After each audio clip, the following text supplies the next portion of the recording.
Hello, Penguin.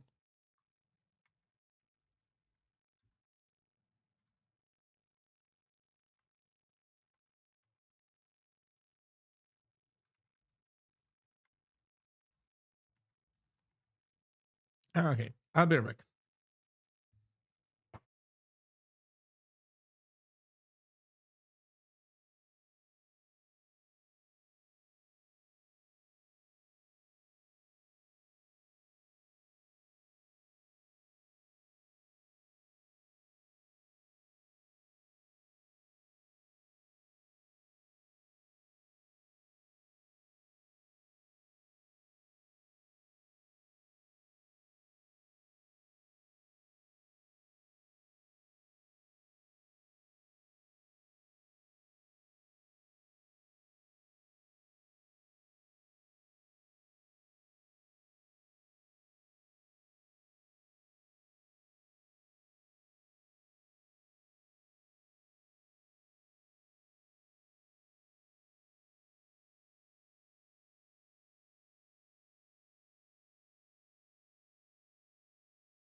Hello, I'm back. Oh, some new people.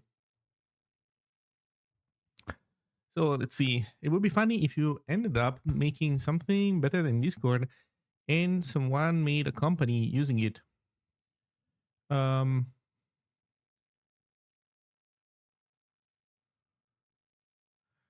Spy software is the easier part, is the easiest part of a Discord company with all the international legal compliance stuff. Yeah, maybe. But I don't know how successful we'll be. I guess we'll see. Um, but I can tell you that it's not that weird for a company to want to do something with Awebo, assuming that Awebo ever gets to a point where it's useful enough. Even simply because you can sell hosting services similar to how companies in the past were able to sell TeamSpeak hosting. I mean, so they weren't selling TeamSpeak the software itself, but they were selling hosting for TeamSpeak, and that was fine. So yeah.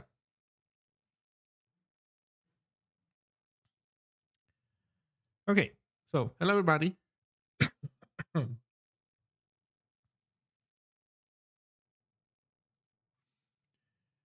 What are we doing today? Um, well, like every day, we're doing a Weibo. I think I have a new Weibo video. Actually, a couple. One was shared by Megan in Discord. One I found myself. So copy link. Let's see if we can play TikTok.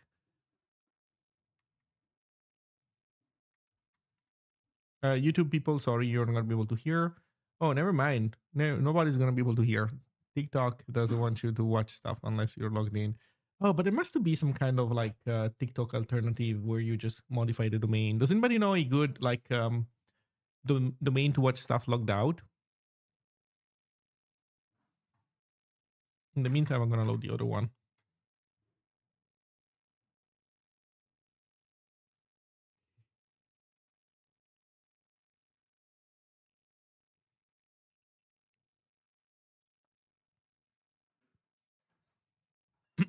So yeah, birds.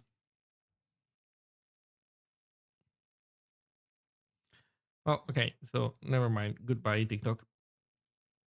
Uh, so what are we doing here?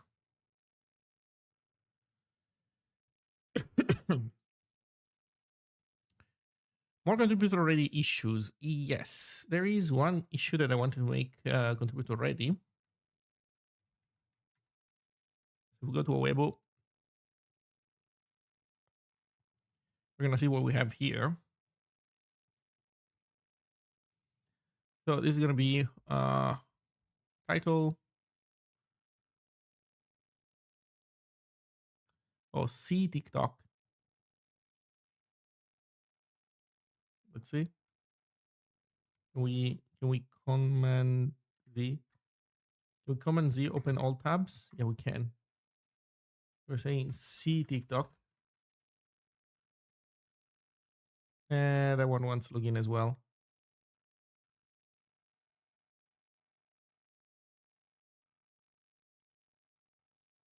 Did not work in the end.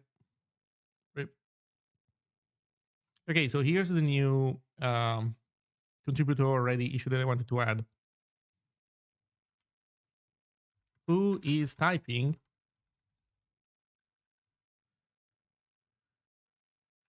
notifications? So this is gonna be client, server, contributor ready.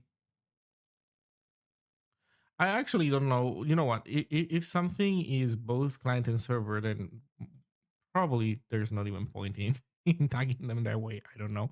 I actually don't know anymore what those tags are even supposed to be. I know what contributor ready is supposed to mean. I don't know about the other one. So, hello, crypto code. Hello, everybody.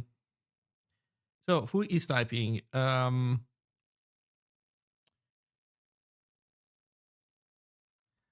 Like any other great social media application, we gotta milk that engagement.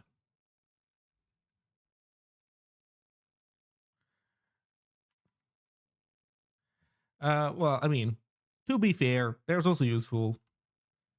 Uh,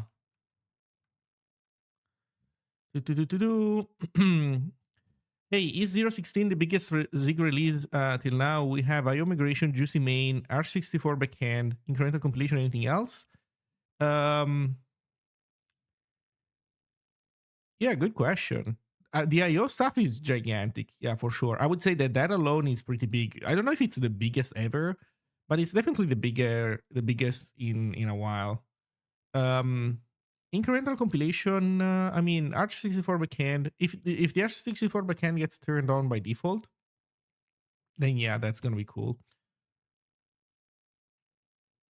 Juicy main, I don't think is that big of a change. It's like it's very user facing, so you feel it a lot because it changes the one of the main interfaces of Zig, like the main function. But it doesn't require like it's nothing compared to the IO stuff, for example. But yeah. Why Codeberg? Because GitHub keeps pooping itself. So I'm switching to and also because some of the contributors, well, to be honest, GitHub is pooping itself, but it probably still would be fine for a project like Awebo, at least at this stage. But the main reason why this project is not on GitHub is because some Awebo contributors do not have a GitHub account anymore. So, so I wanted to give them something comfortable. Also, I do plan in the future to move some of my stuff to Codeberg. Not all of it for now. I honestly don't care much. But like GitHub is not the place to be anymore. You might think that it is. Like if you're old and you're got used to things, like you're basically becoming a boomer. You're in the process of becoming a boomer, and so you don't like change. You feel like your worldview is it's the right one. Like you spend so much effort building your own worldview, and so you reject things changing. Well, I have sad news. GitHub is not the place to be anymore. GitHub is just one crappy social network like all the other crappy social networks before it. It's just enshittifying day by day. So stick to it. I will stick to it for a while more. I don't care, but it's not what it used to be anymore. Times are changing. Will Codeberg be the new place where to be? I don't know. Hopefully not. No, in the sense that it's not gonna be the same thing. It should, like, ideally you would want to have more than just one place where to be, because if everybody goes to one place, then you basically go back to the same situation where you were before, kind of. But hopefully it becomes one of the places to be, and I think it's good. Codeberg is a nice organization, at least as far as I can tell. It's European. It's a non-profit organization. They have you can become a member, and if you become a member, you can vote on resolutions. Unless you're a company. If you're a company, you can sponsor, but as a company, you don't get a vote.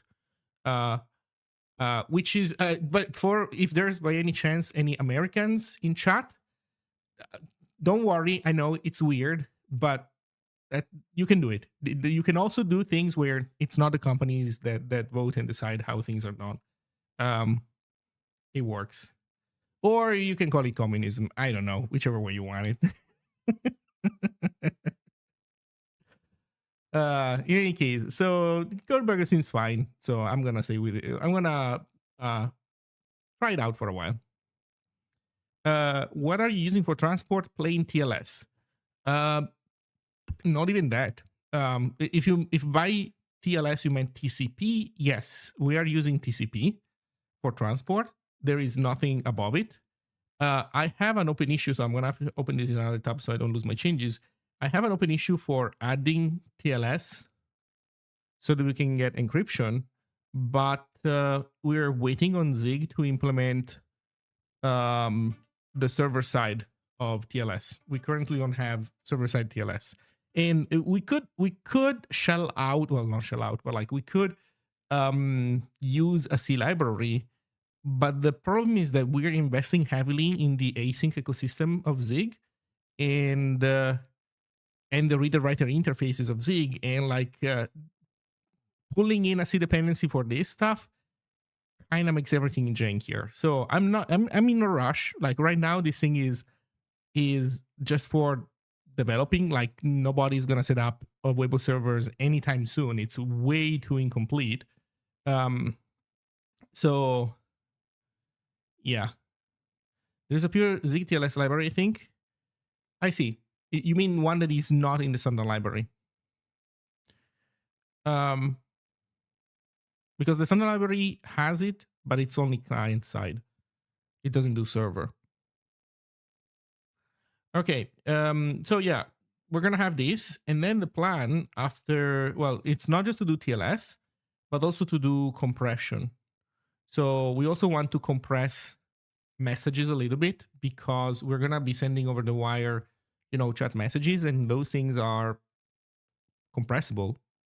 I would say very easily compressible. Um, and if you're running a self-hosted server, you want to have as much bandwidth available to you as possible to run audio and video streams. So you don't want your bandwidth to be eaten by uncompressed chat messages flying around if you can avoid it.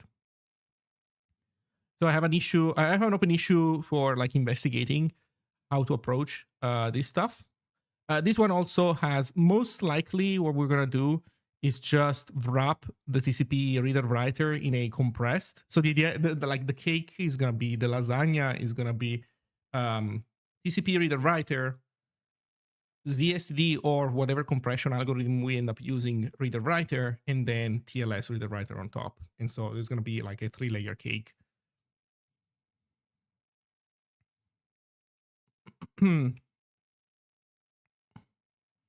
I've gotten some interesting suggestions for tech compression. Well, leave them in a comment. So this issue here, TCP message compression, is not marked contributor ready because there is nothing to do. So the logic that I've been using for contributor ready for this label is that if an issue has a contributor ready label to it, it means that somebody can like that I'm happy to have somebody sit down and bang out code to close it. So some issues are contributor ready, so that we can do some code banging, and well, we can bang out some code and close them. For example, invite system, I think it's the best example of this. So in invite system, I had a rough idea of how it was supposed to work, and then a contributor expressed interest, so they started working on it piece by piece. Then at first, like step one was done, which was about creating network messages. Then I said, okay, so the next step is add a CLI subcommand for managing invites in the server, and let's add the UI element necessary to use invites. Then after this was done, this is the next step. So I outlined what needs to be done, and then the contributor can refer to this comment and know where down which road to go, like how to they can use this like as a map basically. So this is contributor ready. TCP, so TLS is contributor ready because this one seems non-controversial. The only thing that we're missing is like Zig standard library, because we're not going to implement TLS ourselves. But message compression is not marked as contributor ready because I first want some information, and either somebody is going to give that to me, or I'm going to do some investigation myself, just like I did a little bit with ZSTD the other day on stream, and I'm going to try to see which one of these alternatives I like, or if there's more that I'm missing. What else? The ZTLS library is here. Mm-hmm.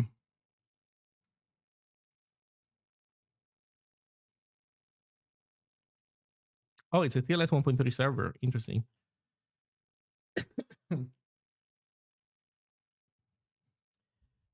Huh. Handles client authentication. Okay. Is this up to what Zig are we? Oh, holy shit. What do you know?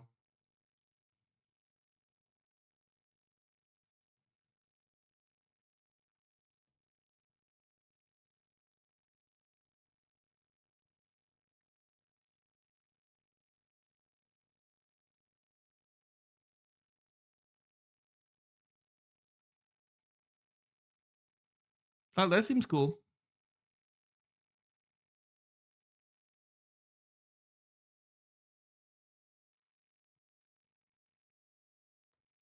Cool.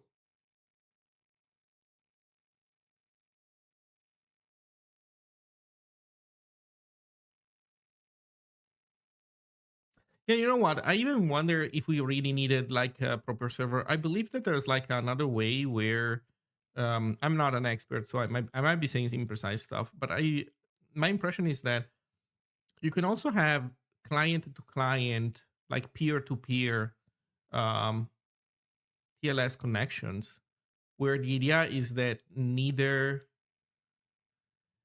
side. Oh, but wait. In our case, it wouldn't necessarily be like this because the peer-to-peer version, regardless of whatever details I might be ignoring, I think the peer-to-peer one works under the assumption that either either peer knows the public key of the other peer, and so like there's no negotiation on anything. I think that we don't really care about any most negotiation stuff that the reason why I was saying this is because we don't really care about most negotiation options like oh look, there's all these different ways in which you can do it, and it's like whatever, we control both ends, so we can just pick one and call it a day. uh I don't know, we can ask somebody what's the spiciest one. Okay, this one sounds spicy, give me this one. uh and we're gonna use that one. But but but regardless, we are working on like we are in a situation where the server has its own public key and then the client has, well, nothing.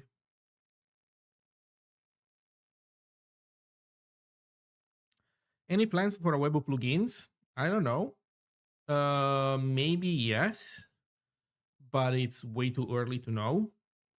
Most likely, if the answer is yes, what comes to mind is the ability to have custom channel types. So you can create a channel that has something custom inside.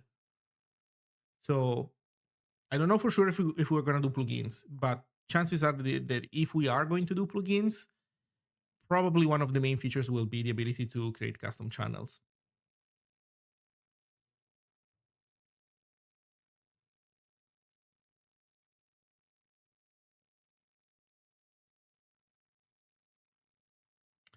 Okay, so new issue. Like any other social media application, we gotta make it engaging. Oh, you know what? My tea is ready. Let me go get the tea. I'm gonna pour my tea and then I'm gonna finish this issue.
Okay, let's see. We're gonna make that engagement.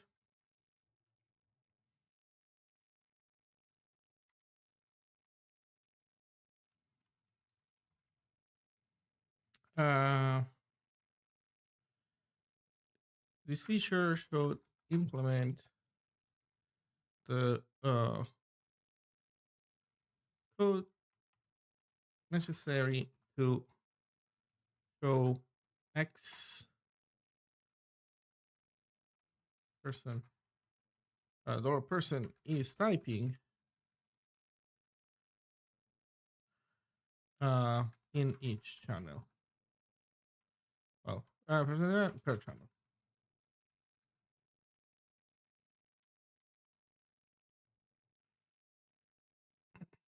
Hmm.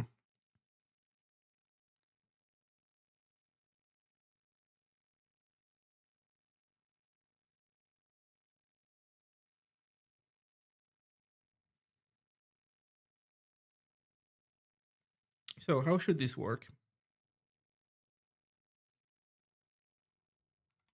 At a high level, when when a user is typing in the message box, it should trigger an event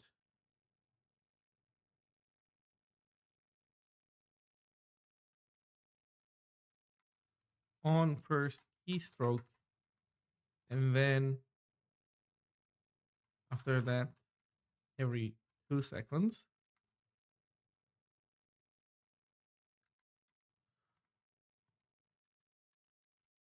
or as long as the user is typing, i.e., pressing keys, not just keeping the box in focus.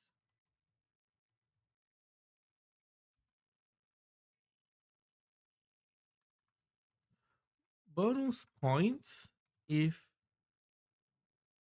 uh, pressing keys that output letters. Um,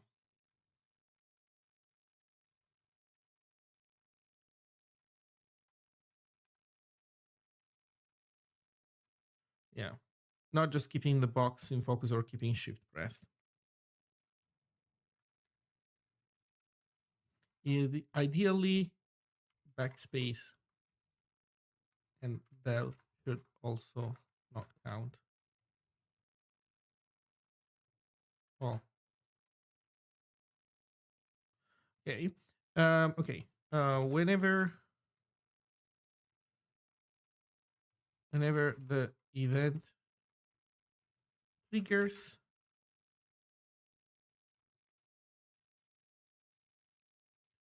whenever the event triggers,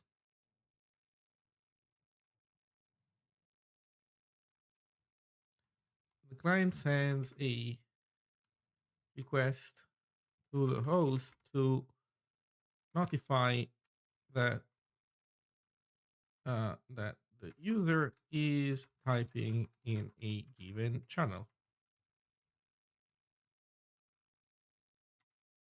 Number 3, the server must validate the request um,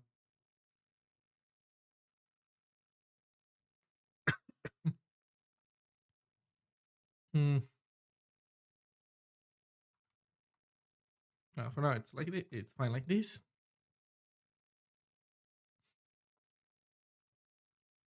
Mm,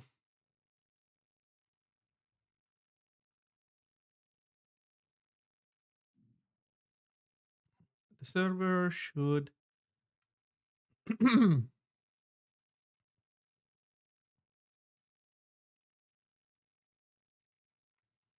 the server will fan out the notification to all connected clients. The information is not persisted at all.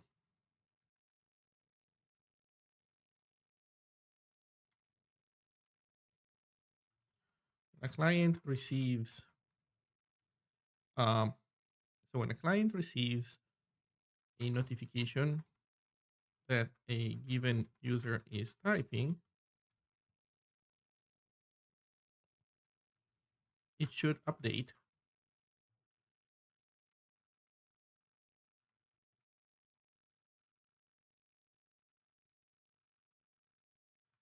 It should update a last seen typing field for the user.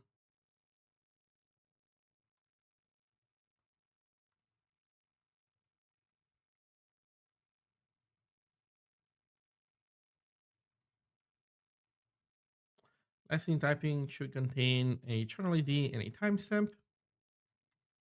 When rendering a channel,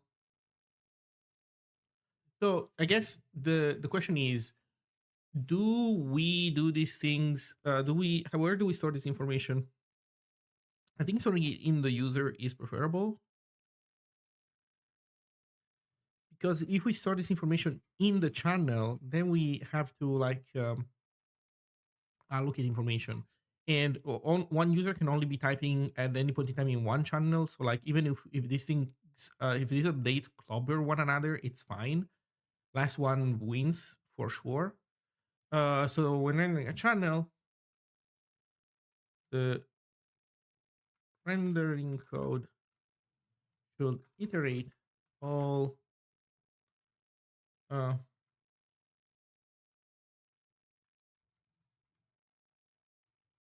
under a client only field. Uh, rendering a channel, the rendering code should iterate all users. It would be nicer if it was all connected users.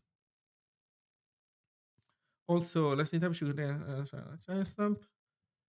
This information should not be persisted on the client side either.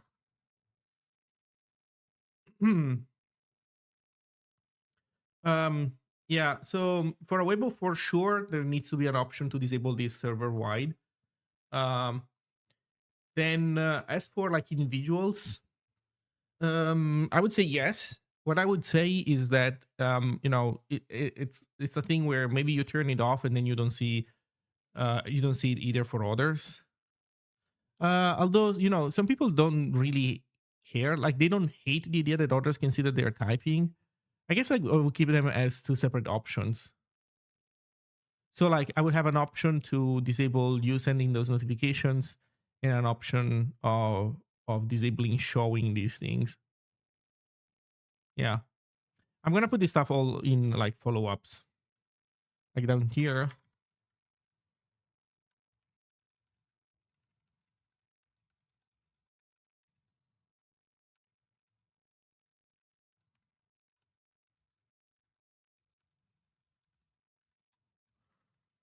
Sorry, iterate users. And rendering code should iterate all users and select users and display users who are typing in the current channel with a timestamp greater or equal than 3 seconds ago. So we send this thing every 2 seconds, and then the notification persists for 3 seconds. I think that's fine.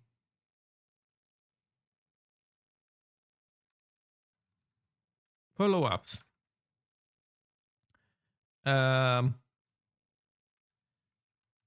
Disabling this feature entirely server side.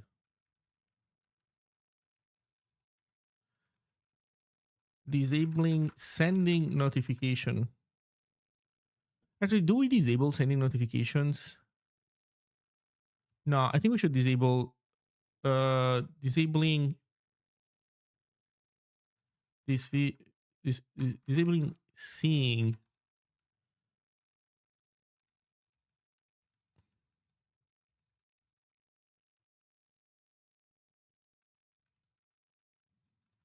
Like the user setting.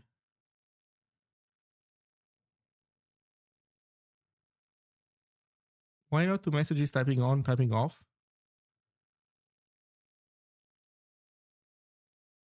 Because then you do typing on and then you lose connectivity and now it's typing on forever.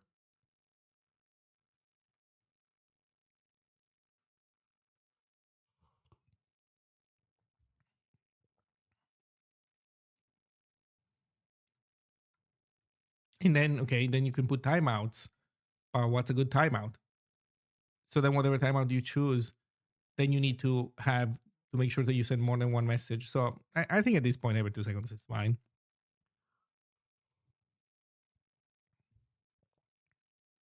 They're going to be very tiny messages.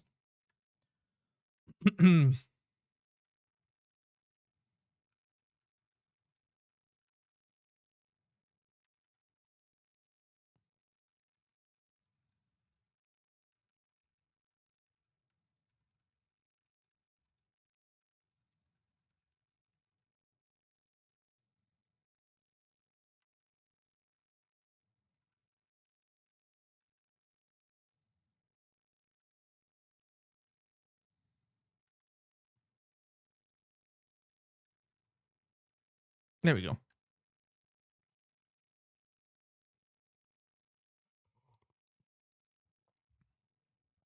Typing reset on client disconnect. That also works. But then if somebody has having connectivity issues, they might be staying in a zombie mode for a while more. This is good. This is a good way of doing it. Like it's very solid. Also, I hate when I see somebody's typing and they're actually not typing. There used to be a time where Discord was like was grabbing keyboard events like at the wrong layer, and sometimes you would see somebody that was typing for like ages, and it turns out that they weren't typing at all, or rather they were typing maybe, but like they were typing in another window, and Discord was like turbo leaking that information.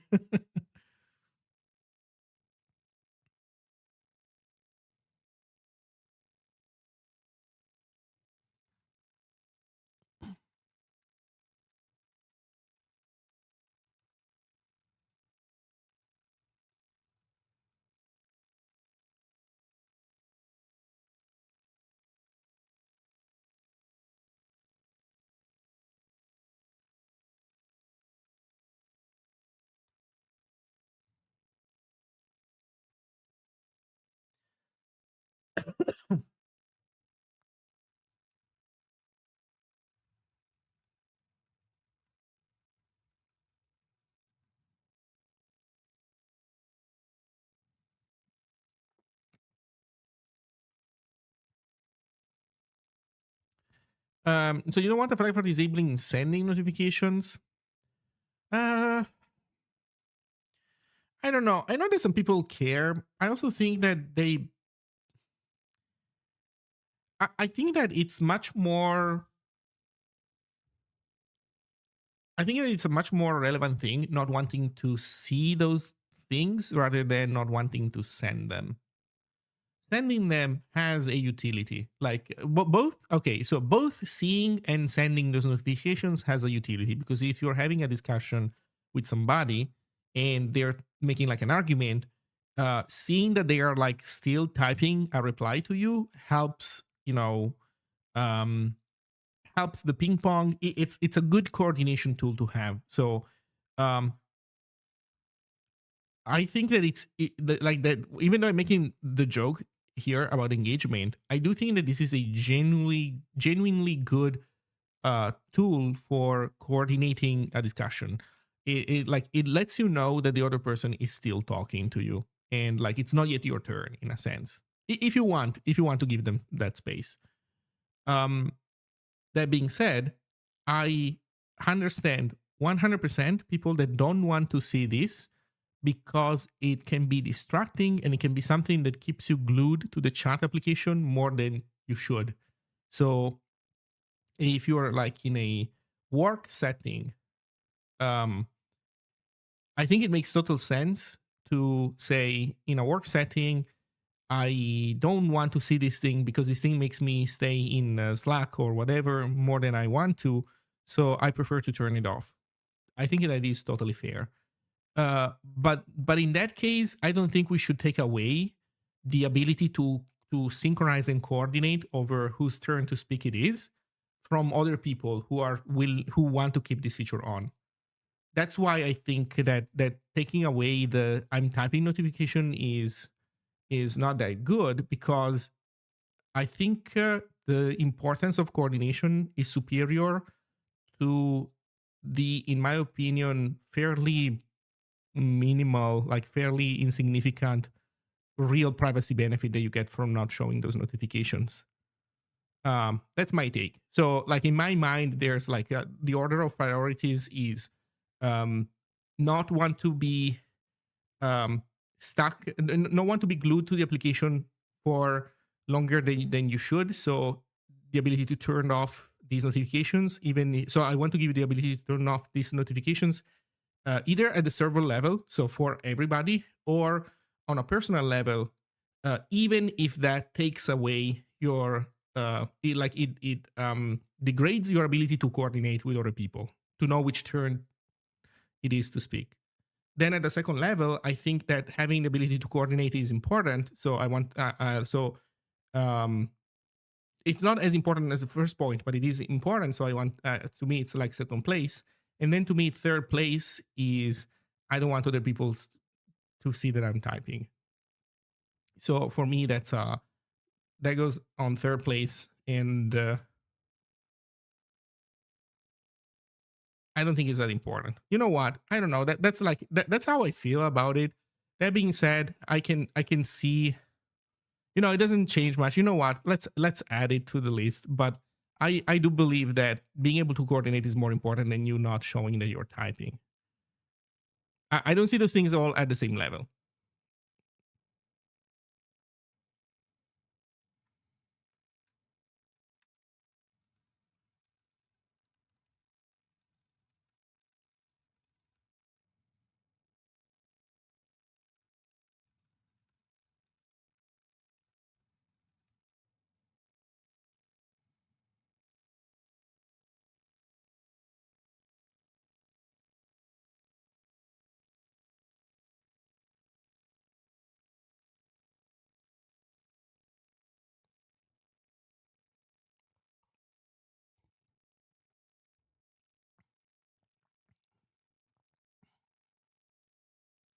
Okay, so free stopping notifications is another pretty good issue in my opinion.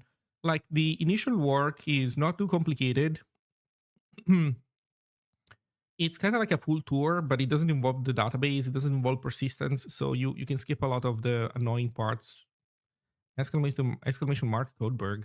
Um, what do you want to know about Codeberg?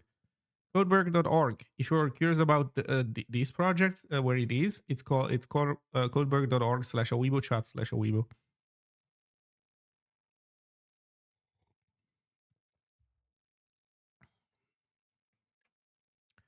In any case, uh,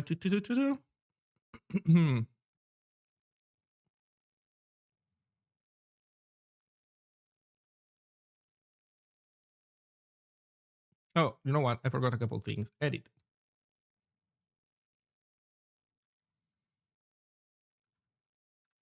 It should be noted that a good implementation of this feature will have a threshold. Uh,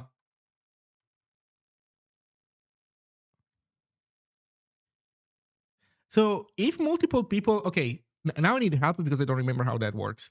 So if multiple people are typing at the same time in Discord, you don't see their names anymore. There's a threshold past which you see numbers. Now, here's my question.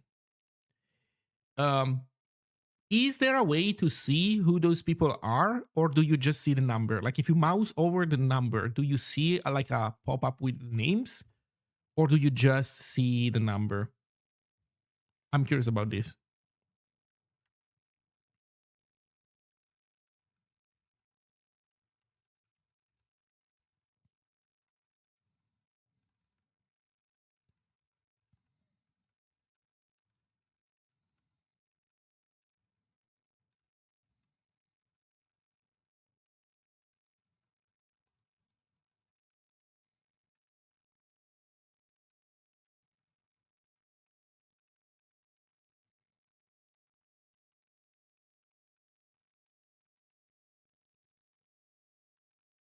Several people are typing. Um, I think the number is nicer.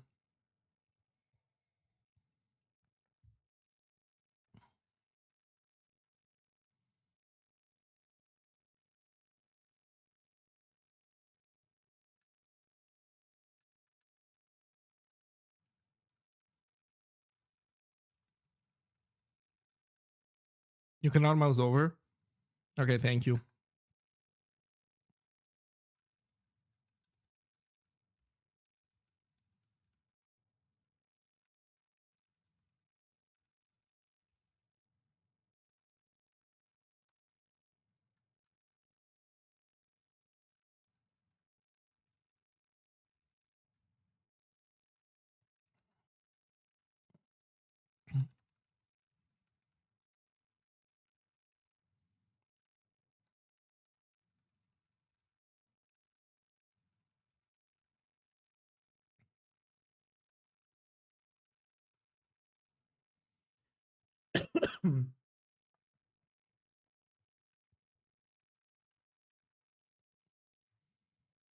Okay.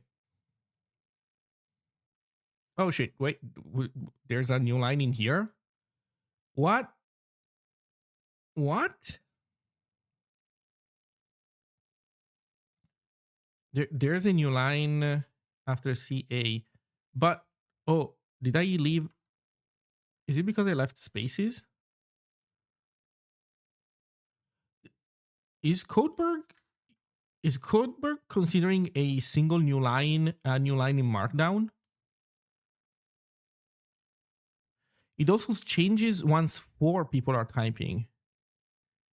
So you see 3 names, and then after 3 names, that's fine.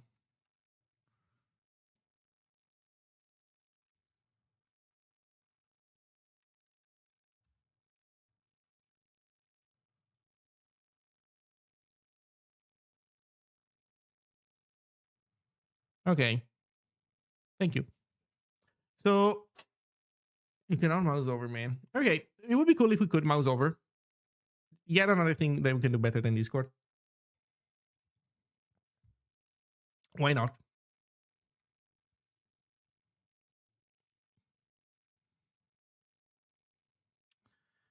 So this is another contributor friendly issue. Copy link address.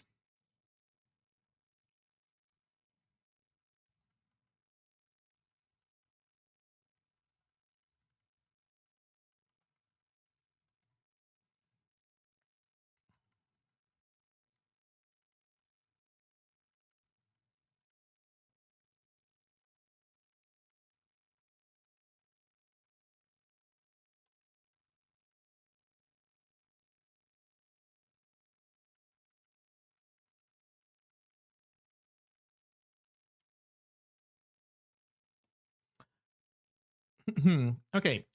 So any more issues of this kind I can think of? I think that based on where we're at right now, that's kind of it.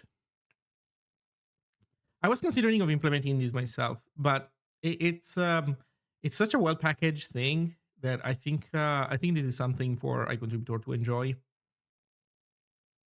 Show words per minute. That would be funny. That would be funny. Okay,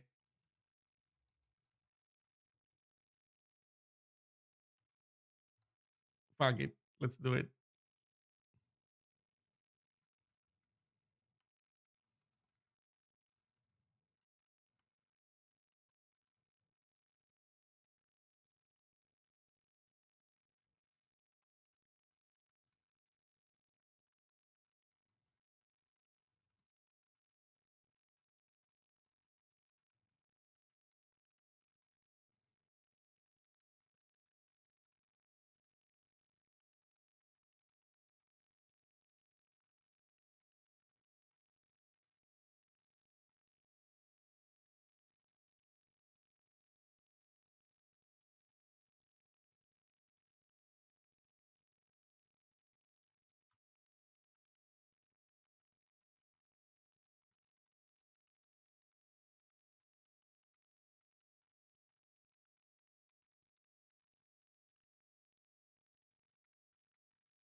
Yeah, it would be fun if you could use the bird emote somehow, but I don't know how. I think yeah, it might not be appropriate for this.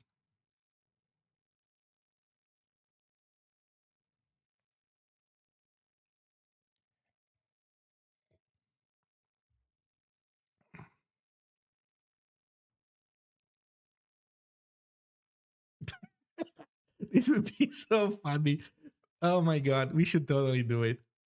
It should obviously be opt-in, but I think we should totally do it.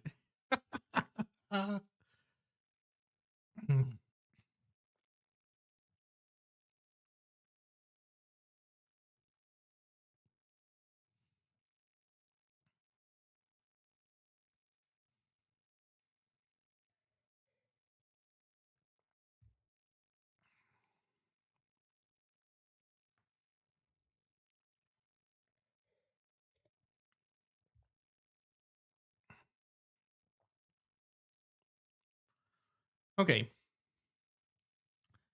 Um.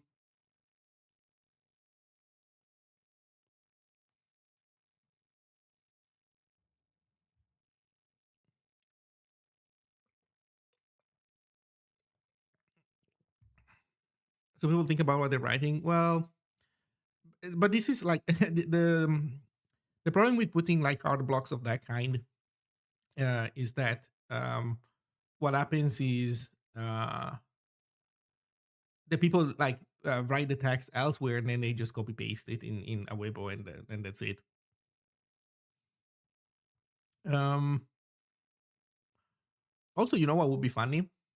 To save the words per minute and save them per message. So, like, for each message, how fast it was produced. And the faster it is, so messages above 100 words per minute, like they start having a red background, like the faster, the hotter they show up.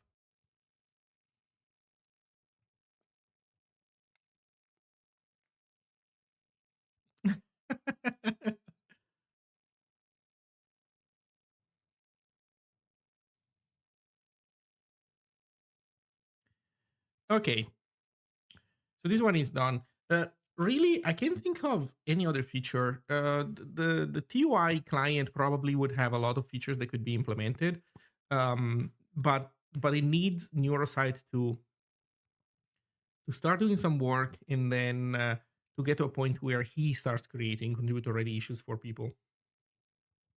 So that's not something that I can do right now. Um, that being said, all these things will eventually need to have a TUI equivalent. I wonder in a TUI environment how those who is typing notifications, how those are going to be displayed. Are replies possible at this point? No, they are not. But I'm not ready to make a contributor ready issue for it because replies require understanding. So to really implement replies, that requires understanding fully what is my model for loading message history. Because the idea is, imagine that you're connected to a server and you only have as the client only the most recent messages because your user has not scrolled up yet. So they're just following along and they just connected. So all the old history is just not present. Then somebody who instead is scrolled up decides to reply to an old message. So now when this other client, the one that doesn't have the old history, receives this message, they need to show which message is being referenced in the reply. And uh, we don't know if we're going to have this information yet, and we don't know how that should work. So um, that part is the problem is this: I'm not going to be able to have high confidence in whatever solution I propose. I'm not going to have high confidence that it works. It should work the way I imagine. So, and I will unlock this knowledge once we make more progress on this. This one right now is my task, and I making progress on this will clarify to me how message persistence should work on the client side. And once I do that, I will be able to also introduce the concept of message replies if we want to. So that's the logic that I'm using. So basically, I'm only putting up. So my point is, like, this is a reasonable suggestion. It's a good suggestion. The reason why I'm not ready to do that is because there's plenty of things that I know we are gonna need to have, but unless I really can see already a well, well defined path to get from an issue to a working solution, I'm not going to put up a contributor ready issue because I don't want to give people tasks that then basically, they write some stuff and then everything gets completely scrapped because it turns out it was the wrong direction. So I'm trying to be conservative uh, so that I don't give people, busy work. Let's see, who here is the Zig Day Nuremberg this Saturday. Maybe we could do an Awebo hacking session. I will be present. So yeah, I think that there will be 100% some Awebo work happening there. Like there's just no, I don't see how that is not going to happen. Jan has already expressed interest in this one, CLI table pretty printing.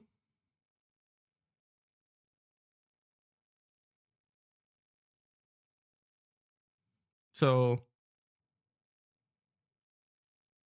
yeah.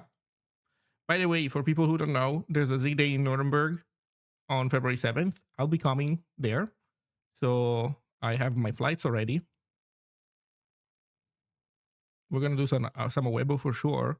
And also, if you're new to Zig, don't be scared because we'll also do an intro to Zig for beginners in the morning. So whichever way it is, don't worry. Even if you're just a little bit Zig curious, you're gonna be fine.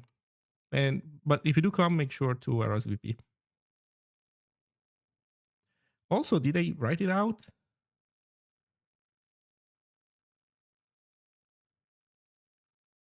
Yeah, they also provide you with pizza and drinks.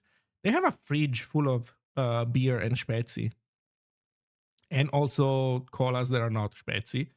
But when in Rome, do like the Romans. When in Germany, you drink spezi. That's my philosophy. And what else? I think that Jan was telling me that they're gonna do probably dinner also at the location. They are going to offer food also for dinner, which is probably going to be, I don't know, some other finger food, kind of like pizza. I don't know, more pizza. I don't know. So should be fun. It should be a fun event. Also, you know what? I'll show it. Give me a second. I also plan to bring something.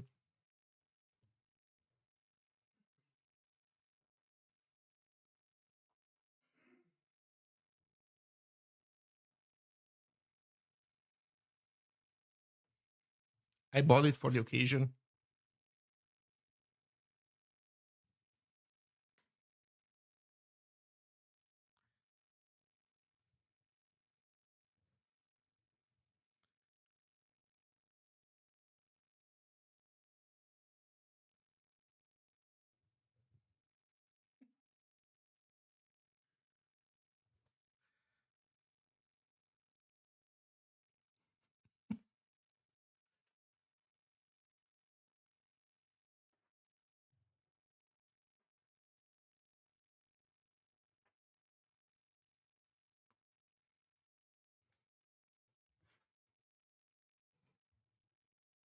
Okay, so just so that we are clear, this is not like official merch or anything like that. Awebo is like the bird meme predates this chat application. So I just got this T-shirt from Amazon.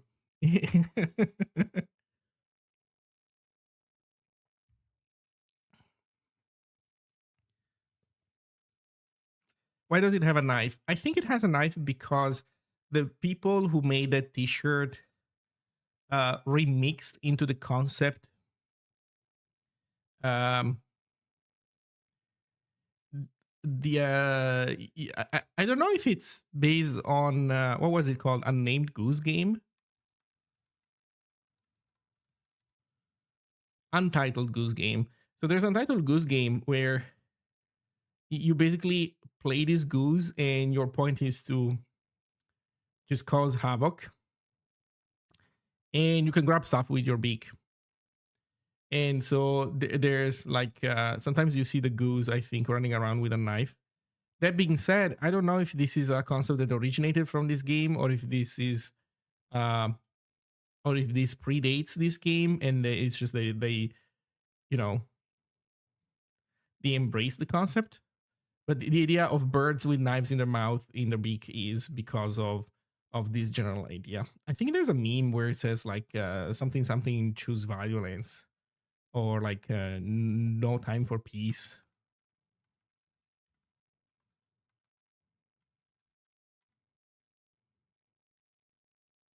Peace was never an option, right? Peace was never an option.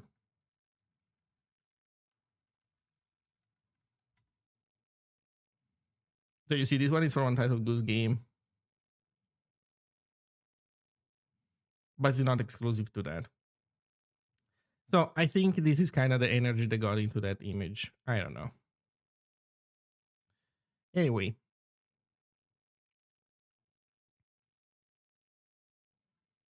Okay. Nuremberg has good restaurants. Yeah, the last time we went to a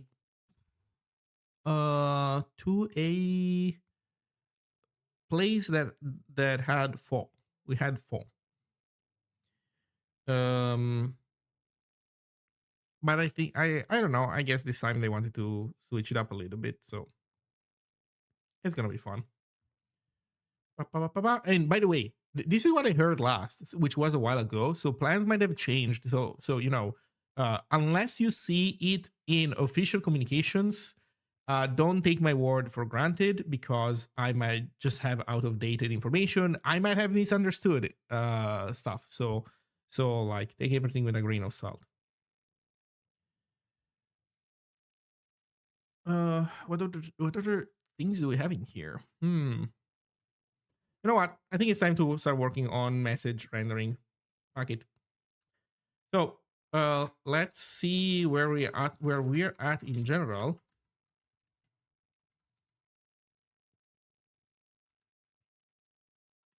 With the client. Show me the client. Watch it poop itself in 3, 2, 1.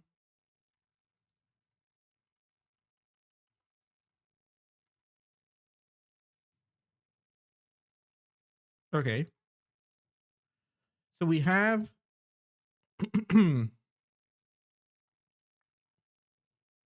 we have chat rendering.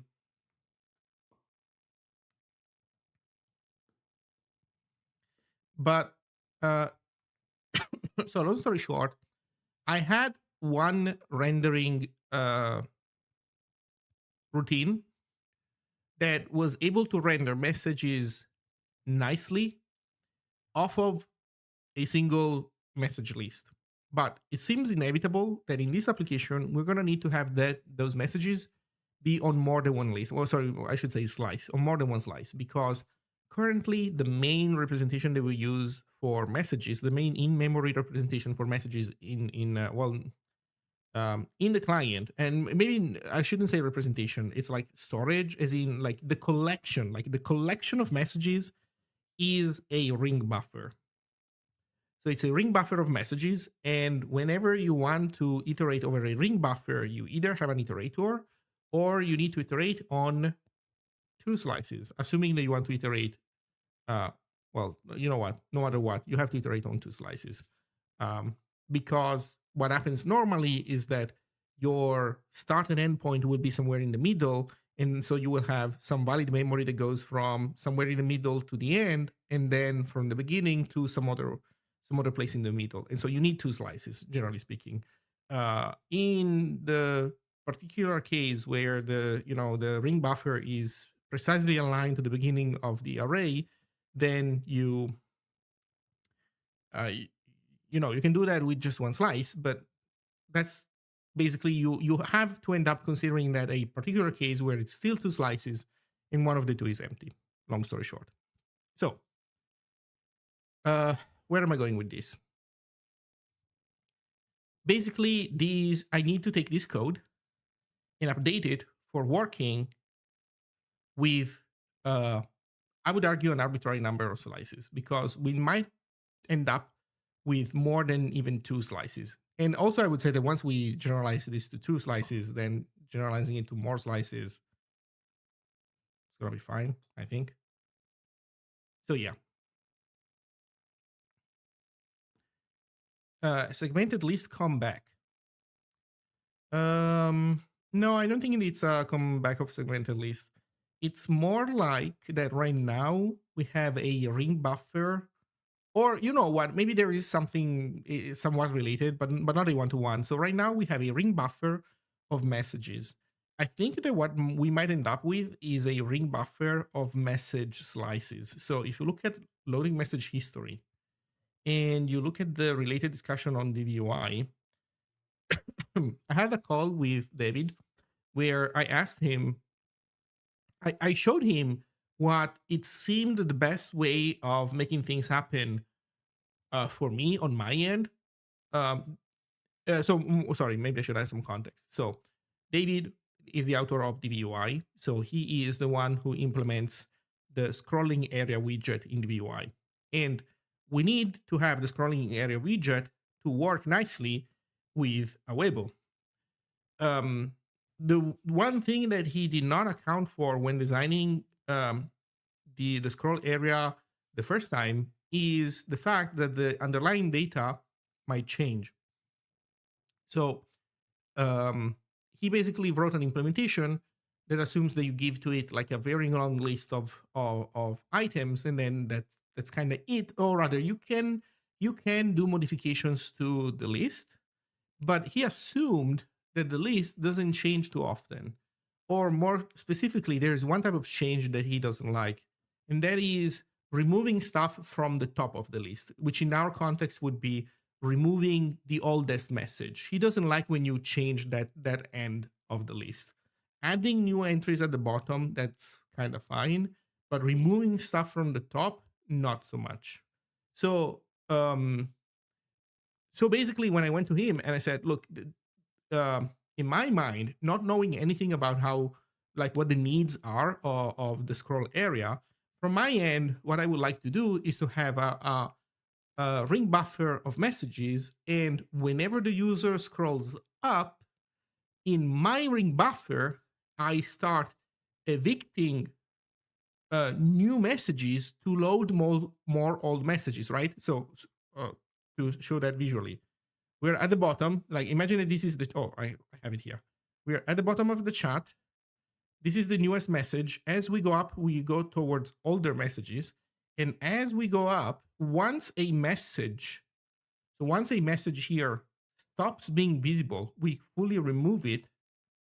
Then what I was expecting is, as this becomes not visible, that message gets paged out of the ring buffer, and a new old message gets paged in. And then as you go up, message out, message in, message out, message in, message out, message in. Plus the concept of reaching the end. So no more messaging, no more message can come in. So you need to show like this is the beginning of the chat.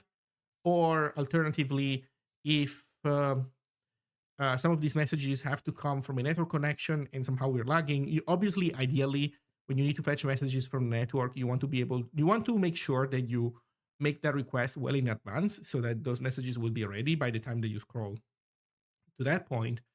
But it's obviously not guaranteed. The scroll could be happening very fast and the network could be very slow. So in that case, we want to show like some kind of loading spinner or something at the top. Now, as I was explaining this to him, like this would be my preferred interface. He was saying that for his needs, this is not great because it basically implies modifying the top of the list every message. Every time a message scrolls out of view, we're modifying the thing at top. And also modifying the list of entries that you want to display is problematic because it plays out with what's happening with the scroll bar. Like if the scroll bar generally speaking represents, the thing that the scroll view is showing, like the thing the thing inside. Well, not only the one thing, like the things inside the scroll view, under the assumption that those things scroll out of view and stay there. If those things disappear when scrolling out of view, so what would happen is that the moment that this comment down here disappears and we take it out, then the scroll bar needs to snap back at the bottom because now there isn't anymore one extra message below that is scrolled out. So so that makes the scroll bar behave erratically because it doesn't behave as a scroll bar anymore, which is fair. Although in this kind of application, the scroll bar is always jank because the scroll bar has no way of representing for real what I described, as in the showing the basically the ratio between what is visible right now in the scroll view and what is technically inside but scrolled out. It's impossible because in chat applications, there's always, as you scroll up, there will always be some dynamic loading happening, changing this thing, tweaking everything. So, and also you on the other end, you don't even want this scroll bar to really represent what's happening in the scroll view because, imagine that you're in a giant Discord channel and there's a bajillion messages because this is an old server and it's a very active channel. You don't want this scroll bar to be a as thin as a slice of cheese, and it's super thin, and then you have to scroll it up, and as you scroll it up, it's like you're going past 10 million messages every time you scroll it up a little bit because it's representing a huge range. So you don't want that either. So what does the scroll bar represent? The answer is I don't know. It does not, but it does not represent what's happening with the scroll view. It's representing some other abstract quantity. But in any case, so his scroll bar instead currently does represent what's behind, which is, it's not wrong because in all other cases, if this were a different type of view with a scroll bar, with a scroll system, imagine this was the main part of a web server where you scroll up and down a web page. Well, then yes, you obviously have a done web page that you want to display as how can I say, where the scroll bar should correctly reflect how much of that page is currently visible and how much of it is not yet. So, long story short, we don't really know exactly what to do with the scroll bar either. One thing that I'm thinking that I mentioned in the call with David is that, in my opinion, maybe we shouldn't even have a scroll bar. Maybe we should have something different. But I guess the problems, but even then, some of the problems remain because David was rightfully pointing out that if you modify the top of the list, you start fucking with a bunch of his calculations. And that means, and if you add something to the top of the list that was never rendered before, then you're not going to know how tall that thing is until you render it once. Which also means that the first frame where that thing comes in, you have the problem that you don't know how tall it is. And in the case where you're doing mobile phone scrolling, where you did a scrolling gesture and you're expecting momentum to carry the scrolling action, forward for a while, then now all the formulas are gonna get messed up by the change at the top of the list. So there are clearly some questions in here that we don't have the answer to immediately. And these are like things that people that do this for a living, I guess, have internalized. And like, not none of these problems is anything new. I think that all the people that work on this stuff have known that these things are a problem for a long time, but they're I might be wrong, but I get the impression that you don't see a lot of learning materials on this subject. I feel like that this is kinda regarded as a industry secret almost. Like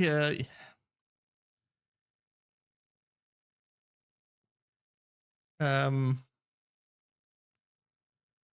like Apple has widgets that can implement this type of stuff for you, but I don't think they tell you exactly how they work. I would actually be delightful. I would be delighted to be proven wrong. I would be delighted to see if somebody has seen a an in depth an in depth article on exactly how to do this stuff efficiently.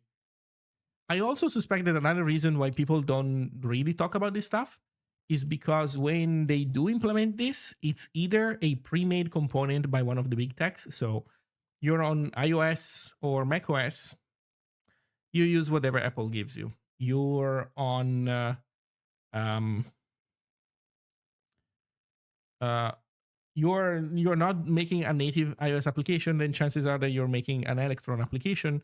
So whatever solution you're using is one that is meant to work well with the DOM. And you know what? And also most probably you're also using React. So you're basically using probably some widget implemented on top of React, and you're pretty much guaranteed to not be doing the optimal thing. So uh those are kind of the question marks that we have with regards to this feature. I don't know.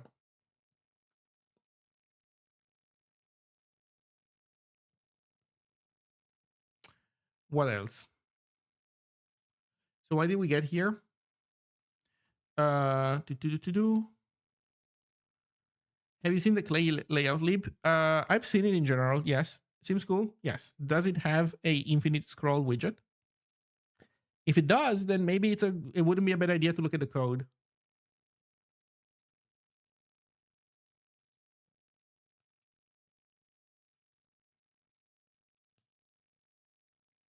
Hmm.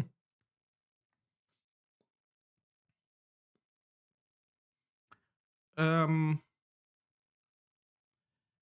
Okay, so I was explaining this stuff because I was trying to give context. So long story short, um, it seems that based on my discussions with David, that we might want to go from a ring buffer of messages to a ring buffer of message chunks, where basically every entry in the ring buffer is like 64 messages. That means that the ring buffer is going to be smaller. So it's going to be, I don't know, like a ring buffer with 3, 4 slots maybe. And each slot contains 64 messages. And then what happens is that every time a change has to happen, it happens 64 messages at a time in a sense,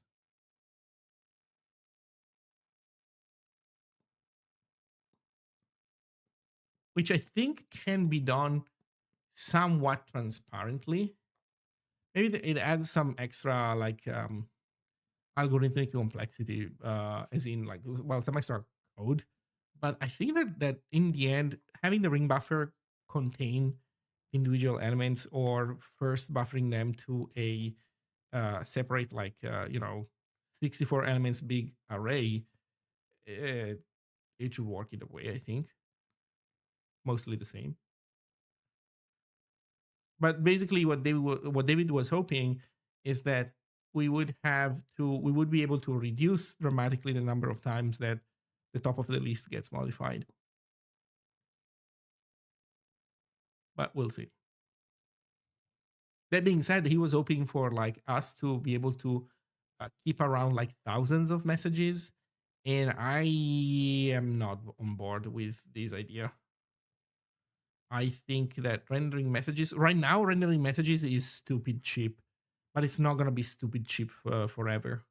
At some point, a message will have to have, you know, it will have to involve parsing Markdown.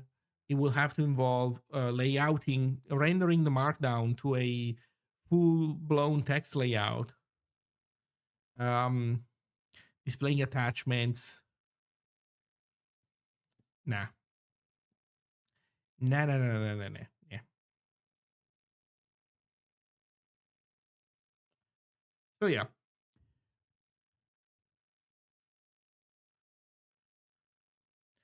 implementing proper infinite scroll from scratch would be pretty interesting. First principles React Shave. Uh, yeah, but the problem is that it implies understanding. You know what? You're right. There would probably be some good learning, some good lessons to be learned by me in there for sure. But it also ends up touching a lot of the GUI programming that I know nothing about. So I'm worried that it would be like kind of starting from a middle ground that doesn't give me, the insight to do the really clever thing. Uh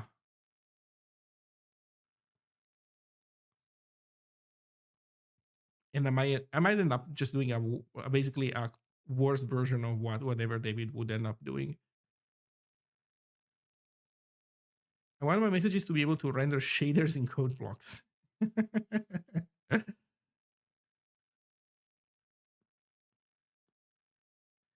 Yeah, but what do we do in the TUI client? Well, I guess we could we could display this stuff as well in the TUI client with the image protocol. Hmm. Well, yeah.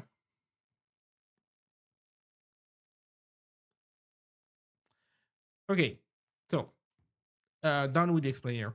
What's my plan? Refill my teacup. I'm thirsty. Also, I need to drink water, not just tea. And then we're gonna fix message rendering. I'm going to actually implement a decent version of this that works off of multiple slices of messages. So like it's a vectorized version of message rendering. I'll be right back.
Uh, I'm back.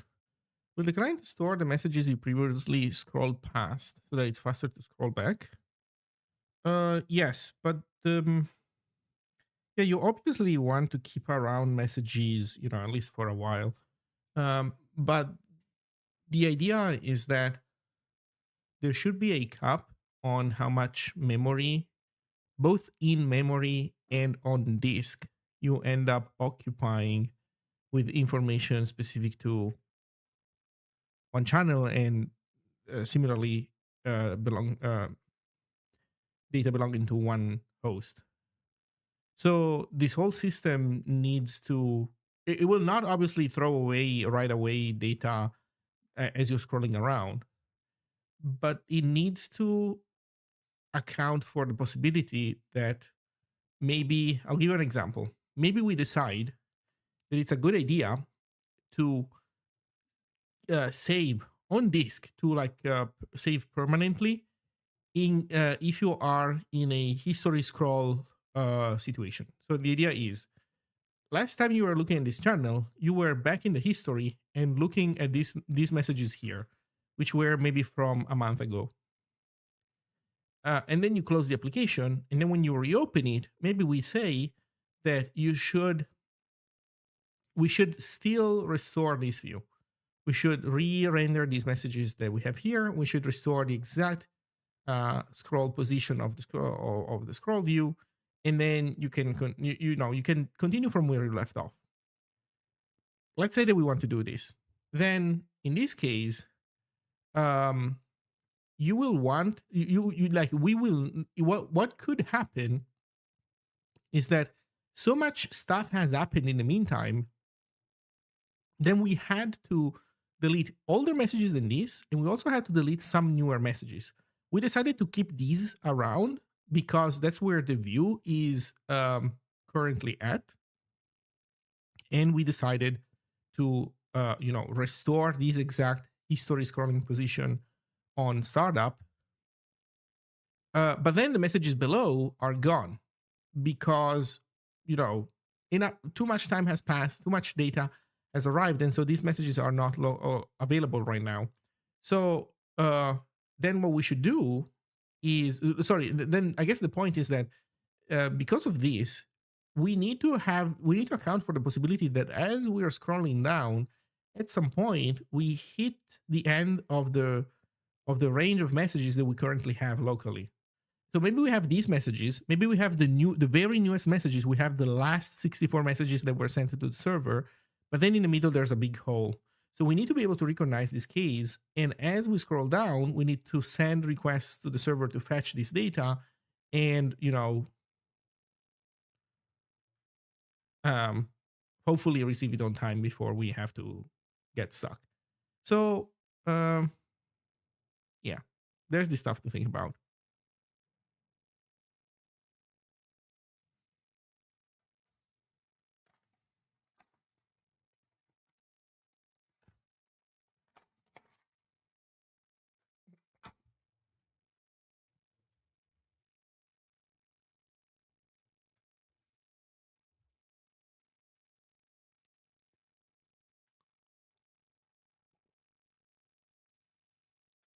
Greetings from Argentina. I'm doing a Discord client too. Oh, I'm not doing a Discord client. I'm doing a full Discord. I'm doing a Discord server as well. Well, it's not even Discord.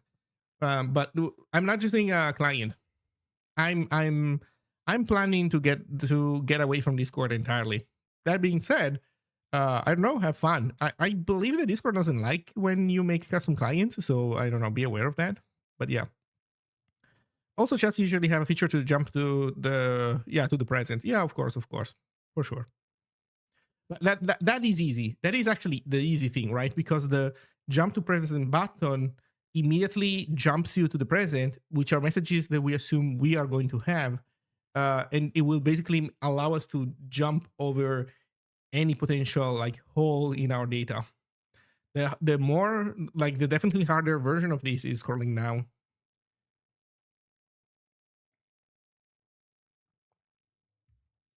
Or the last read message. Yeah, there's also that. Which by the way,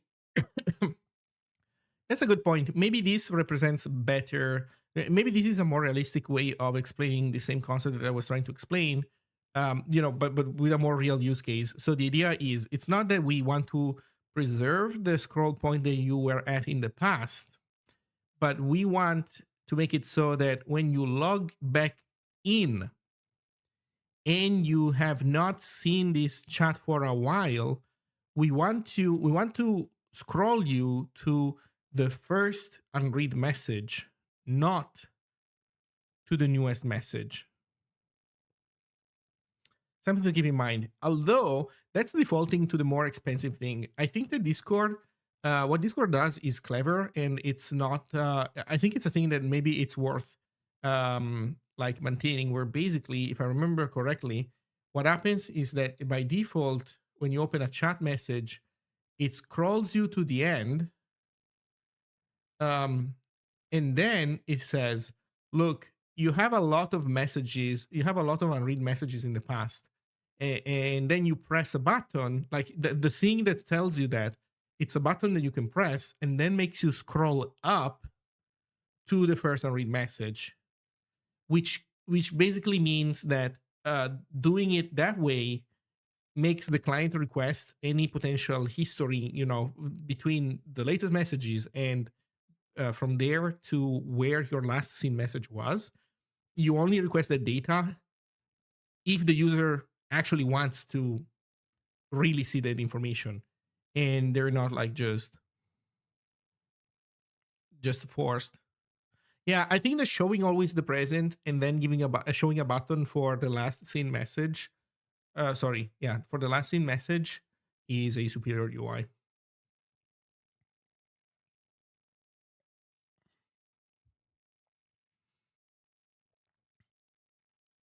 Anyway, let's do some rendering.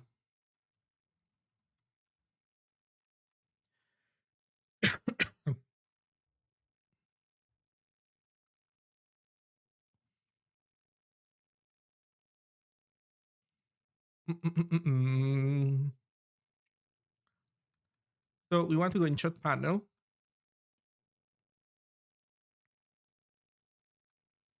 I actually had no idea that was a button. Yeah, good point. They don't make a good job at explaining to you that it is a button. Yeah, they definitely do not. But that's exactly how it works. Like if you go and try it out right now, you will see that pressing it scrolls you up.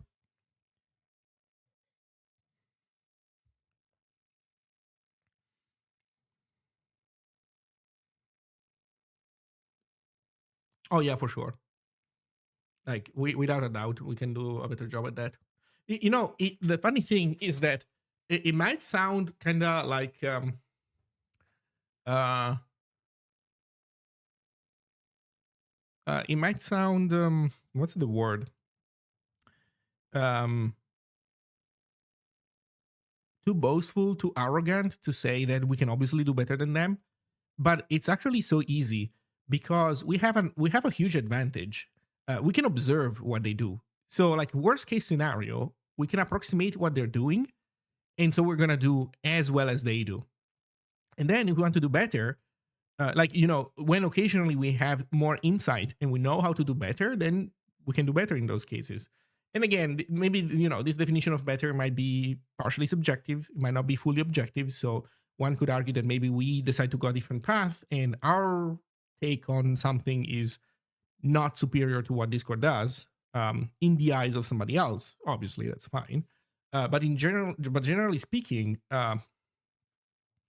it's easy to do better than what already exists because you get the ability to observe what already exists. They didn't have that advantage. Like, they, in the past there was nothing, or there were, well, I guess in the past there were other things that they could do the same trick on. So for example, Discord definitely did a lot of things better than TeamSpeak, because they could observe TeamSpeak and and do at least as well as TeamSpeak was able to do. So now we're in the same position.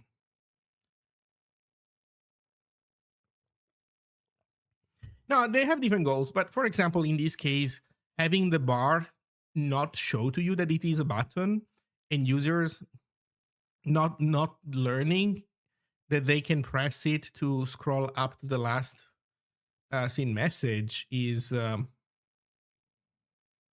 it's a failure of the tool. Not a major one. It's a relatively tiny thing, but it is without a doubt a failure. Like it should be discoverable. It should be trivially discoverable that notification, like that UI component, also is what can bring you back to. And to be clear, there's always the case where a UI element can be as obvious as you can make it, and somebody still will miss that. Like they will not see that you can use it a certain way, even though you're making it super obvious. So I'm not stating the fact that somebody somewhere didn't realize that thing was a button is necessarily a failure. Some of that will happen no matter what. But I do think that in that specific circumstance, they could have done better and made it more accessible, and they did not. Okay. Uh, Render history crappily. Blah blah blah blah blah blah blah.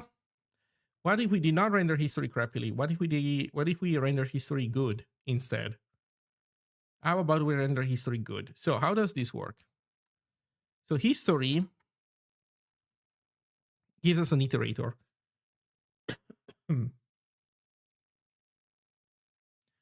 One way of making this work is to make everything work off of an iterator.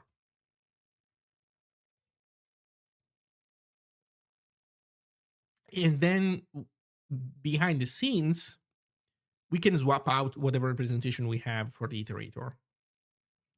An alternative is instead to have a bunch of slices and then represent this whole thing as a for loop. But I think that no matter what we do, we will end up like even if we don't have an even if we don't formalize a proper iterator, we'll kinda informally end up with an iterator. That is my suspicion. Like my point is that I think that we'll need more state than just an index, and so because of that,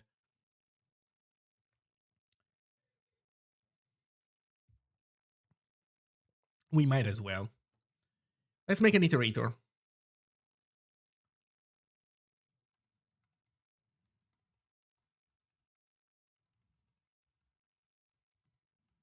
So I don't know what we're gonna stuff in the struct. I guess we can kind of give it all. So do we give it history? Yeah, maybe we give it history. We give it ring buffer slices. So it's like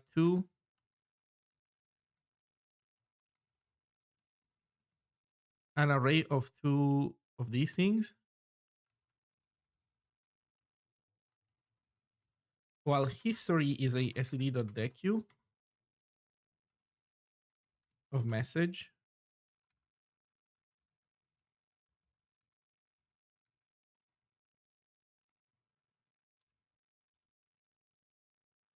Have function. Probably does this need to be a pointer? No, this does not need to be a pointer. This can be copied if we want. This one is fine.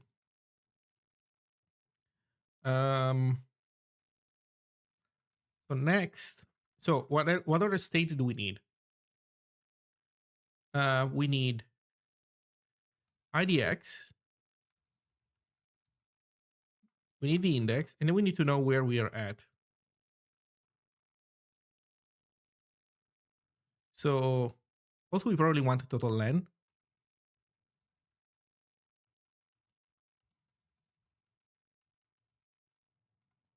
Maybe. And then you know what? I'm not sure if we need total len.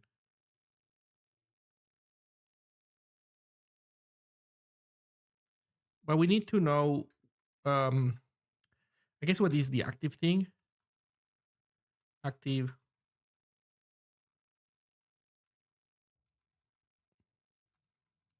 history RB, RB1, RB2, I guess. 012. Actually, we can even do it better. RB1, RB2, history. That way we can int to enum to index into RB slices. Okay, let's see how that goes.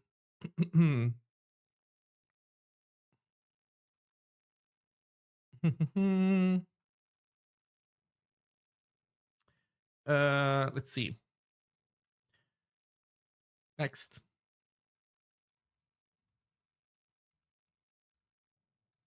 And that returns an optional message, I guess. Um,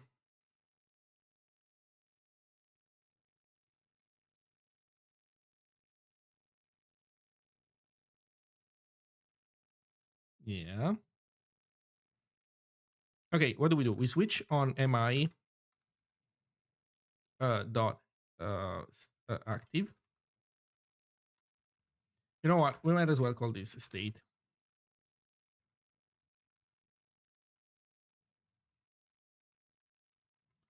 And this defaults to history.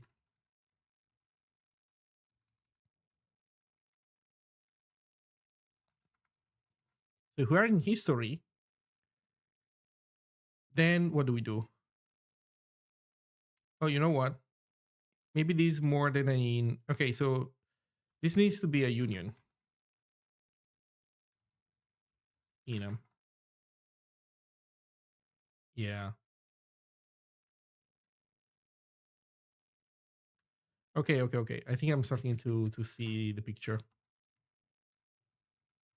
History. So history needs to hold a std.dequeue awebo.message.iterator. I have no clue if that thing exists. Oh, dequeue. Does it exist? It does exist. Perfect. So we need this.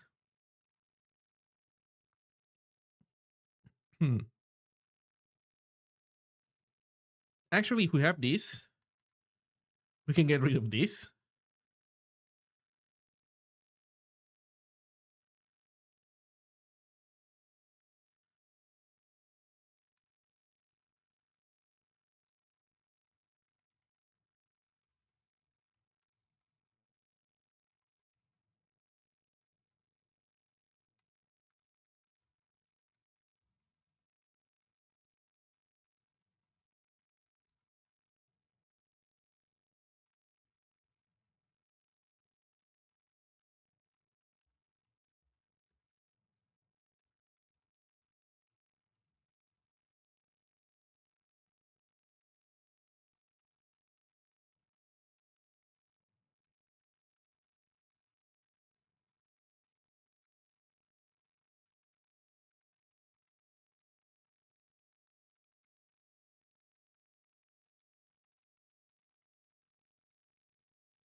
Okay.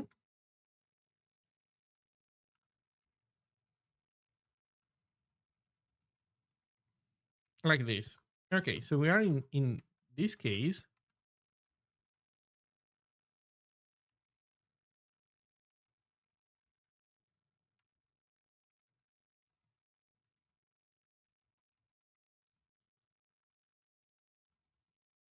Return this dot next. Hopefully we can make this a pointer. Then, so you know what? Also, let's remove const here. Then we can do, so whatever case it is, whatever case is it, history, ring buff. Like, what is this autocomplete, man? Like, fuck off. Like, there should not be matches on spaces. I think that any space, like space, should be considered a breakage from auto completion.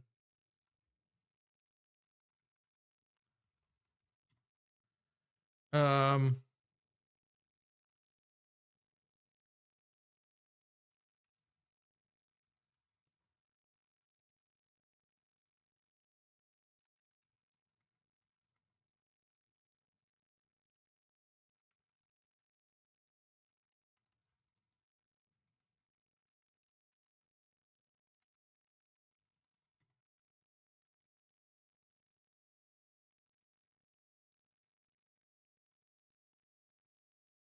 What does he not like about this? Oh, the what I have down here. Yeah.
Right. Again, you have to completely fuck me over again.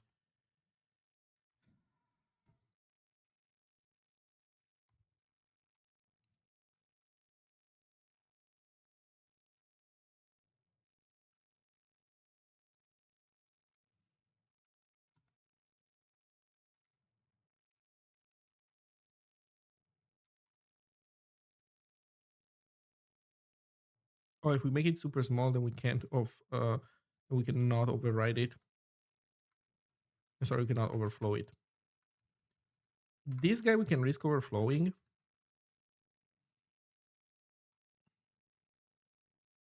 Well, I guess we don't have to.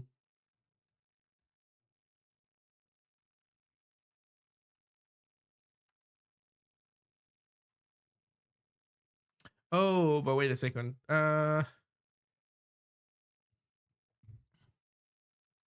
So I think it should be like this.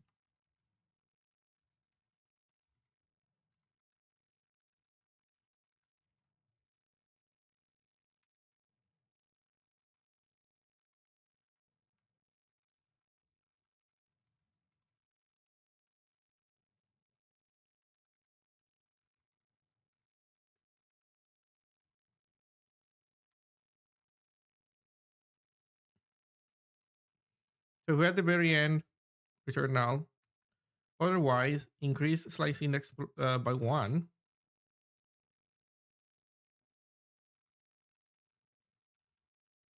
Message is going to be mi dot rb slices at rb dot slice index at idx pointer 2,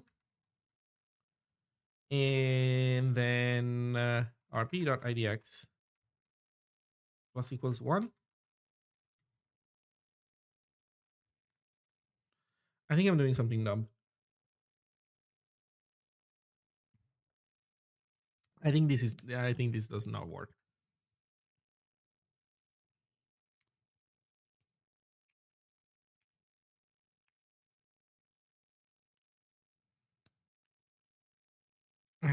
Yeah.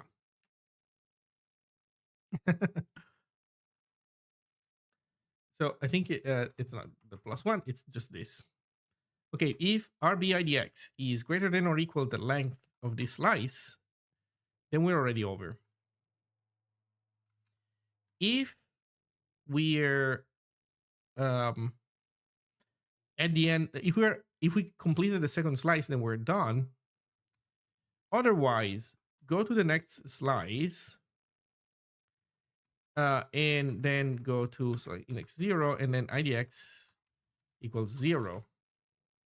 Actually equals 1. Oh, but wait, you don't know if there is something in here.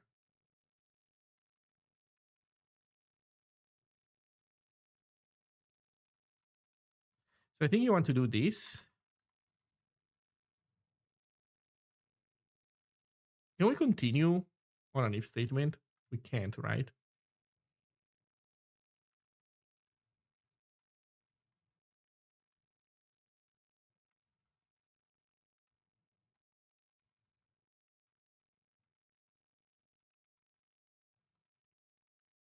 Set this state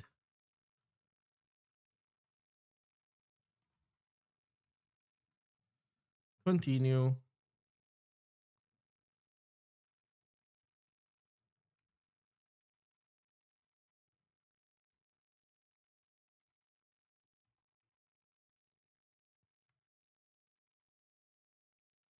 So then when we arrive here, we know that index is over or equal the current slice. So now we can do this.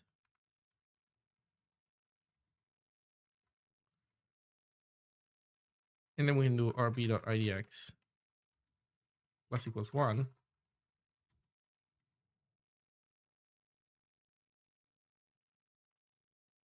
Okay, so this should be right, maybe, hopefully.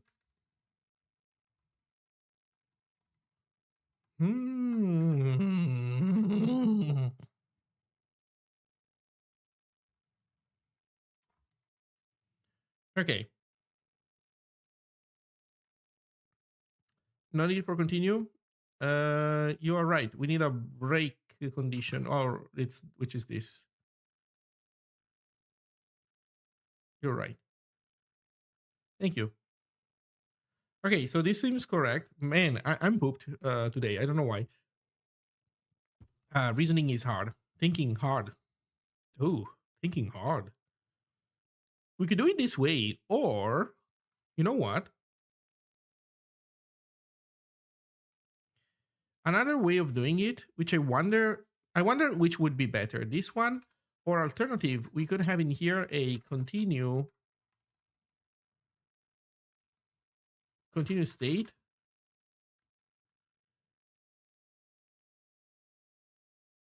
Oh yeah, you're right. It's a well, what if we do this while this condition uh like this? How does this sound? YRB index is greater than this. We either return null or we move to the next slice and we reset the index.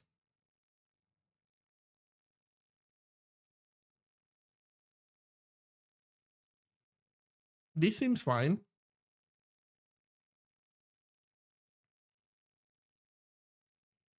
Then once ID X is lower,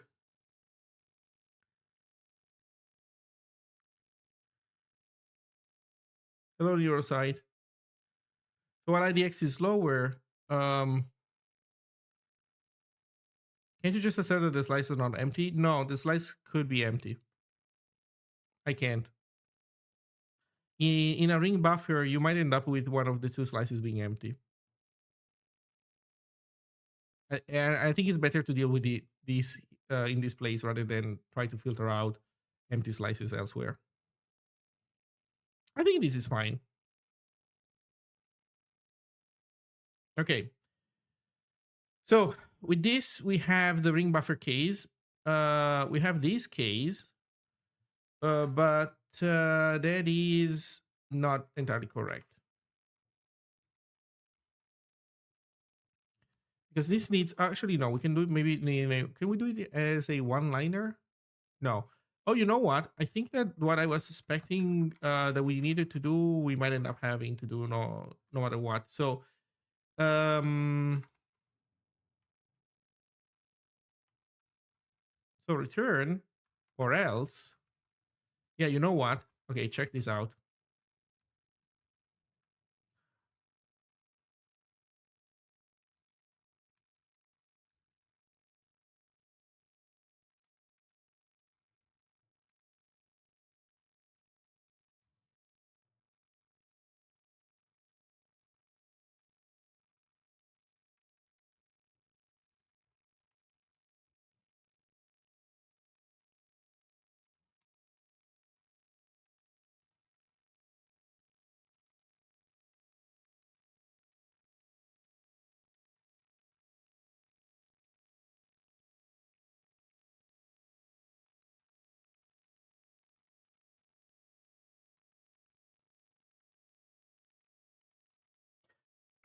Hmm, there we go.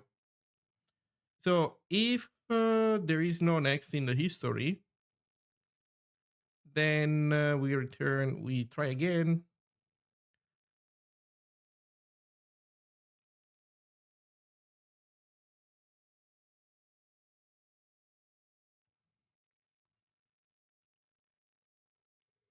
This cannot be done this way.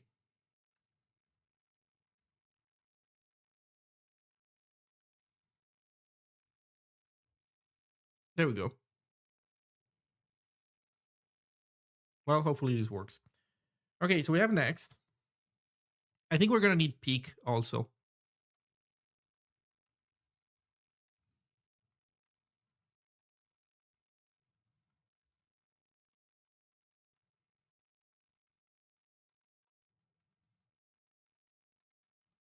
So for peak, that's easy.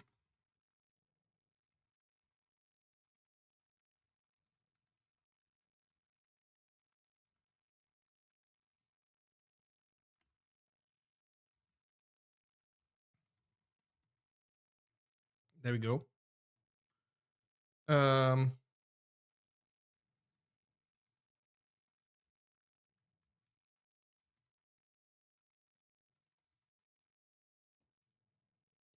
okay, I think we have it.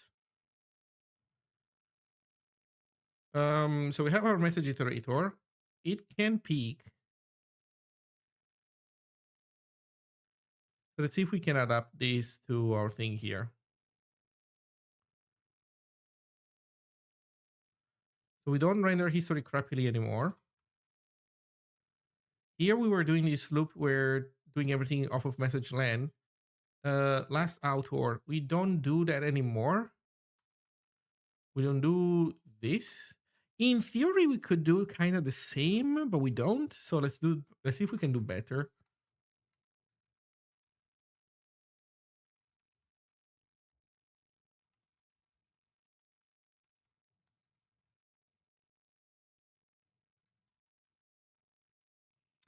So message iterator wants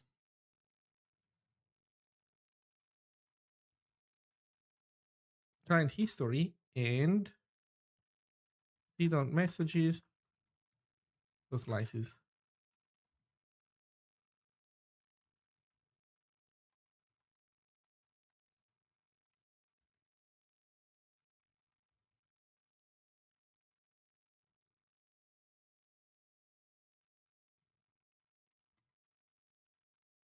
God, again, okay.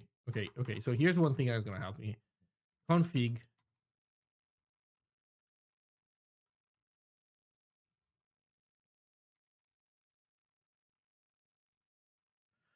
Where's the LSP completion, like the snippets? Where can I disable those?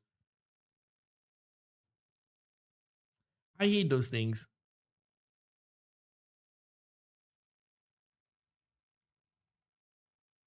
Uh-oh.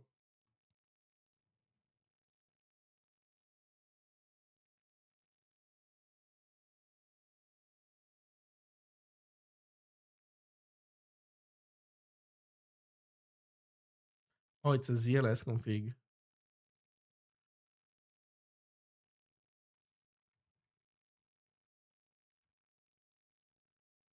You can't disable them. Fuck. Okay, I see.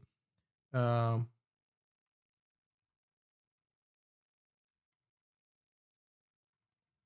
this is not good. How is this an empty file, dude? Null?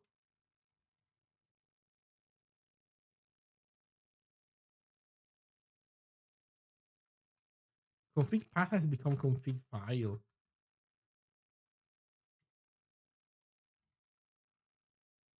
Hey, Dimoroy. Whoo, huge raid. Thank you. Raid and run. Have a nice day. Have a nice day. Hello, everybody. What were you guys doing in the stream? I'm curious to know what everybody else was doing.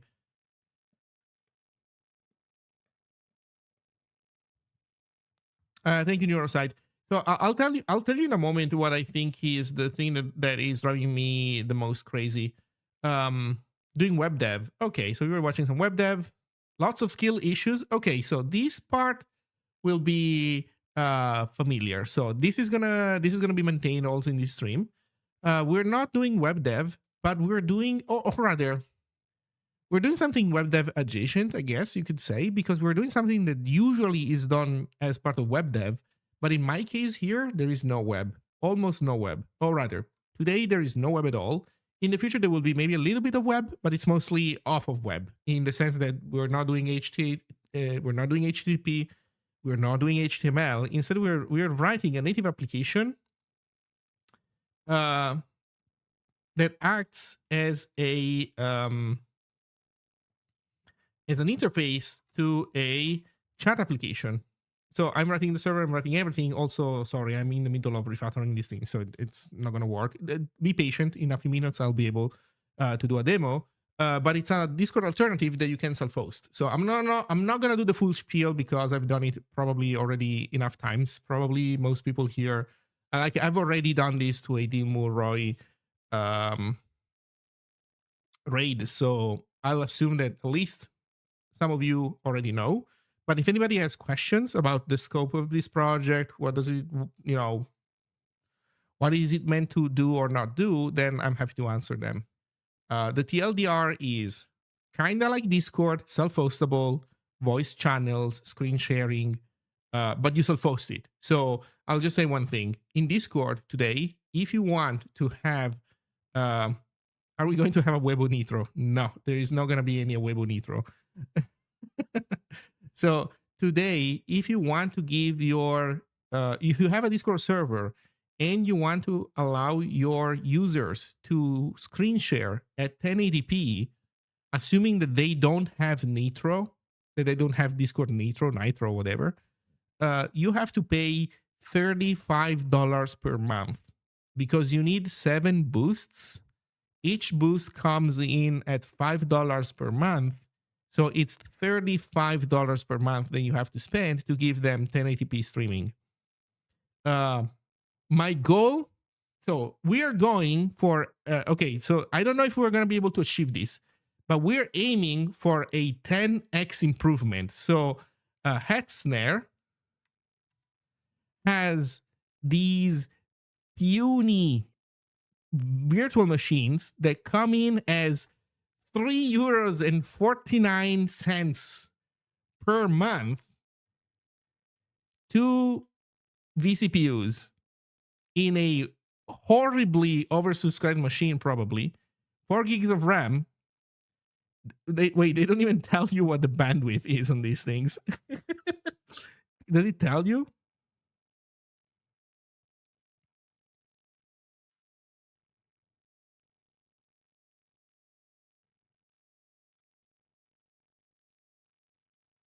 One gigabyte? Okay, we don't know what the link is, but point is, my goal, what I'm aiming for right now, I have no idea if this is realistic yet, but imagine how good it would be if you can, if this were enough to host a Discord server for you and your friends. So I'm not talking about, I don't know, fucking ninjas, XQC's community server. Probably these guys need something bigger than a €3.49 a month virtual server. But the idea is that tiny ones ideally could even run on this tuna can of a VPS. That's the goal. We'll see how close we get to this. That one has bandwidth limits. This one does. Included traffic. 20 terabyte of inclusive traffic for cloud servers at EU locations, 1 terabyte in US locations, 0.5 terabytes in Singapore. Man, data is expensive in Singapore. We'll charge you €1 per terabyte. And 7.40 in Singapore. Holy shit. I think it's the bare metal machines that don't have bandwidth data transfer limits. Let's see. Server auction, no. Whatever. EX line, I don't know.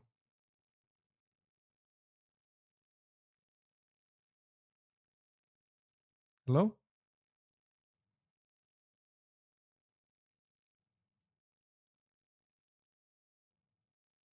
Yeah, like traffic unlimited.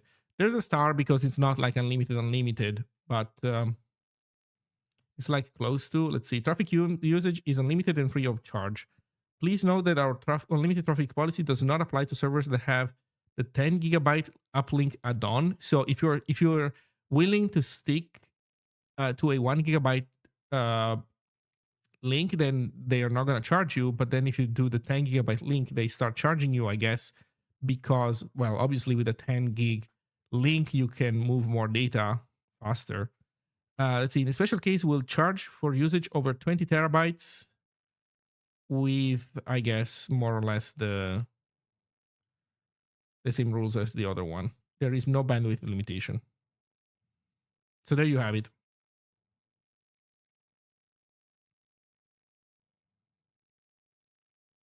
I'm paying $25 for 5 gigabytes up and down. Yeah, but this is a data center. It's not your home connection. I'm assuming that you're talking about your home connection. Hetzner is headquartered close to Nuremberg. Nice. Oh, well, okay. They have unlimited stuff, by the way. If you have the 1 gigabyte link, then it's unlimited. I guess the 1 gigabyte link kind of puts you under, realistically does put you under 20 terabyte per month. So that's probably the point of it being free. I don't know. In any case, we'll see how it goes. So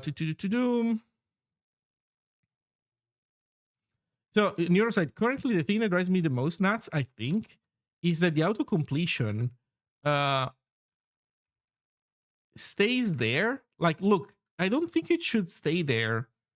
I don't think it should stay open if I'm moving. And I also think that if I press space, it should also not stay there. And especially it should not attempt to fuzzy match a space. Actually, I would argue that probably even these special characters should not should trigger the end of the auto completion. Like, in my opinion, anything that isn't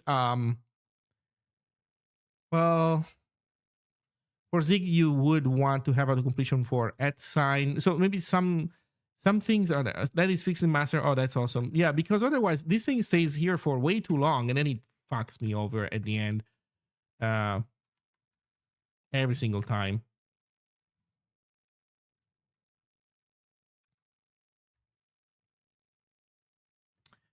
Doesn't want to waste too much traffic if someone is abusing a 10 gigabyte uplink. Yeah, I mean, understandably, they have to protect themselves against people torrenting hardcore from from their things. Of course. Okay, let's get message rendering going so that we can, I don't know, show something to the people that have joined. So we have a message iterator. So by the way, for people who don't know what I'm doing, I have a message rendering routine that I'm upgrading to a new abstraction called a message iterator, because messages could change the way they are like stored in memory. So I'm making just a generic iterator so that this code here can be agnostic to some details of how they're stored. I'm doing it because it's gonna get, like, right now it's somewhat simplistic, but then it's gonna get more complicated. So I think that even if I were not to implement an explicit iterator, I would end up essentially having the iterator like I would have basically the iterator state splatted in here, like as like a bunch of variable states. Of state variables, and so it would be essentially the same thing. So this is one time where I think it's a good idea to embrace a little bit of abstraction. So next message, so impending equals false. Okay, given the message, we do have the message. It's this guy. So let's call it M then. Then message frame, yes. If not, show impending MFRD init. Okay, last author, MFR author. And this is a second loop. Okay. This is a second loop where we are trying to see if the next message has the same author as the current one.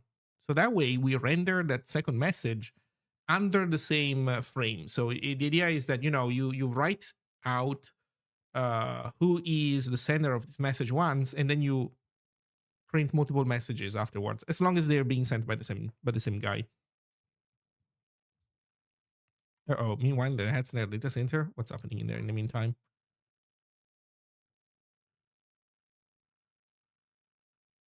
Huh.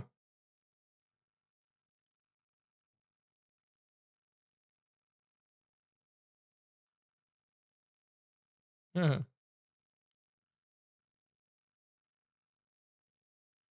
huh. Crazy. Huh. Well, I think that OVH has the same thing. So OVH has Kim Sufi. Can I see the non-Italian version? Do I have to see the Italian version? Bro, please, fucking thing. Okay, sometimes it does work. Sometimes it just doesn't want to. Bro, please. Oh man, I have to, like, it's a puzzle game. You have to find the right path that gets you on the, on the pop-up thing. God damn it, man. Yeah. Uh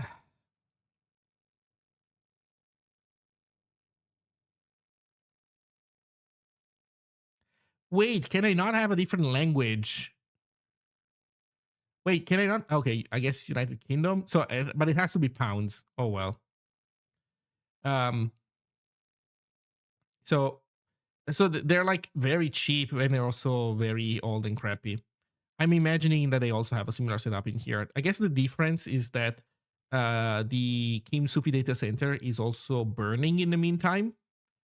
Um, I guess that's the biggest difference between OVH and Hetzner. Okay,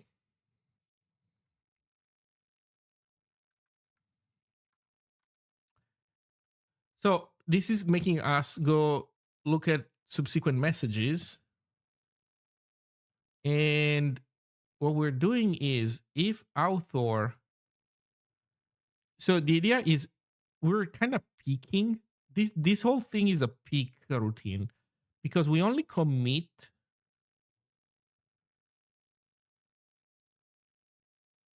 Yeah, this is a peak style routine, I think. Let me try to recode it and see if we can preserve the semantics. So while mit.peak.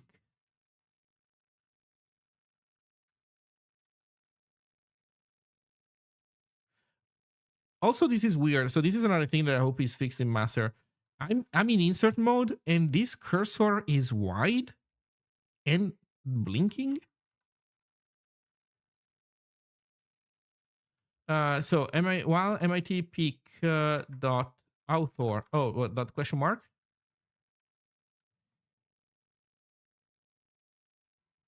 So next M.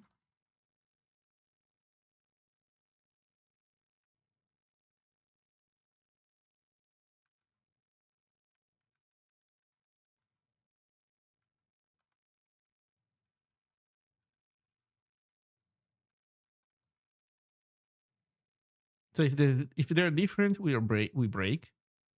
Yes. Otherwise, if they're different, we break. Otherwise, we commit in a sense.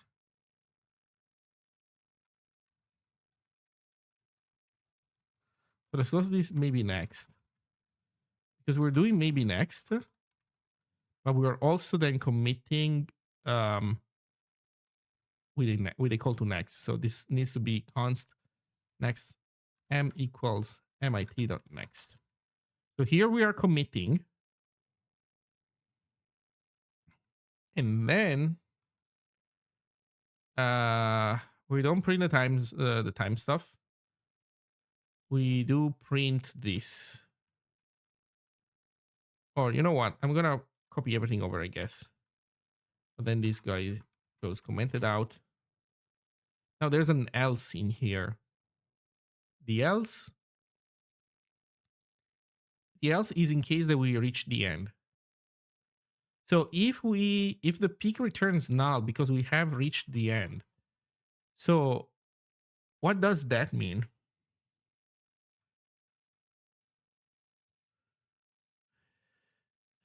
Uh, I guess it means that we need to render other stuff, but at this point, it can be outside of this. Oh, but we want to make this transparent? Maybe? Hmm. Yeah.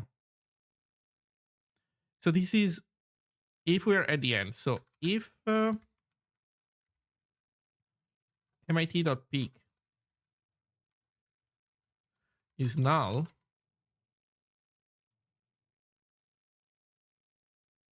then we try to render those messages.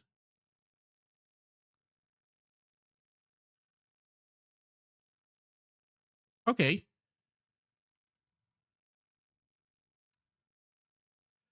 Two things that don't match up, but we'll see. Oh, this gives me const message. Okay. Fine.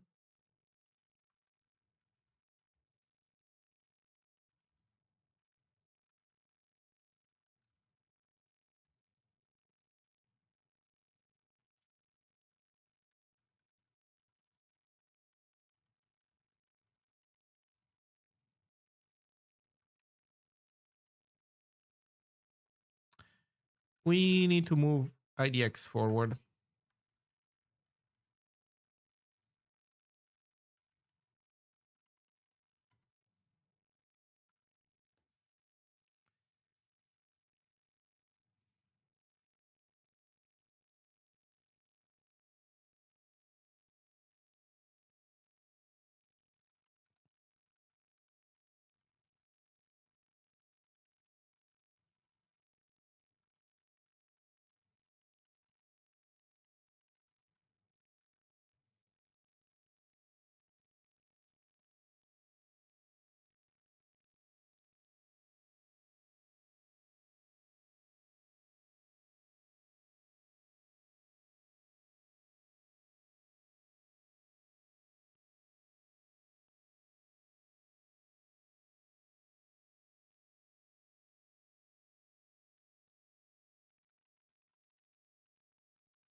Okay. Let's see how it goes. What other errors do we have? Unused local constant time zone in a message list. Oh, wait, do we completely nuke this thing?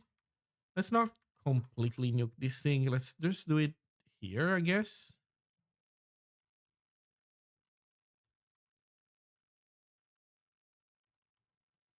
Okay. Final problem. Expected type, blah, blah, blah, found, blah, blah. Does this give me T?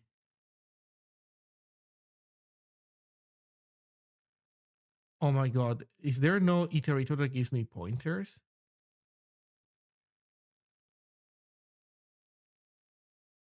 But, but, but, but, but, but, but, but, but,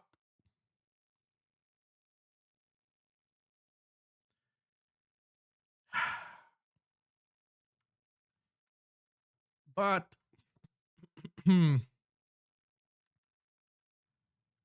Okay, what if these are not pointers? Just to make it work.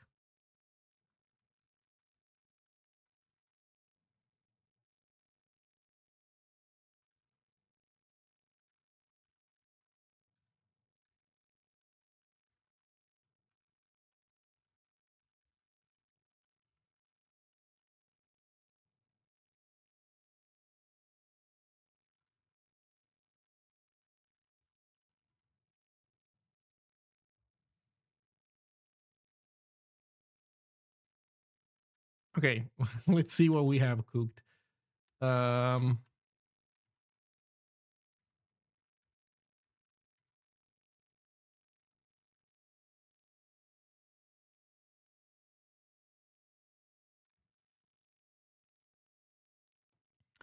An instant crash. Not bad. Not bad. Proud of myself. Integer overflow.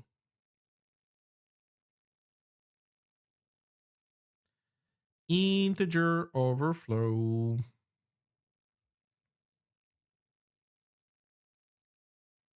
Oh yeah, this cannot be. Wait, did I make it as a U1?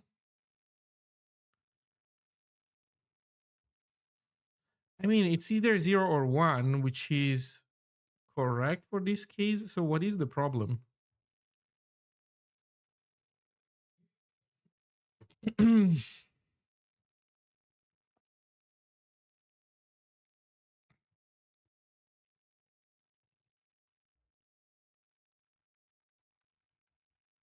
We're missing a -1.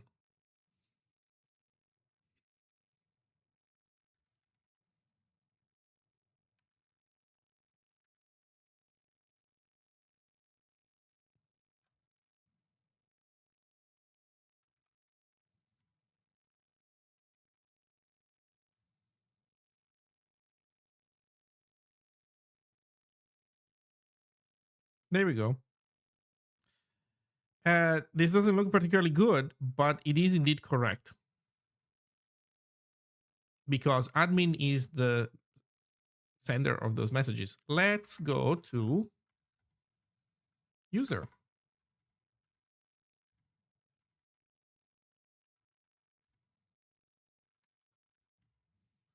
Have a user, user, user, join.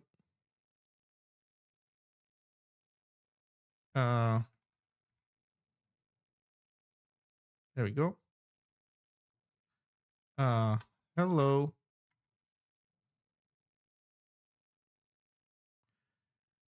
Okay, this is not great.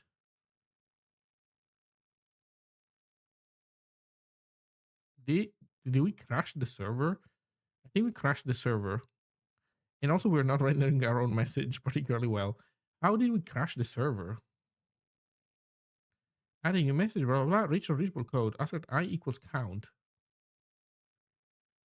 in TCP broadcast.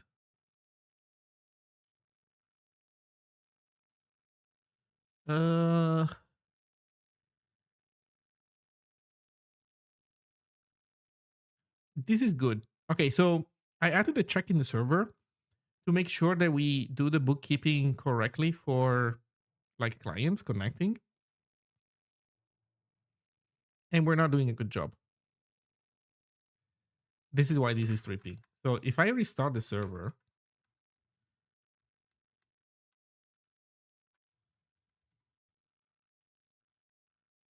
then we should be happy again. Let me restart also the clients.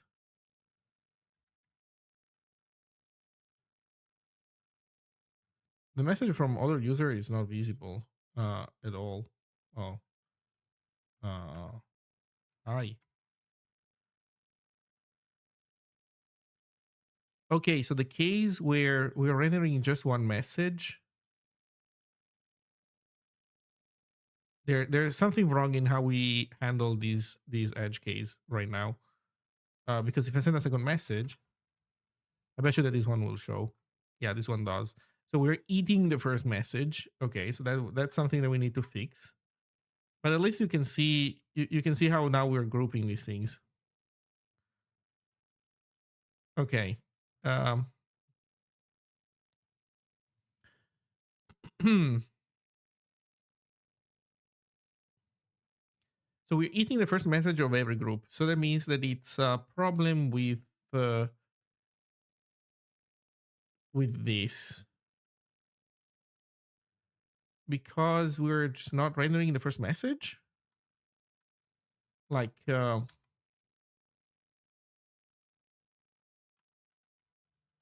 just straight up do this.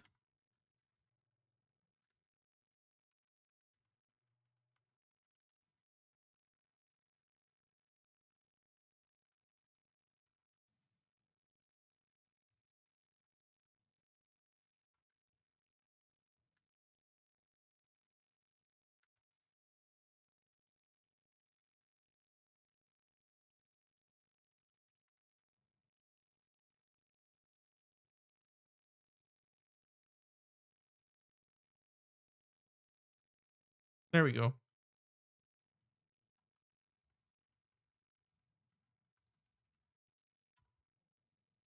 There we go. Now it's our message.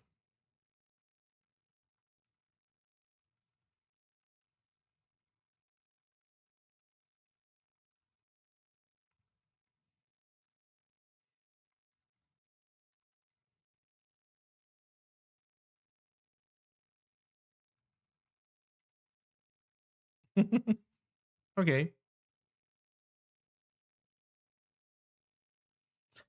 So this works. Scrolling doesn't scroll well. There's a ton of issues with the scroll view, but so now we have message rendering that does render messages in groups, and that does allow us to have a variety of underlying representations based on what our needs are. And so yeah, does request more history work? It doesn't. I broke it. Did I kill the server? Yeah, I did not. I did kill the client though. What happened? Segmentation fault. What? Wait, you're joking? This gave me a segmentation fault?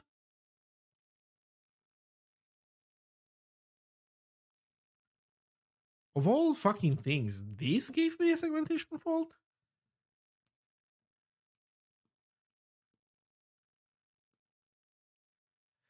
Oh well. I know that I'm breaking this stuff. This is like the history stuff is work in progress. But at least we have like more reasonable message rendering. Can we make it even better? Let's try to make this even better. So I would like to be able to print the admin and the date next to the admin name. Or sorry, whatever the username is. So let's try and do that. So how do we do this? Well, when we're printing the message frame, let's print the message author. Let's add the m.created, and let's pass down the time zone and the epoch. But you know what? We might as well pass down the formatter.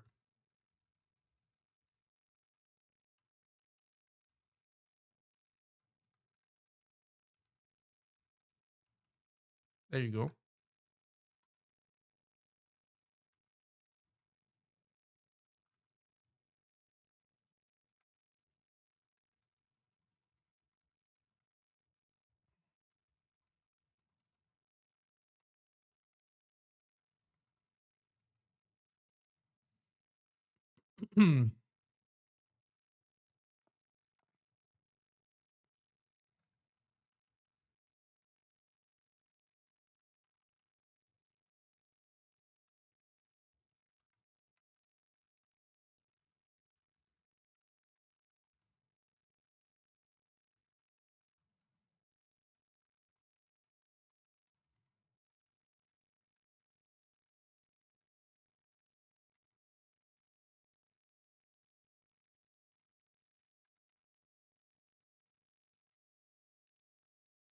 What? Oh.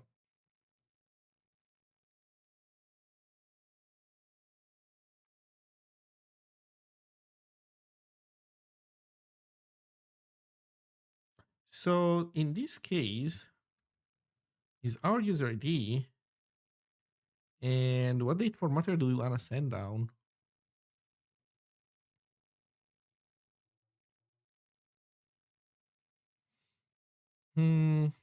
What's in a pending message? A chat message send.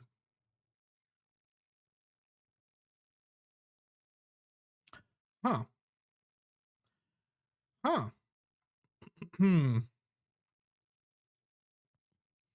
So for our own temporary messages, we don't really have a timestamp.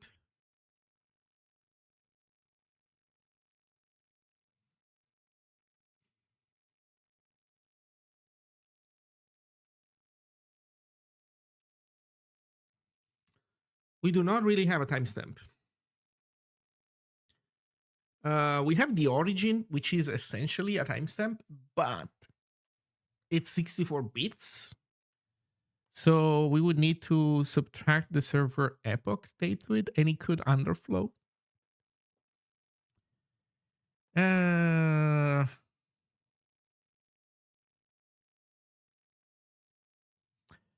let's pass down null. And let's say that what we pass down is on optional datetime FMT. And then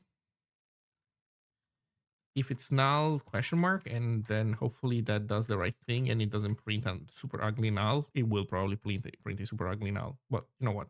I guess this is fine for now. Yeah, look at this bad boy. Oh, look at this delightful. Look at this beauty. We have the username, we have dash the date next to it. This is saying that this is ugly doesn't even begin to describe it. We're missing a lot of things like there should be different font sizes, obviously. So this means that this date shouldn't really be something that we print in the same string. So let's try and let's try and make this happen. So there's a vertical box, but I think we need a horizontal box in here with two labels in it, because either two labels in it or some kind of text layout, because they need to be styled differently. So let's try and make this happen. So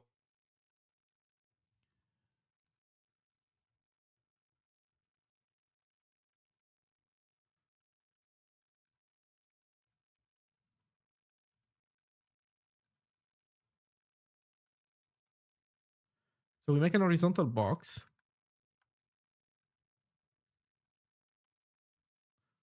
Okay, you know what? This stuff is driving me nuts. Let me update flow.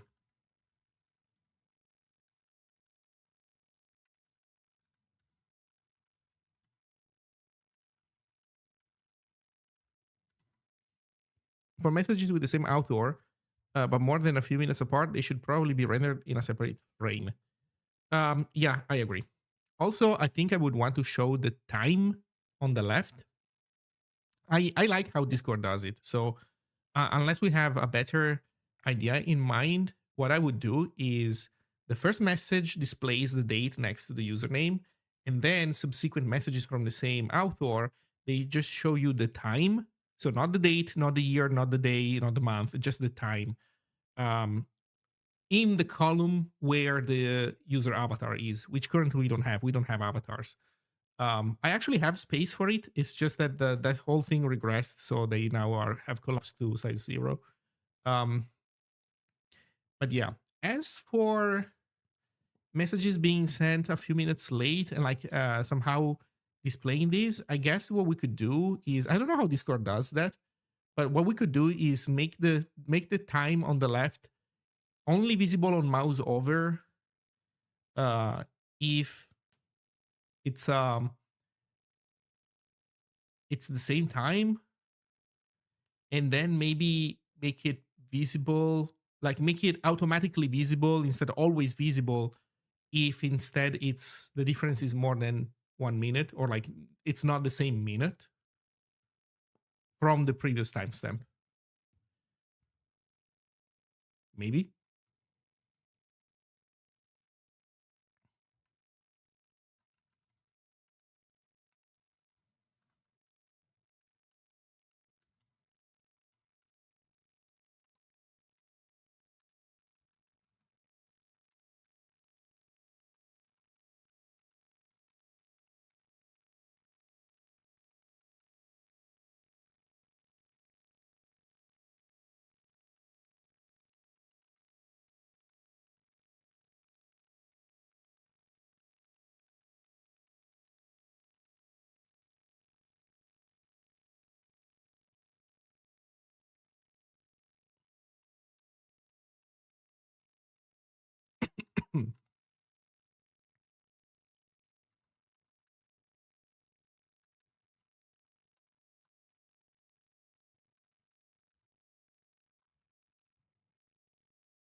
I don't know. What's the style? Theme style name. Control highlight error up 1.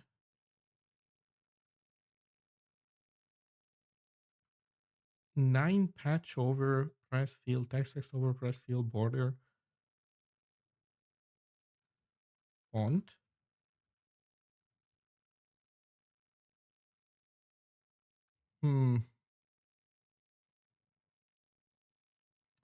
Theme font name.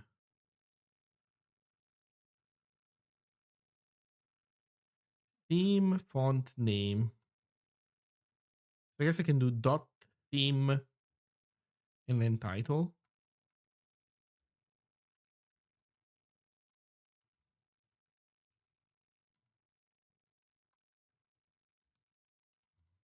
Like this. Might be too big. I guess we'll see.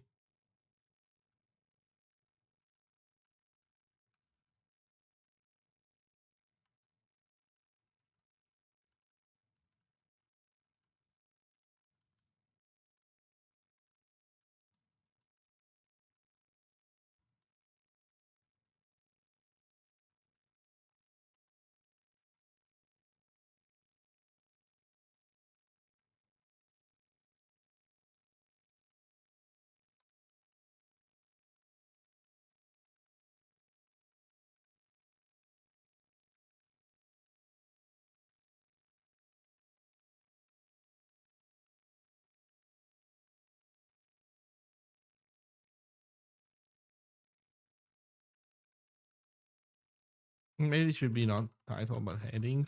I don't know. Can I see what that's gonna end up looking like?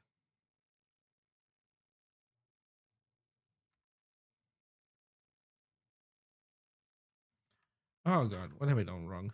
Unused capture. Oh shit, yeah.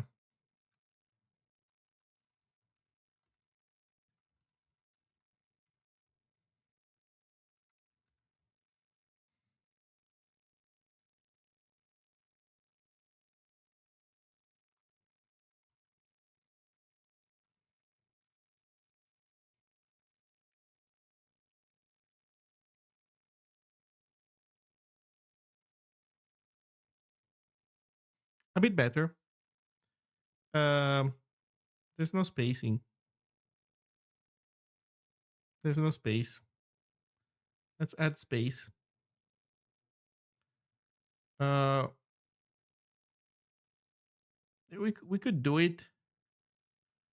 Let's see, rec.all. We could do it differently. We could specify some padding on the left, or we could do, you know what, like double spacing here. Can you? How can you stop me from doing double spacing there? You can't. There you go. A little bit better.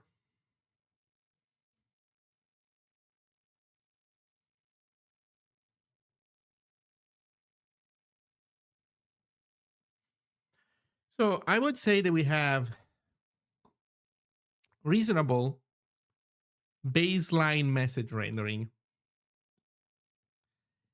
Uh, let's add back maybe. You know what? Let's do the thing where we add back avatars somehow.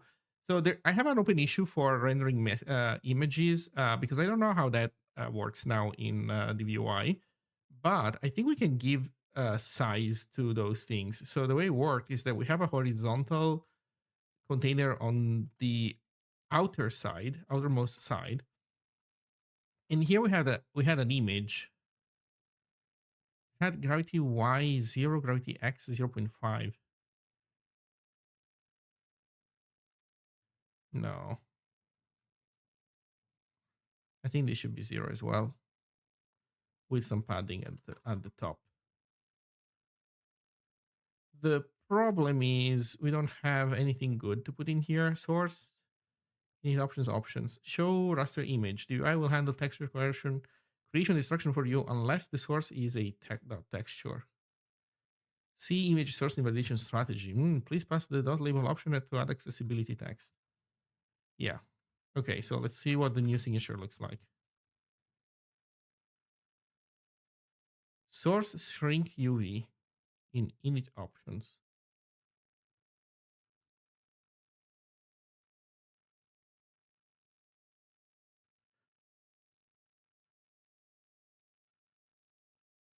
Crop. Huh. Okay.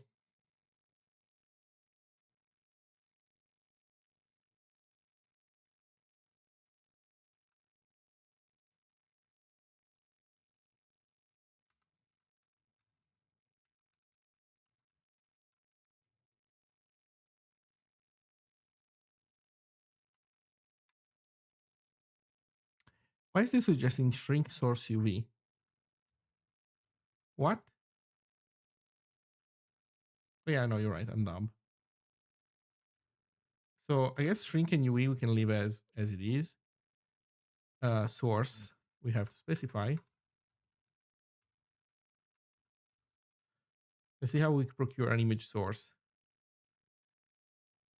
Oh, there's an image file. Okay, I thought this would be way more complicated. Yeah, fuck it. Image file. Let's go.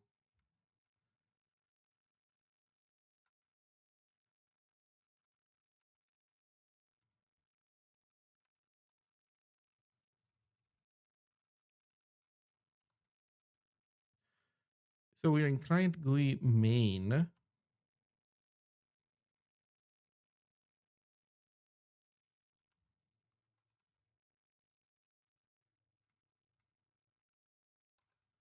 So Zig file icon PNG is under client. There's client data.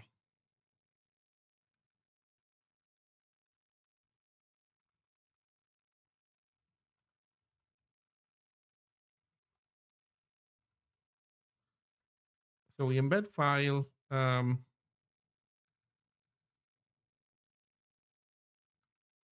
Data slash Zig file icon.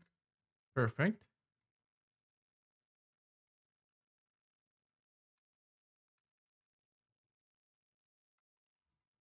The image is the Zig logo. Expect to type text your image.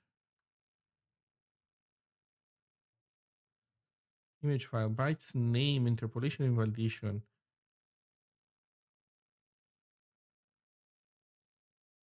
Why are you asking me these complicated questions?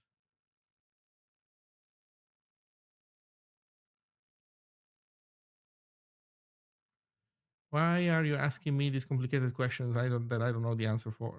To I thought I could be dumb and still have it work. Please, can I be dumb?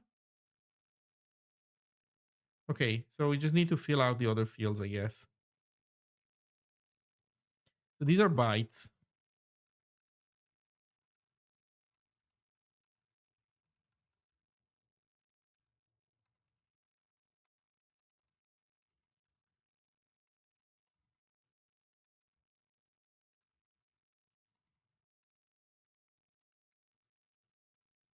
Name, avatar. Interpolation and invalidation. I guess we can leave it default. So, oops. There we go.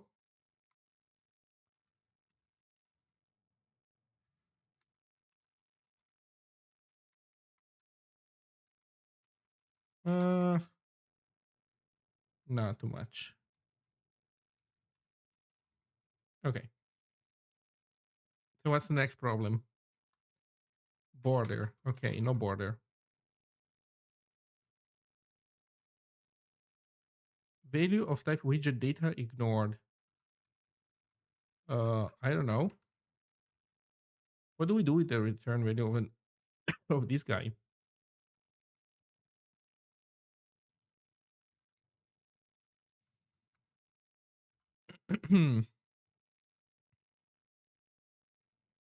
I don't know. I guess not too much. Icon. Oh,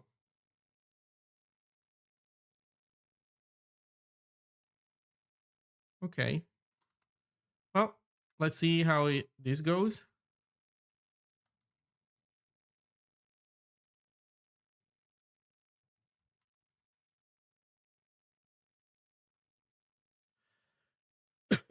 Wait, did I not save?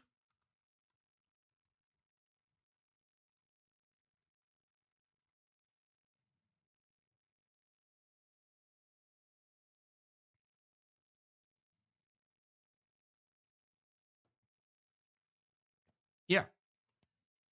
Again, ugly as fuck, but yeah. Probably just a tiny, tiny little bit of padding. Yeah. Probably wouldn't be bad. Just just a tiny, tiny little bit of padding. Oh, I can't wait to see what happens when we do this in the VOI, like in a real setting, and we compare this with what happens with Discord. But that's gonna be that's gonna be an adventure for another time. Just a tiny little bit of padding, I think, to the right. Let's see if we can do that. Unfortunately, I cannot squeeze spaces in this thing. I just need to give it actual padding.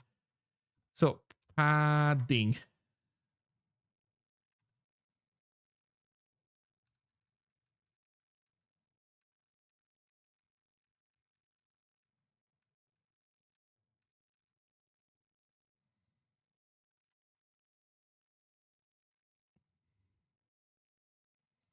I don't know what the unit of measure even is. Pixels? Fraction of a something? Somewhere else I had notes. I guess this is the thing. So W is right. So we want this to be, I don't know, 1.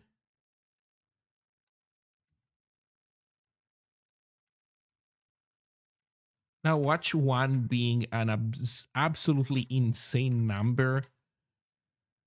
1 represents like infinite or something absurd.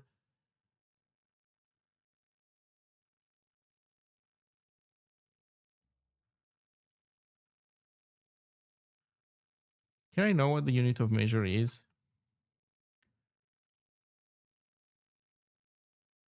Please, man. What, like, pixels? Oh, you're supposed to. Oh, there's like typed versions of these guys.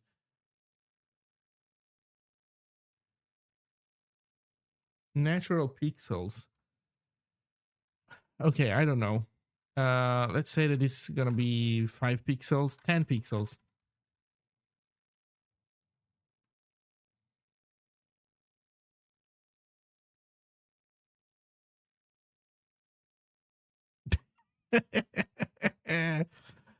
Okay, so yeah, that did something, except that turns out it's not the image itself that we want to give this thing to.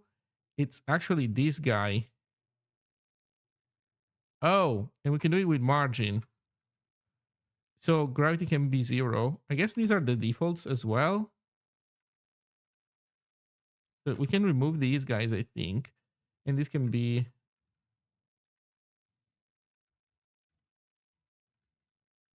10 10. Let's see.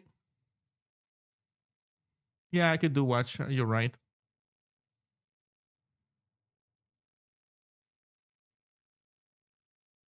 Mm, I feel like those 10 pixels are not really doing anything for us. So, no. All right, because padding, yo, you know what? Yeah, right. So I was right in saying that this should be wait a second. Wait a second. Okay. So here's how it was. It is down here, but it is margin, not padding.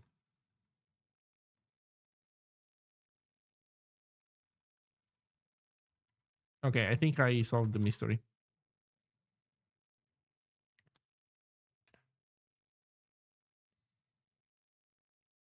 Oh, there we go. Finally. Yeah, reasonable. I would say reasonable. Now here's the question. Can we do the magic? Can we display a time in here that only shows up? Can we do mouse over on these messages? I wish we could do mouse over. Highlight on mouse over.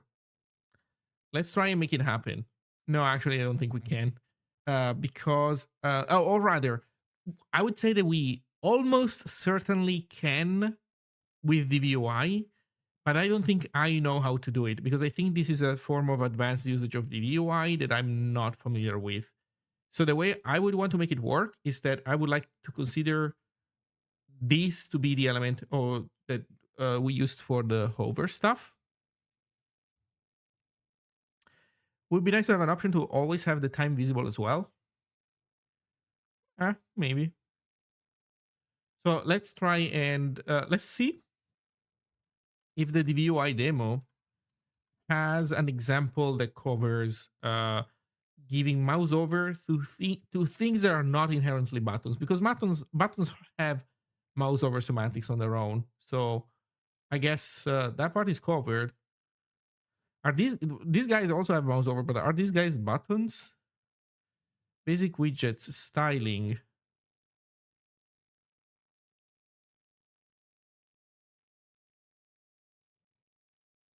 Oh, wait a second. What the heck is 9 patch? Can somebody explain to me what's 9 patch?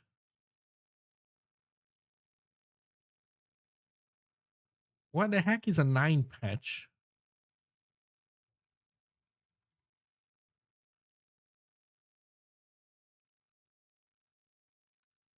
Texture?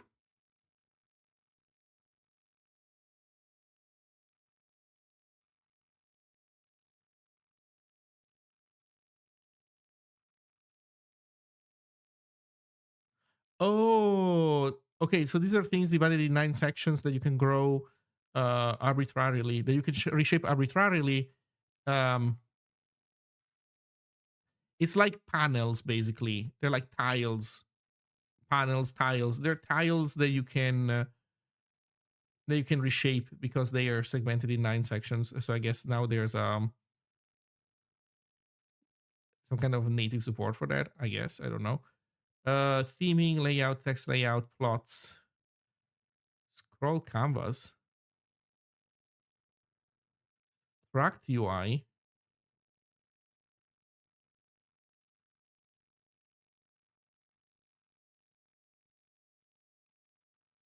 Huh. Grid. Oh, oh, look at these delicious tubs. Oh man, these tubs look real good.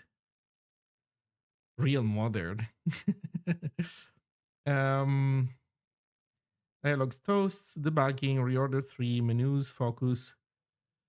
So, oh, look, there are tooltips. There are tooltips in the VUI, so no excuses.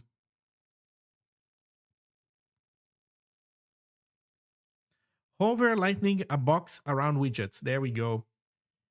We have our winner. This is it. This is it. Hover highlighting a box around widgets. In menus focus. Hover highlighting a box around widgets. A box around widgets. A box around widgets.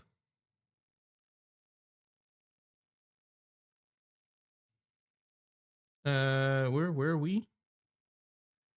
In menus focus.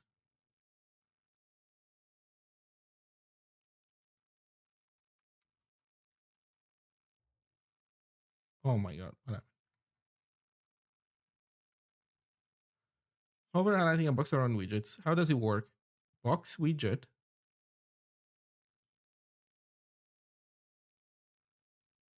Why is this not? Okay, so we're making a box manually somehow.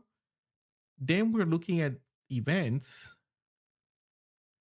and we're doing event match simple. Oh, this is okay. We're doing the explicit initialization so that we can have access to hbox.data, and then we're triggering this stuff based on that. Okay, so you know what? Yoink, yoink.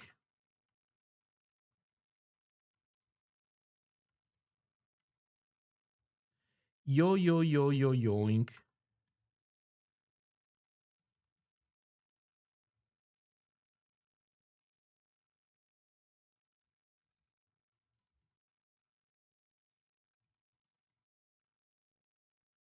So direction horizontal, yes. Actually, you know what? We copy everything over. There you go. Goodbye.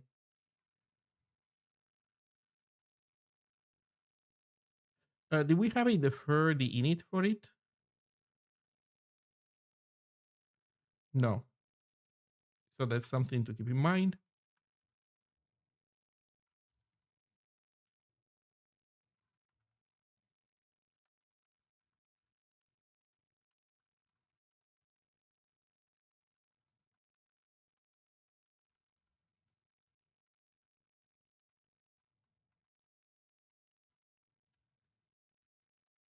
Okay, let's see how we're doing. Oh, this is user. Now we want admin, but in any case, what's wrong? Expected type pointer 2 found widgets box widget. Oh shit. Oh shit.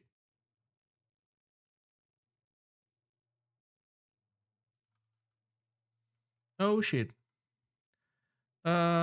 Maybe does it return a pointer to a box widget? It does. Okay, so turns out that this was actually the right invocation for us. So I guess maybe we want this.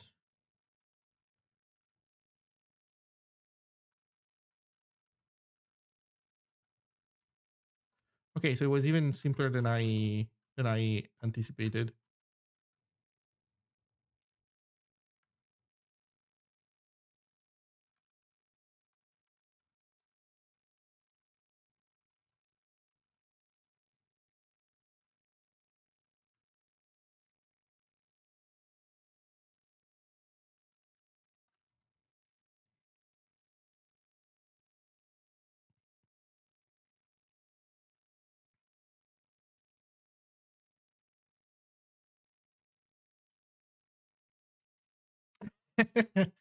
Okay, kinda, almost. So what's the problem here? The problem is that our text messages have a background, and the text has a background which is not the background of the message as a whole. So I guess we could turn off this background. Let's turn off this background and see what happens. So that background is here in chat panel, and it is in here when we do text layout.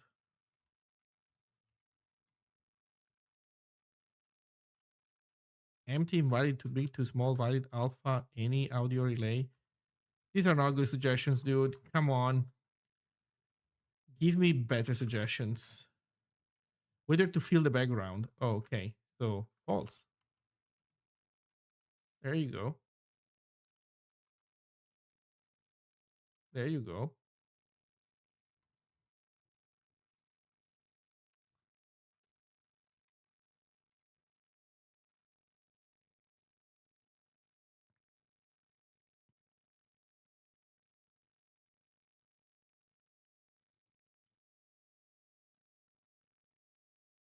There you go. Maybe we want some vertical padding on those messages. What do you guys think? Bit of vertical padding wouldn't be bad, huh?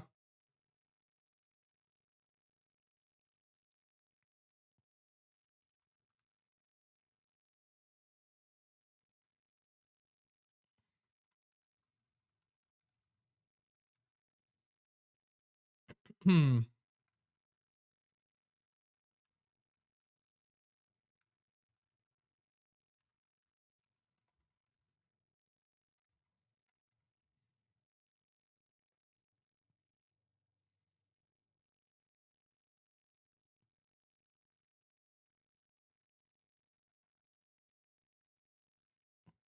Man, this is almost like a serious application. Holy shit. Like this is enough like uh vaguely reasonable, vaguely sensible interaction, and that is enough to give me like a very good feeling. Holy shit. I think we should not have the margin then now. Where can I buy it? You can't. It's open source. But you know what you can do? you you can donate to the Zig Software Foundation if you want. um, or you know what? You can buy me a beer or a Spezi if you come to a Zig Day.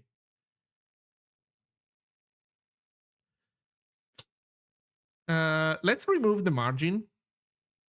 Maybe I should consider. Okay, we need. I think we need padding also on the other side. So I think that we need padding everywhere. So let's do this. Let's do dot all 5. So padding of 5 everywhere, and no margin. Let's see what happens. Or you can spend $5,000 in SDI to make this for you. Yeah,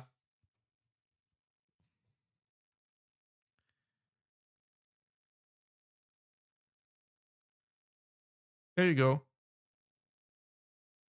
Highlight per message instead of the whole block. Oh, you know what? That is a reasonable point, isn't it? That is indeed a reasonable point. That is a very reasonable point.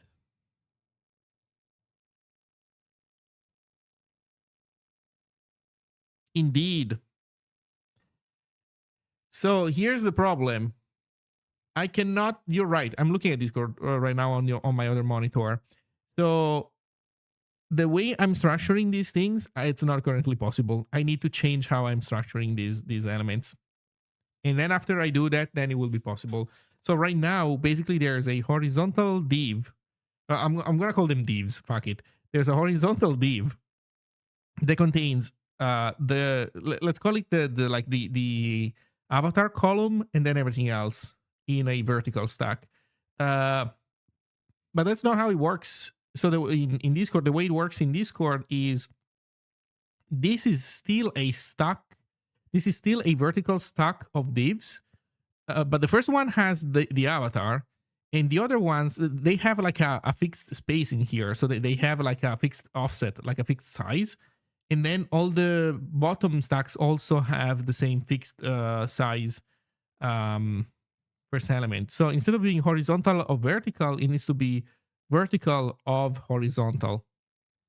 Yeah, but you know what? We can do it now. Why not?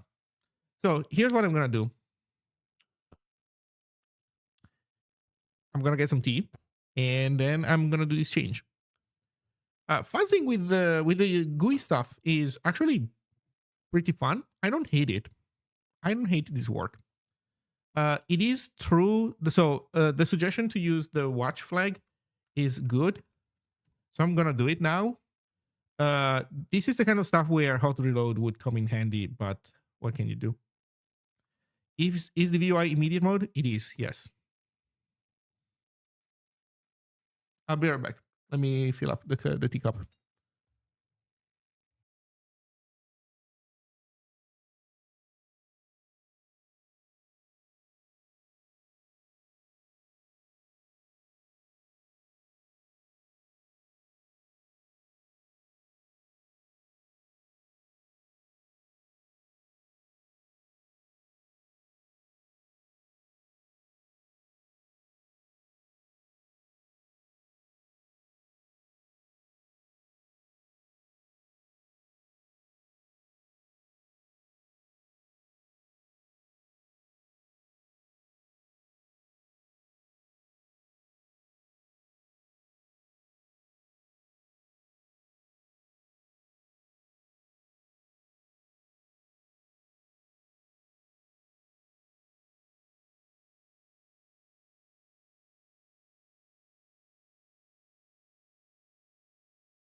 Okay, never mind. Running out of tea.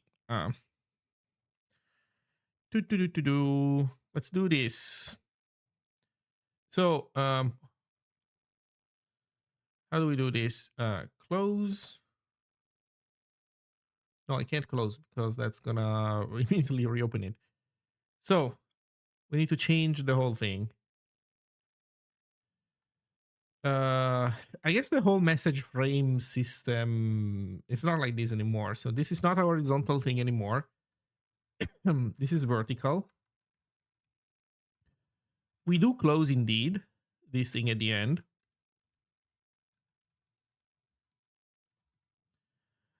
Then in it we have. Do we have a mouse over event? Let me think. Oh no, you know what? No, we don't close it. We don't close it because based on how we're using it, we don't close it. But we should. We do close it, and then we also get the text.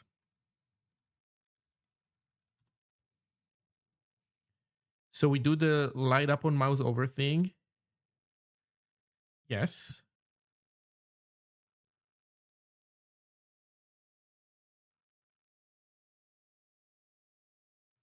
I guess we could call message frame for every message. You know what? I think we should call message frame for every message. And then the author is optional. And if you specify it, we print it. Otherwise, we don't. Like this. So do the mouse over stuff. And then we say if there's an author, if author ID, then we render.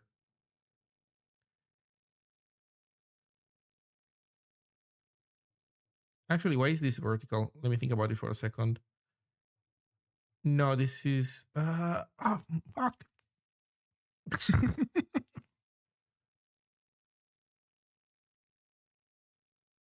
Yeah, this is horizontal. This is still horizontal. Okay. It's just stuck differently. This is horizontal. And it contains, in case there is an author, it contains an image. And then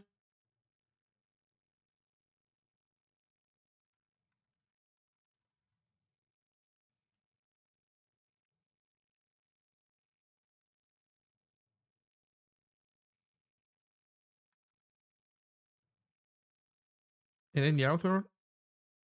Uh, do we need a text box? This is vertical. Yes.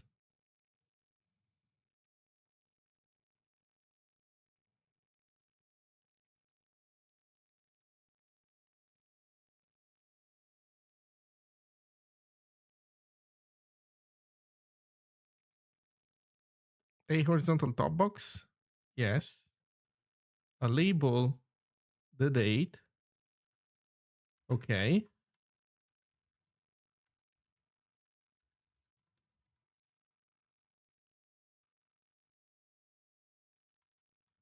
Yeah, this doesn't return shit now.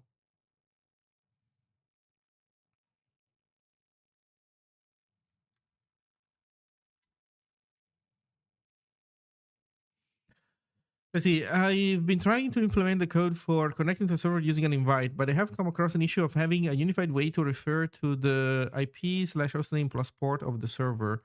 Core host join takes a constituent identity, which is an IP address in a string. I think we probably want yeah. So here's what I would do for now. Assume that it is an IP. For now, work under the assumption that it is an IP because everything else also does. And the day that we switch to also support host names, we'll do everywhere. So don't worry about it.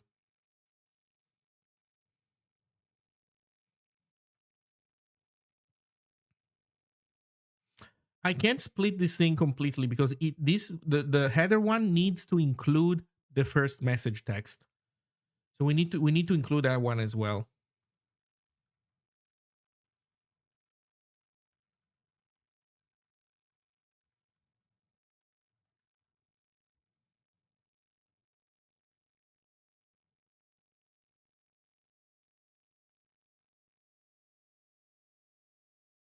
These boxes have truly shitty names, man. But what can you do? Expected expression found const. Oh. Okay, let's give it a author date box. There you go. Author date box. It's the author and the date. Uh Delicious.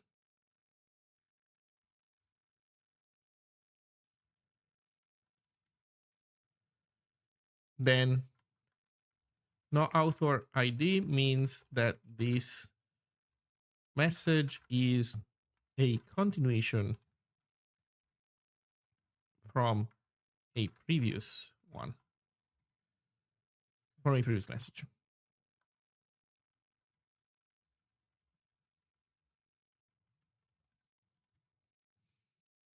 So if we have the author ID, we render all this shit. Let me do a better job at naming these things.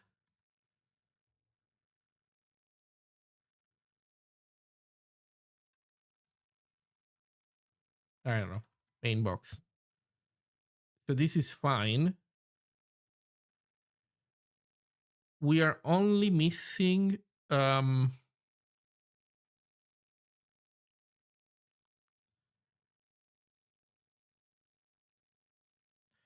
if we have this thing in here, then we need to have message text in here. And then in the else case, oh, it's unfortunate. Since this guy has to close,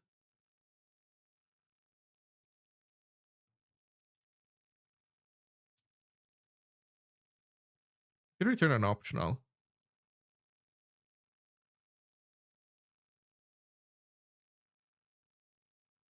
You return an optional. We don't close it. Here we return an option. We return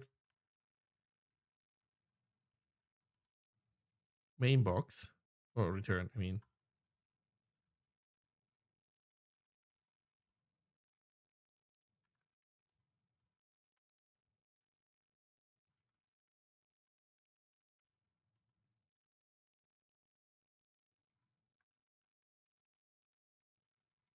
and then in here we do render message, and then we do if. What do I call this? Main box.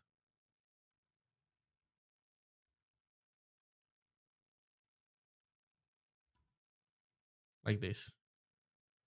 Okay, so render message. We have code for rendering messages up here, which is this.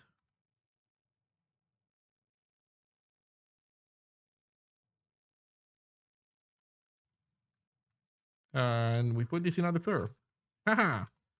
Delightful, actually. This is pretty good.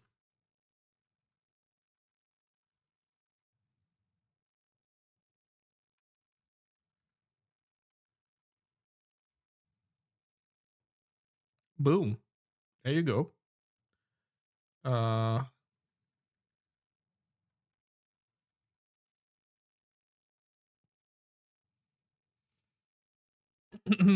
oh, the cortex array, right? That's a special thing. For the other ones, what do they do? The other ones, that's what they look like. Okay.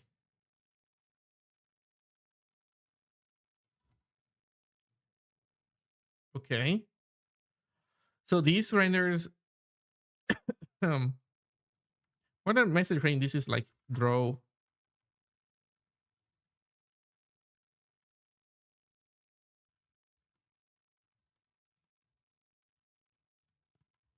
message. There is no message stream result anymore. This is void.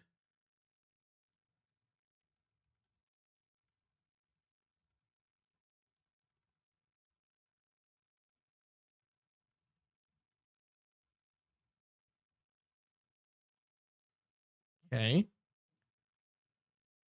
This is actually making this whole code so much better.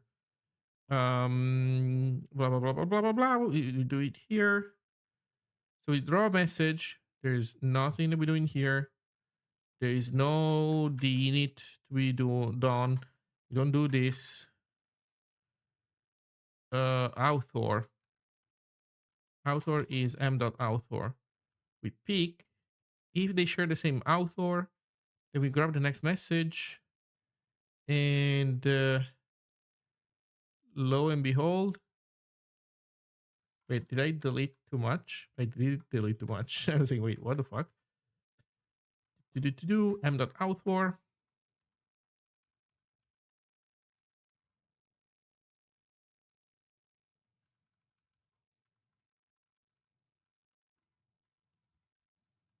So draw message, go in here, we do draw message again, but with next M.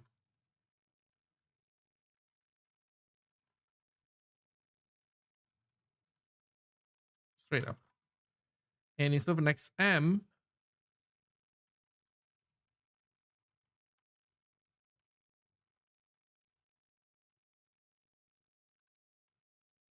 maybe continue.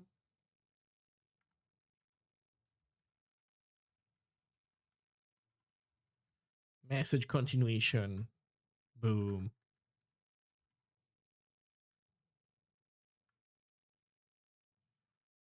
Uh, do. So we do this, then we peek.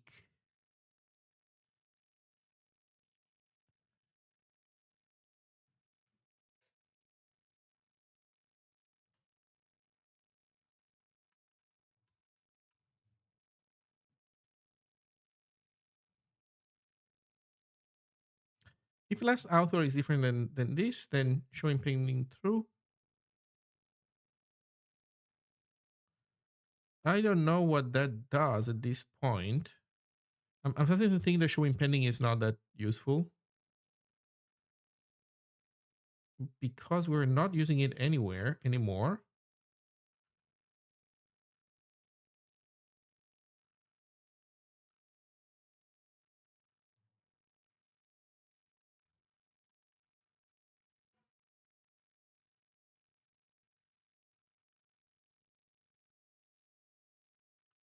So we draw a message.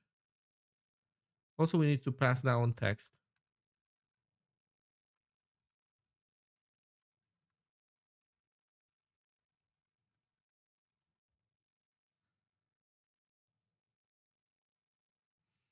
And in this case, author is null.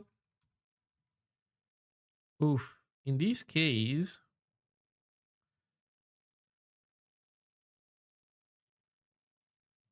date is null. I guess we can take date being null as color text gray.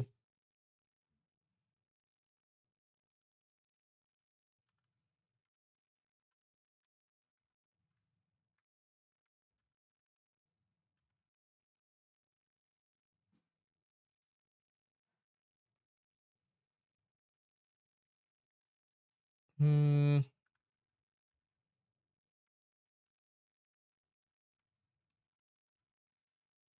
There you go. So that does that.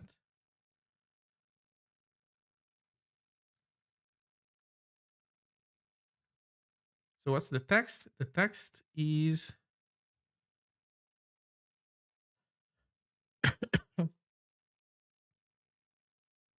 oh, I get it. So it's a for loop where we do this. The text is the IDX is PM IDX.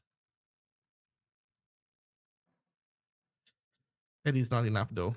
It's IDX plus PM IDX plus 1. And Hmm, we need the text.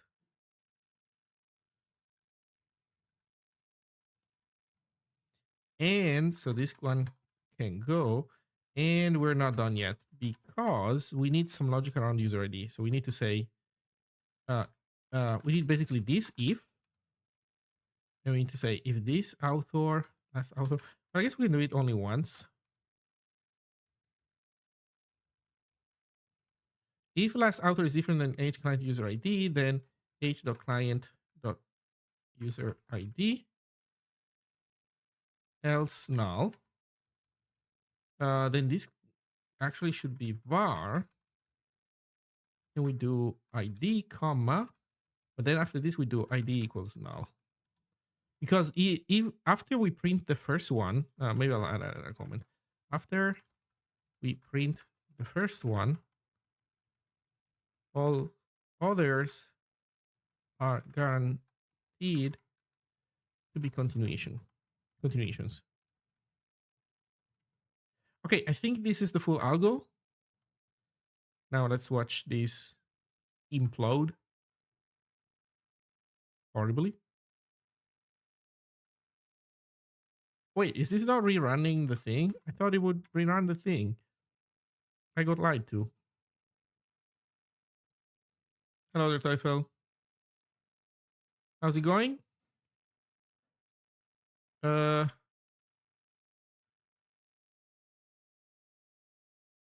it's going a little bit s. That is how it's going.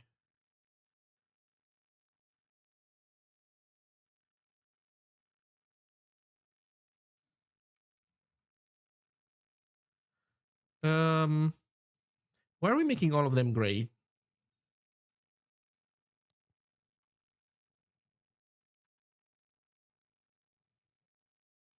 Oh, yeah, because I definitely fuck it up. Okay. So this is actually pretty good. Like as a first try, I pretty much got it almost right. The only thing that is missing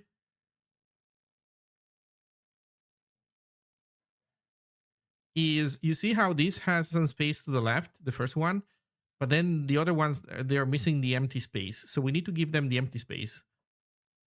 And then other than that, we're good. We can give smaller margins to these guys also.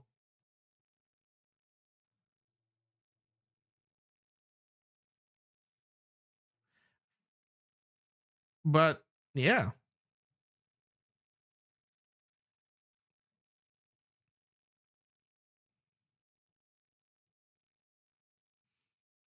Okay, let's give them some space. So, how does it work? If we have an author ID, then we're drawing the image on the left. And we know its size. It has a mean size content. That is interesting. So it's 30 pixels wide in theory. So what we want to do in the absence of this? Also, this guy has margin. What about these boxes? They don't. Okay. So what we want to do is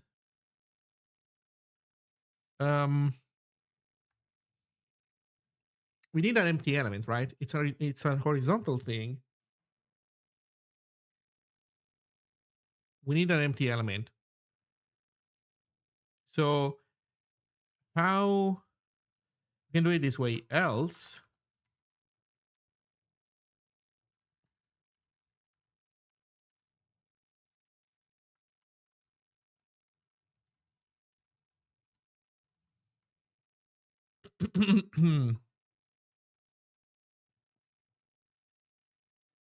mm,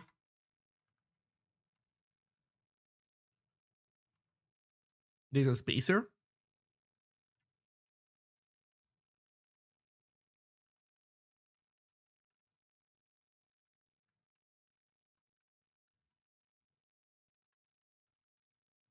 What are my spacer options?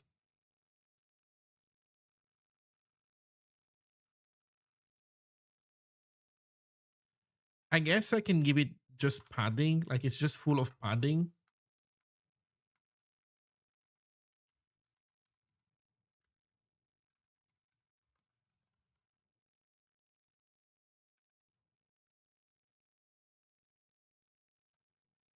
I guess I can do all, and then I do 15.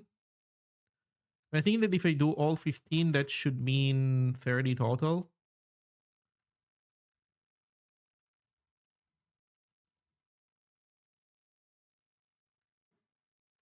Do we need to de-init this guy? No, you don't, right? Widget data is not something that has the init. Oh, so look who's showing up. Hello. It's almost working. We're missing the 10 pixels of margin.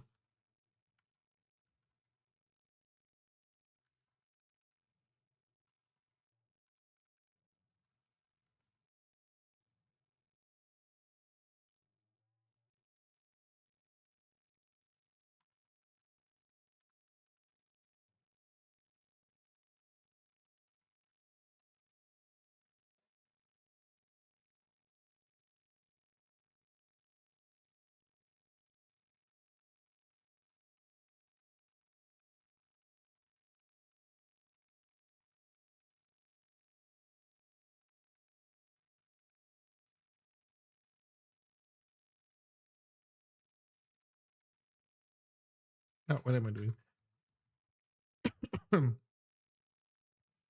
Mean size to the spacer. Oh, well, it seems that one way or another we made it work.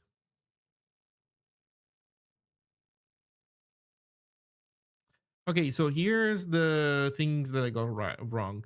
So this needs to have width.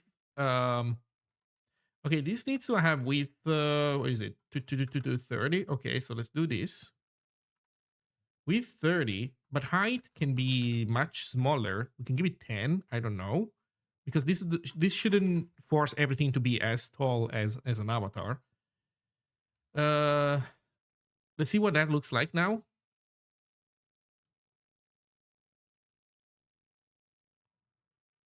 This looks fine.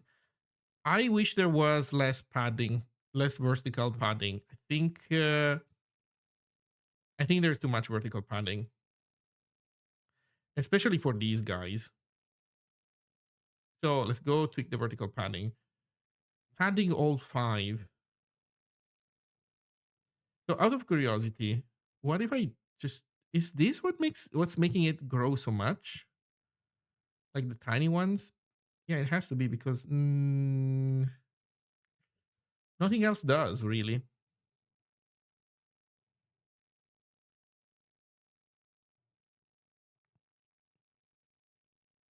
I'm gonna comment out the padding temporarily. I'm curious to see what that is going to end up looking like.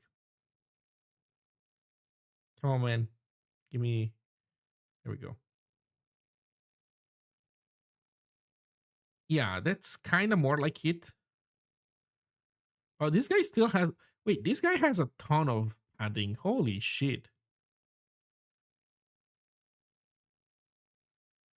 Why does this guy have this much? So this guy is cooked, has no padding whatsoever. He does have bottom padding. So I would say that the tiny ones are fine as they are. And the top one just needs some padding top and left. Probably also right.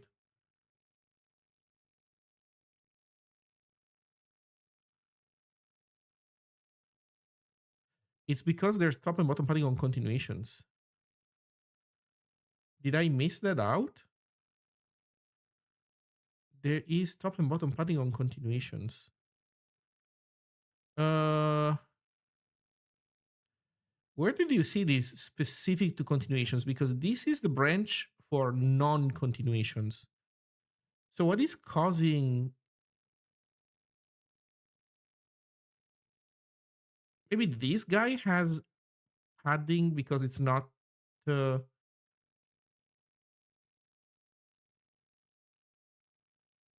could it be that these guys have implicit padding? No, because without this is 0. So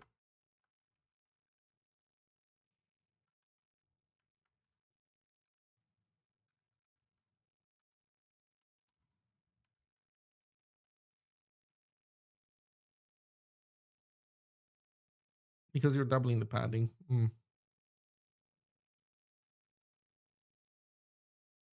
Yeah, you're right. I am somehow doubling the padding.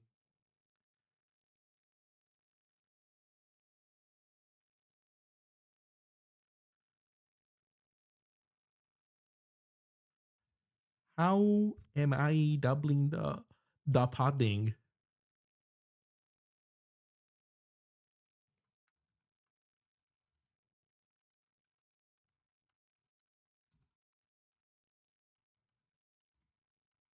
God damn it.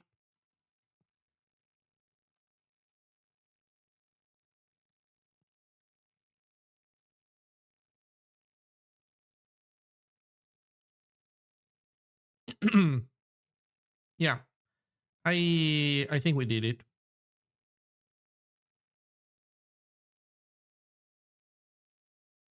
I think we did it. Basically, this text layout was had some padding. So for simplicity, we leave these all at 0. So this had a non-zero default. Um, so this guy now we can do all 5.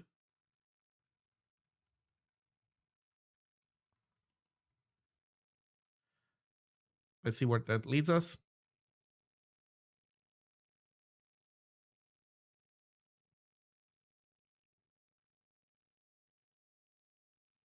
It leads us to something reasonable. But now this thing is a little bit too close to the text above. But we do that by adding a margin to the top to the what's it called out or date box.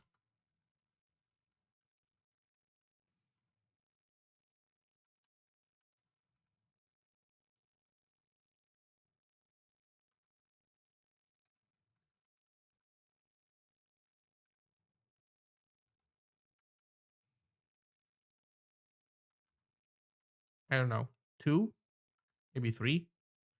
I guess we can look at what the defaults for this guy are. What are your defaults, dude?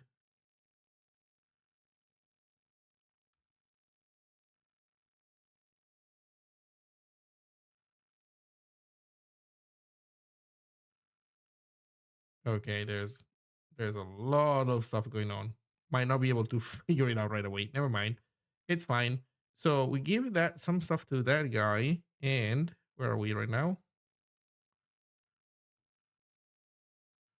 Yeah, maybe we can do more than 2. We can do, or maybe we can do 5 actually. Maybe fine, 5 is fine. And do we need anything to the left? I don't think we do. So let's move that to 5 and we should be good.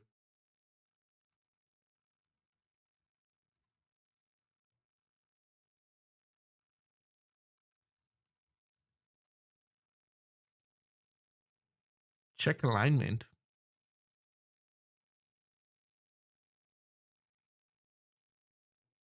Do you think that this is not aligned? It might. There is a 1 pixel border here. So maybe that's causing a 1 pixel shift. I think this looks good. I think this is what this is meant to look like. I feel like we did it. Chat, what do you think? I'm gonna look at the 1 pixel difference here. Maybe, but that's it.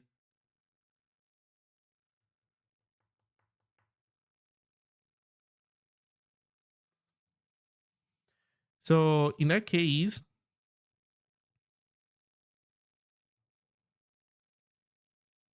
that means that for this guy,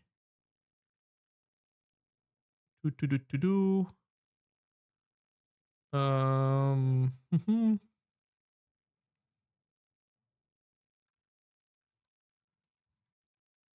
do 11. Let's see how that goes.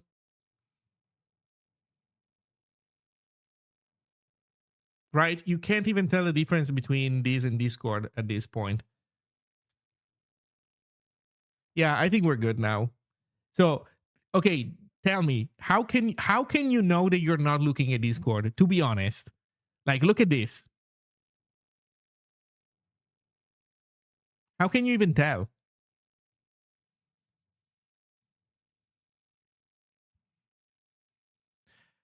Pairing a font change at build time be acceptable? No, sorry. So, um, I would be open to changing font. I would be open to changing the default font to something better.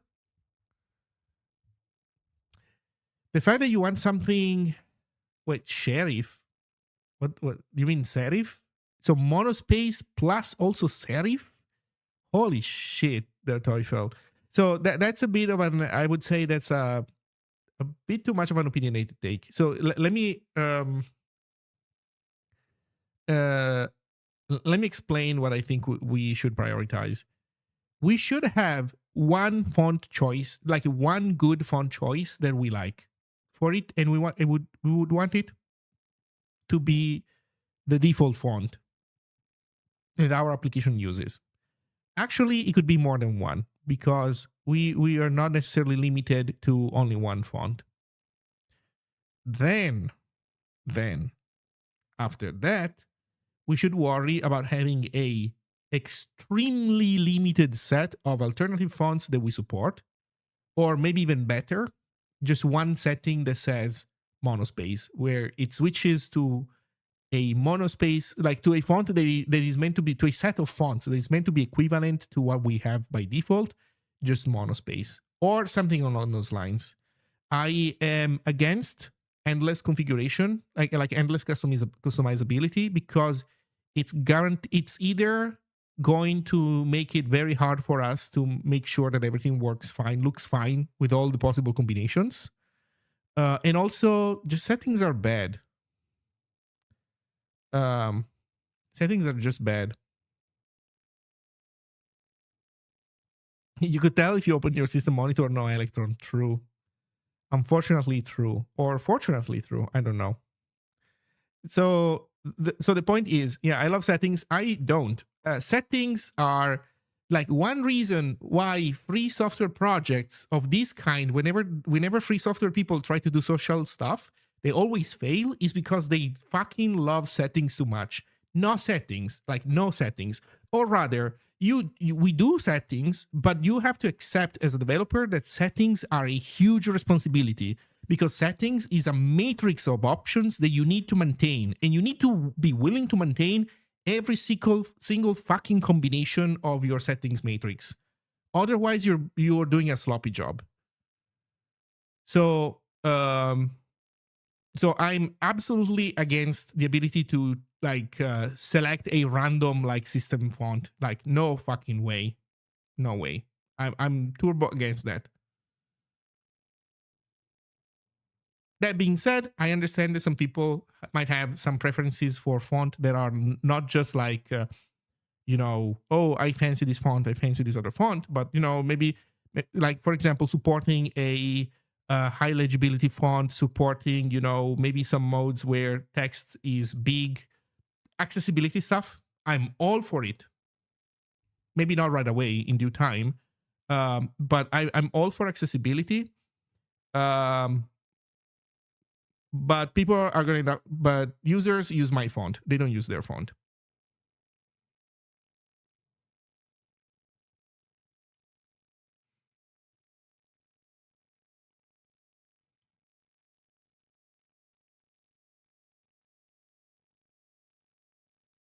So shall we try to squeeze a time here to the left instead of a spacer?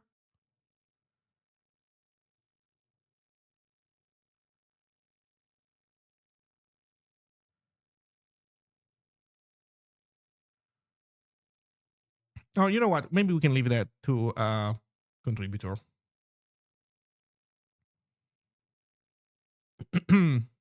Also, I'm thinking that this text should be gray, like the date text.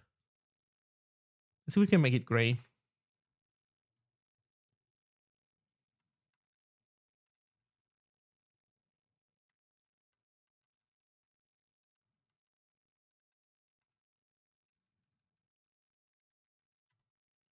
color text, hover and press. Interesting.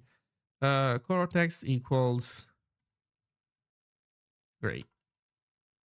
Yeah, thank you, ZLS.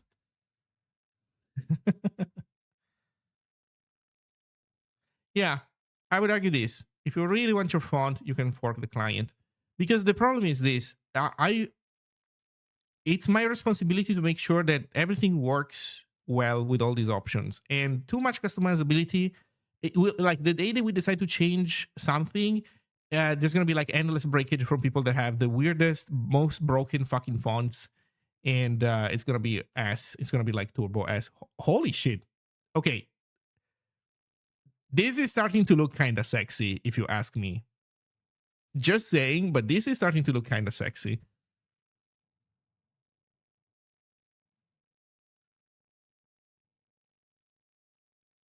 I think this is screenshot time.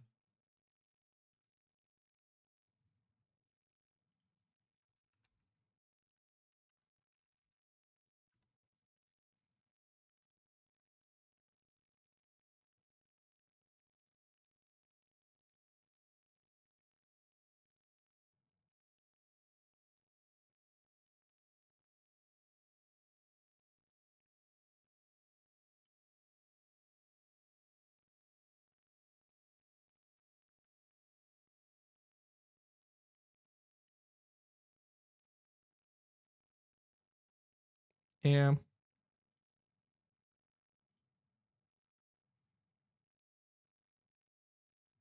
looking like Sim Chat. Actually, yes. Yeah. What about custom themes, right? Yeah, no custom themes. Sorry.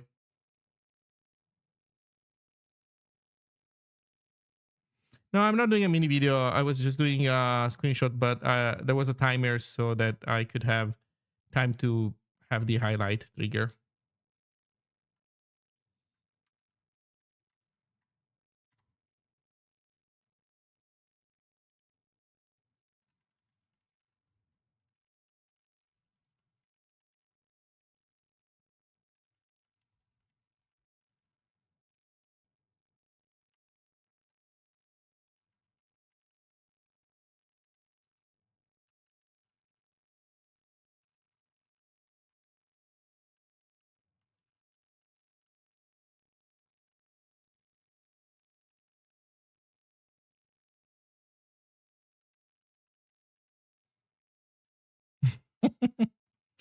Oh man, that was a good joke.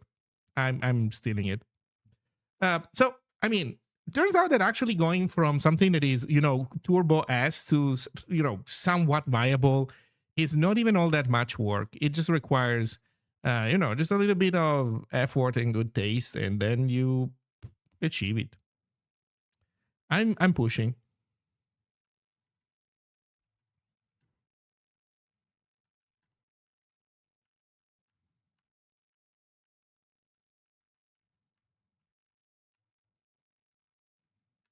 Actually, you know what? Maybe let's test with an empty channel. Did I open the empty channel?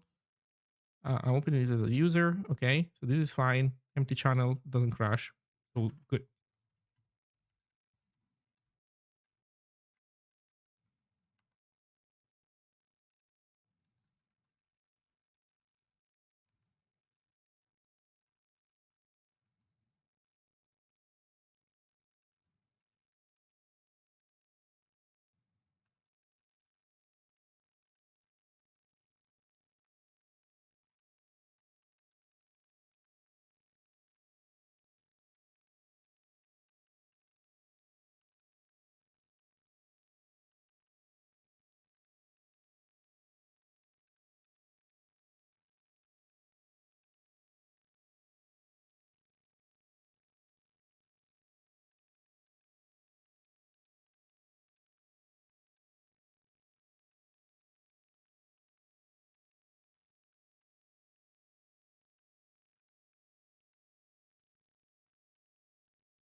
There we go.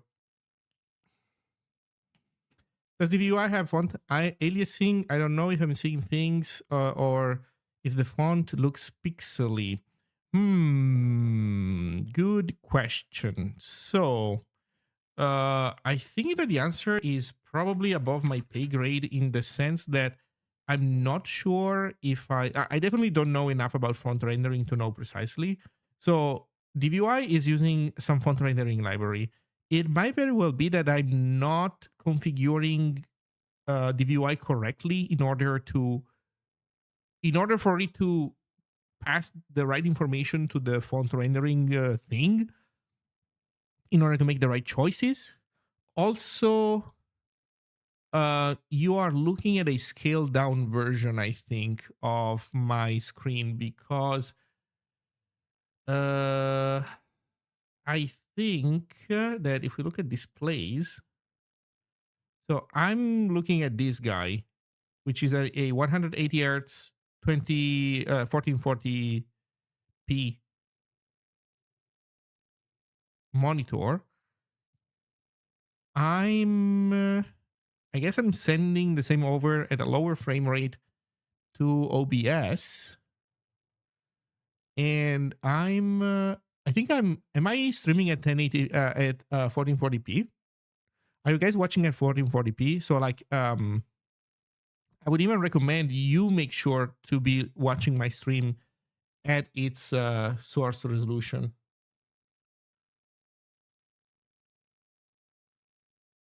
Holy shit, wait a second.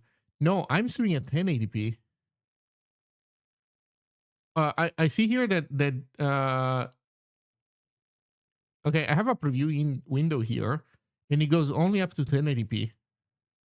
Yeah, so that probably explains at least some of it. So you know what you can do? Yeah, no, you know what you can do? And yet I thought that this was supposed to be higher resolution. Why is this not higher resolution video?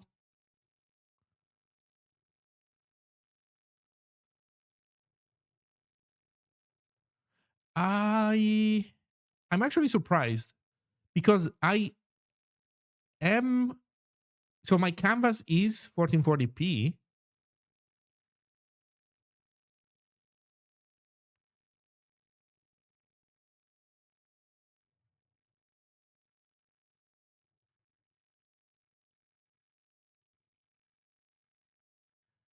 That is really weird because it seems to me that I am streaming at 1080 sorry at 1440p.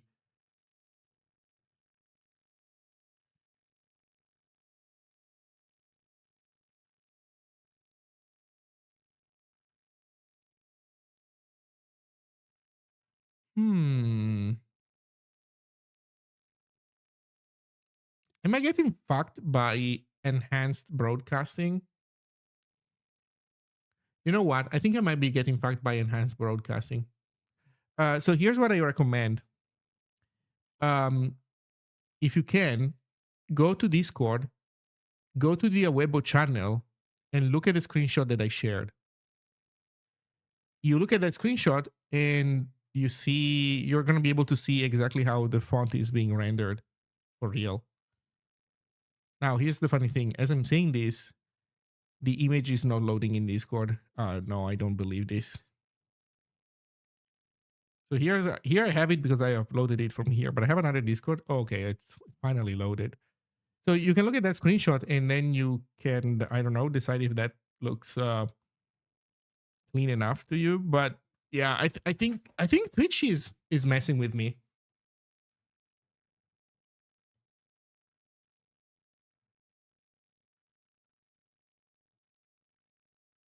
That is really surprising.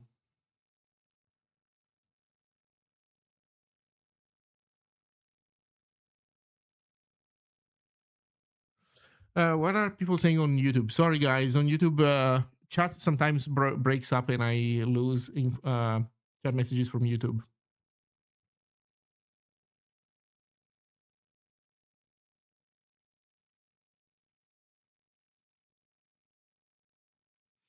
What is the way for Zig as a first language? What is the name of this UI framework? The UI framework is called DVUI. What Dax Dev is saying here. So DVUI is what I'm using. What's the link for the Discord server? It's this. I mean, be aware that this. Oh, thank you, X2. But be aware that this Discord server is going to have a limited lifetime, because the plan is to get off of Discord, right? But it's gonna be there until Awebo is good enough.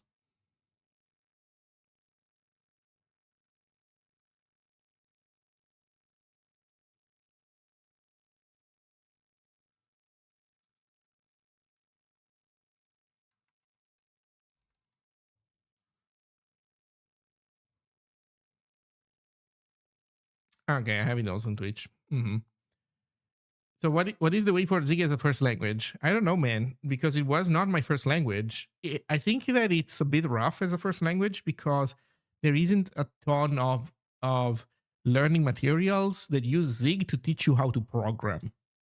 So if you don't know, like if you've never written a for loop, a while loop, an if statement, and like you don't know how to shuffle a deck of cards or to sort it, then you will not find a book that tells you how to sort a deck of cards in Zig. My recommendation for the time being is to not start with Zig as the first language. You probably want to start with a language that has more learning materials that teach you not just how to use the language, but how to program. Because my assumption is that if you don't know any language, then you don't know how to program. So start with some. Also, I guess that depends on your sensibilities, but I would also consider starting with something higher level, like Python or JavaScript. You'll want to know at least one of those languages anyway, so might as well start with those. Learn how to shuffle a deck in JavaScript, and then at some point, once you know how to program a little bit, work your way down towards Zig. You should do it because it's a good journey. It's a good journey. You shouldn't like just live in JavaScript land forever. But as a first language, we're not quite there yet.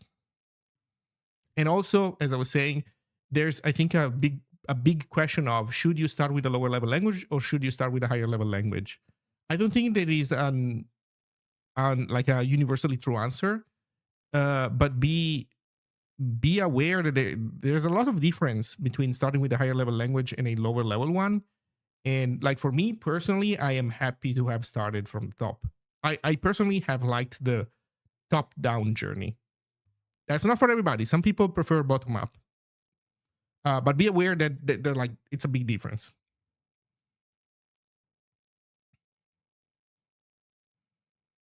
Controversial opinion, I think Go is a great first language. I think that is fair. I wouldn't even call it a particularly controversial opinion. I do think that no matter who you are, no matter what you do, you should learn JavaScript. So that's why I was recommending it. While I don't think the same is true for Go. Like I think that if you that you can live a fulfilling and well-rounded software development life without having ever learned Go. I'm not saying this because I think that Go is a bad language. I like Go. I've done that professionally for a while. Like whenever I'm doing web services, especially a while ago before Zig got good at doing I/O, I would always reach out for Go. Go at some point has, for me, replaced JavaScript in server side completely. And it was a huge upgrade. That being said, I think it's an objective truth that JavaScript is more important than Go.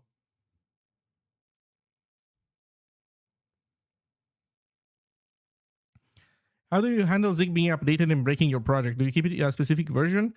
For this one specifically, for not this one, but like for Awebo, the chat application, we are purposefully tracking master branch because we want the latest and greatest in the async IO stuff that is coming to master branch. So if I Pacman will it out update my Zig version, I have no idea because that's a question for the people that package Zig on Pacman, so I don't know how Pacman works. Maybe yes, maybe no. If you want a a way of controlling your Zig installation in a more granular manner, take a look at ZigUp from Marler. And so ZigUp from Marler is what I use. He has switched to any Zig, which is like ZigUp but more automatic. I'll link you both. You decide which one you want to use. But this is how you make sure that you always get the right version of Zig for a project that you're running.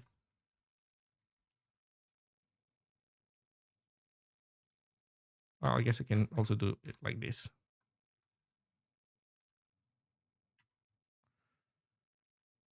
So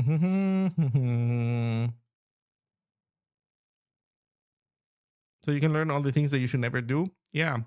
But you also learn how to deal with the web. Nowadays it's kind of key. You need to know how to do that. How do you learn JS? Well, no clue, honestly. I don't see any enterprise using Zig. What do you mean? Episode 20 of the third series of Star Trek Enterprise. You can see actually the engineers in the engine bay of the spaceship uploading a Zig program to help them refresh the shields in a way that prevents the aliens from getting their harmonics and being able to bypass their shields. Boom. Do.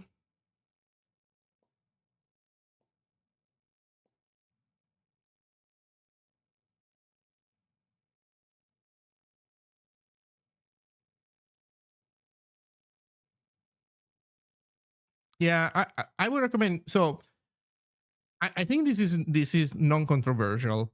If you are like, it depends on the relationship that you have with the package. If you are a normal user of a piece of software that you don't interact with in a particularly intimate manner, you should use the package manager.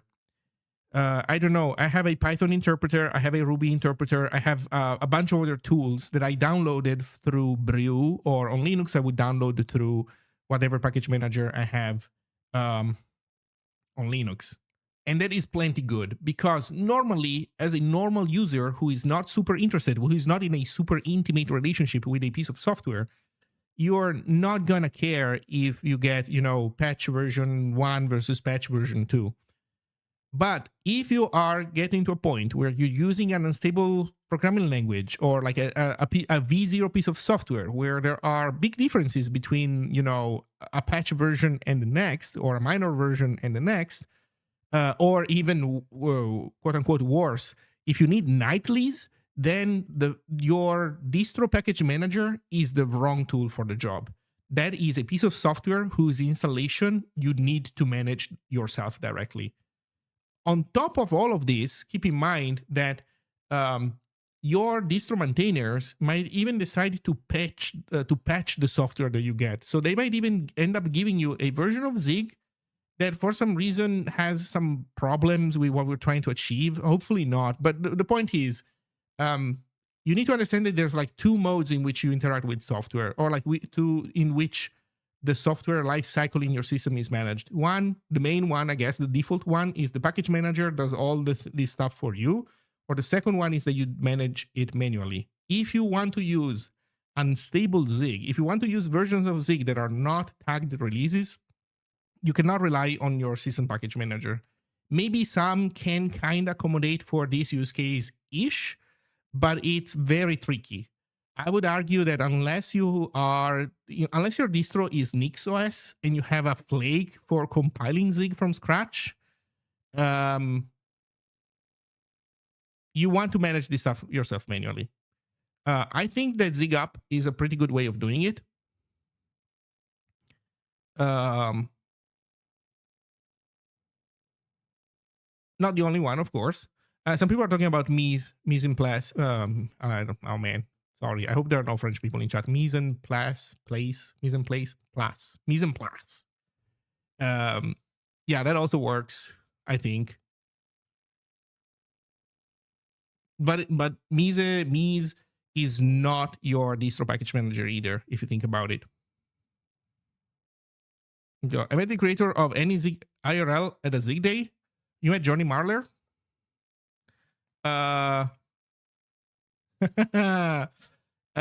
So which Zig Day was it? Was it the one in Portland, I guess? He went to the one in Portland. I don't know if he attended any more Zig Days other than that.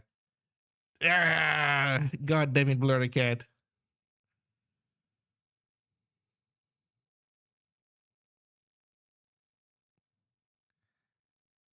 Mm-hmm.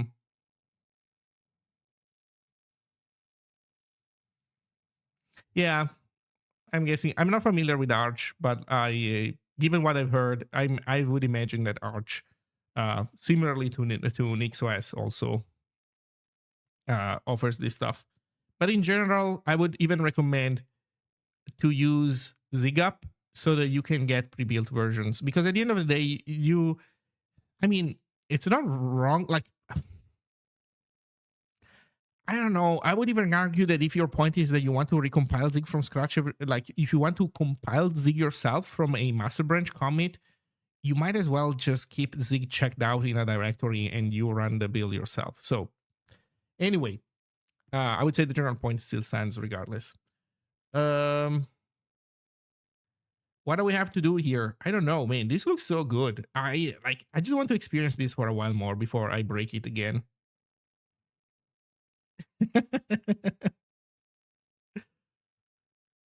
Oh, let's go, Scott. I was looking for room availability for the next Zig Day. I want to schedule the next one, but I need to find a new location. And be on top of the reservation because they go fast.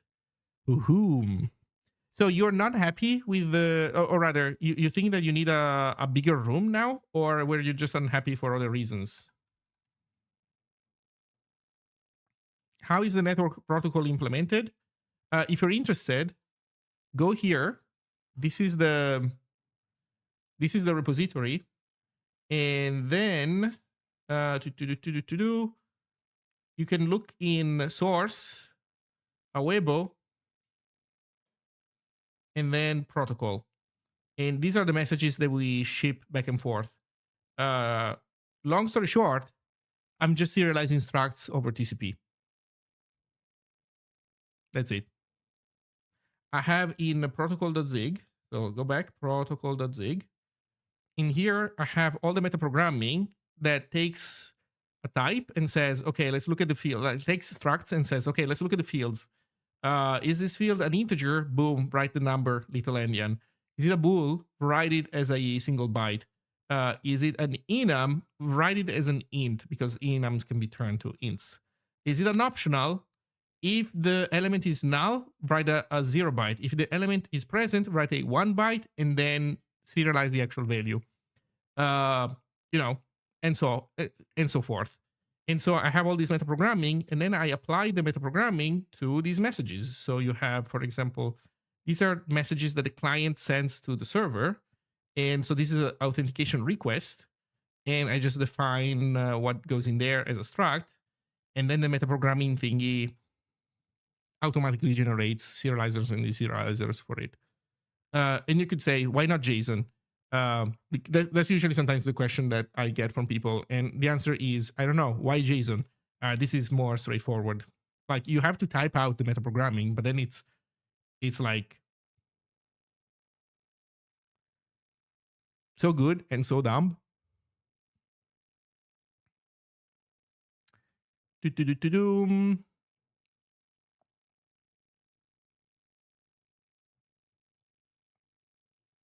Let's see, not a bigger room, just the previous location wasn't the best. The room wasn't closed like I thought it was, and we had to speak over a kids music show. Holy shit. Okay, so let's take a look. Okay, so you were in this room. I mean, from the photos, it doesn't look bad, but you had a lot of noise, so it seems. Let's see. Also, literally I spent a bunch of time trying to find a place that could handle an unknown number of people well, And then after finding the place and talking to me, I realized I could just set up a limit on number of people who can RSVP. Yes. Why not cast a packed struct to bytes? Um, because these things hold things that are not things that you can put in a packed struct. Like, for example, I'm going to show the code from here. For example, a authentication request has username and password as strings. You cannot put those in a packed struct. So you need, and you cannot even just serialize them, one to one, because they have pointers to memory. So you need a serialization and a deserialization strategy. But look, the metaprogramming is so fucking trivial. Like, once you take a look at it, it's like, oh yeah, it is some code. Like, I obviously, if you don't have a trained eye, there's a lot of noise in here. But man, once you've written a handful of these things, it's like, it's as straightforward as this stuff can be.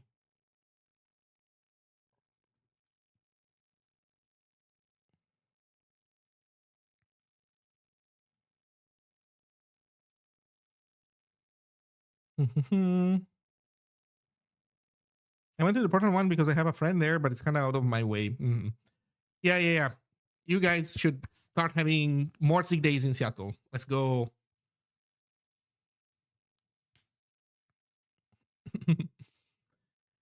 Yeah.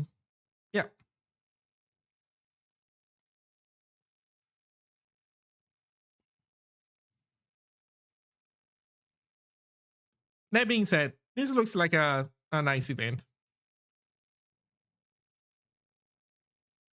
Also, I'll repeat this again. If anybody, February 7th is going to be in Nuremberg, Germany. Nuremberg. So if you're going to be Nuremberg, there's going to be a Zig Day in there. This is a pretty nice Zig Day. Oh, there we go. Finally, Neurosite actually committing to the event. There's also going to be, so this is going to be an interesting event. We are going to have, celebrities like Neurosite here. Neurosite, by the way, is the author of Flow Control. So for people who don't know, the editor that I'm using is written in Zig. I'm using it with Helix style keybinds, but you can use it also in multiple ways. By default, it works kind of like, it's not modal, so it's like Sublime or VS Code. But then you can toggle modal modes, and I'm using the Helix one. And yeah, this guy makes it. And he's gonna be at the Zig Day, so you can shake hands, get an autograph, that kind of stuff.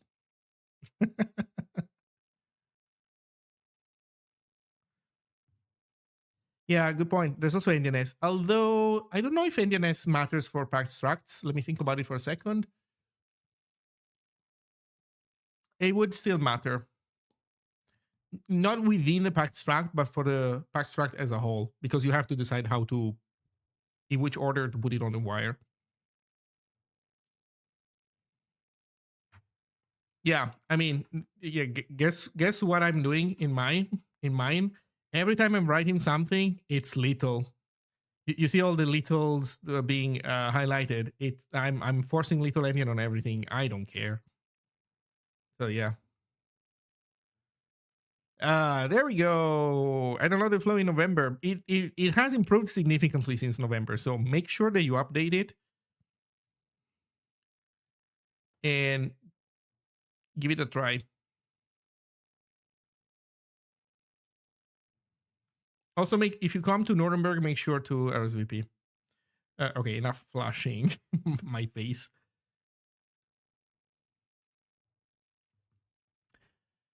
In any case, what else should we work on Awebo? I don't know. So give me a second. I'm gonna grab some tea.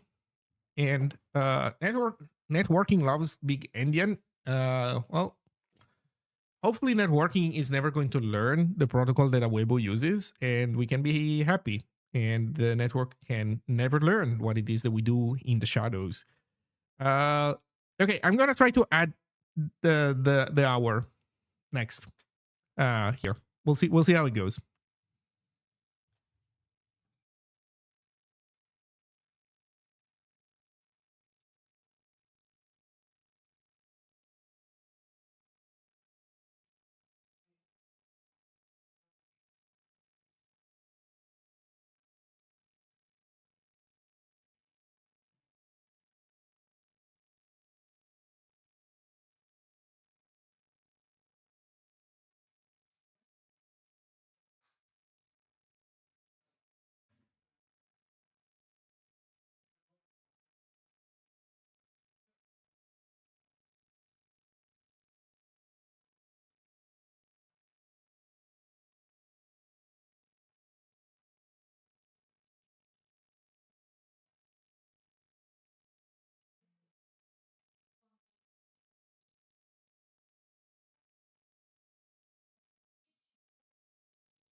Okay, I'm back. Doom.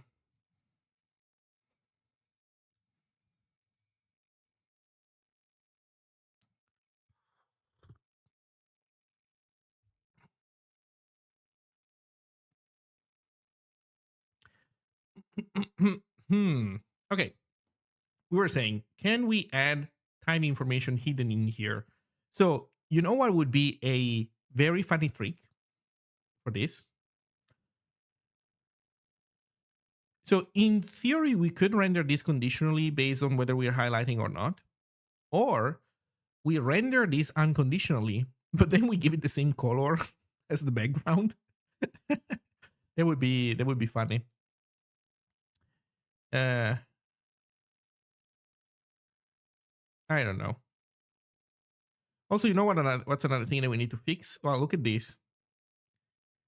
Hey, you're not. That's illegal. You shouldn't be allowed to do this. Normally, you only have one active selection. Now here we have one active selection per thing. We need to make sure to reset all selections when another selection pops up.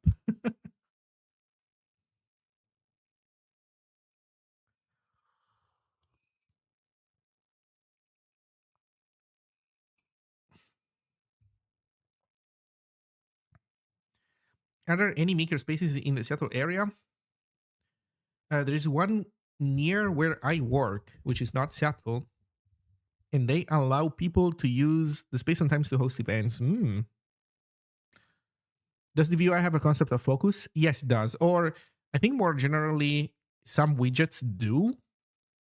So I don't know. I don't know if it's correct to consider focus as a like global system. I mean, to some degree, it is, I guess.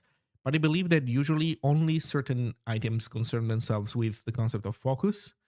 As for text areas, like not being mutually exclusive, I'm pretty sure that the moment we point this out to David, he's going to be able to fix it very quick, regardless of whatever.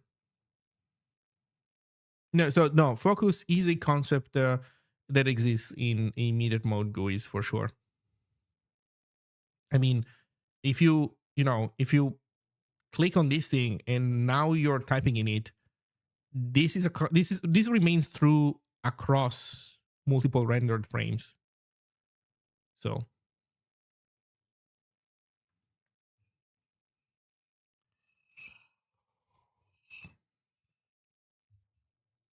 by the way, while we're here, so I've been talking about the Nuremberg Zig Day because it's the next one that's coming up very soon.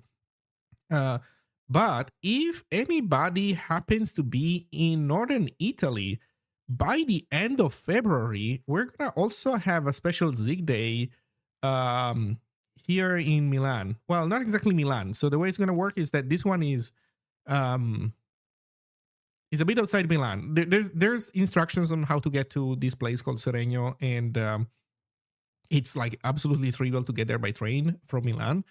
So I would say, I don't know, if you're coming from abroad, I don't know, this might be too much effort for a Zig Day. But if you're from Italy and you can be around, I recommend this one. This one is going to be a particularly good Zig Day in Milan. I think so far all Zig Days in Milan have been pretty good. Like we always had a lot of people coming. This one was nice. This one was also nice.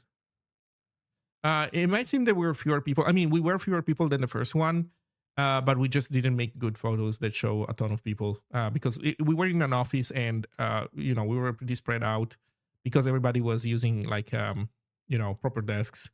This place was amazing because everybody had like monitors, and that made sharing code, or rather showing other people's code so much easier. So the office setting is by far my favorite one, and they even had like a projector in a place where to show stuff at the end of the day. So that was cool. Then we had this one, which was also pretty big. Although in this one there were Andrew and Mlag and some other people in the core team that showed up, so that helps. Then this one was the saddest one because we were fewer. We were supposed to be, I think we were something like 16 people in total in the end. I don't know, 1, 2, 3, 4, 5, 6, 7, 8, 9, 10. I think, more people showed up afterwards. Like we changed, I think, disposition of everything. But the thing is, we were supposed to be a lot more, but then there were like the train line broke, and some people that were supposed to come couldn't. I think it also was raining or something like that. So like a bunch of people canceled because they had like issues of various kind. So this is probably the smallest Zig Day that we had in Milan to this day. And this is the next one. So even though this is listed under past events, this is actually in the future. So we don't know yet how this is going to go. Although we can go to meetup.com.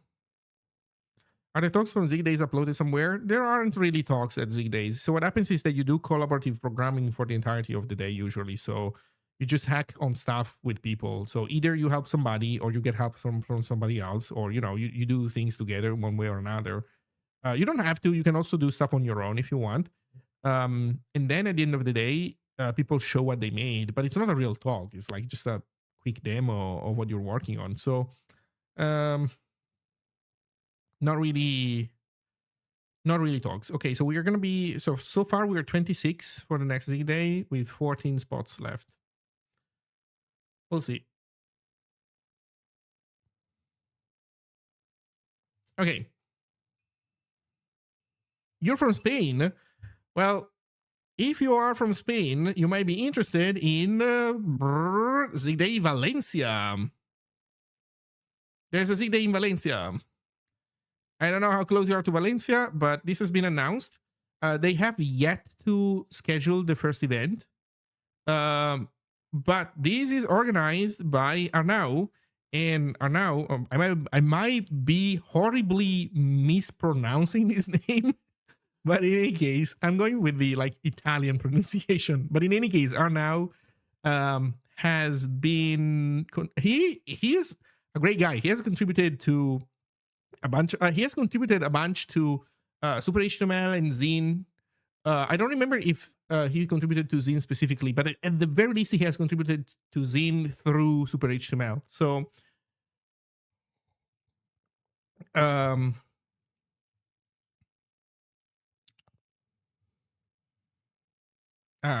you know, blue check mark, as the kids say, or don't. I don't know. Yeah. Okay. So we want to print times, huh? So that means that we can't just put a spacer there. So what the fuck do we put in there? I guess we want to put a box. I think we want to put a box.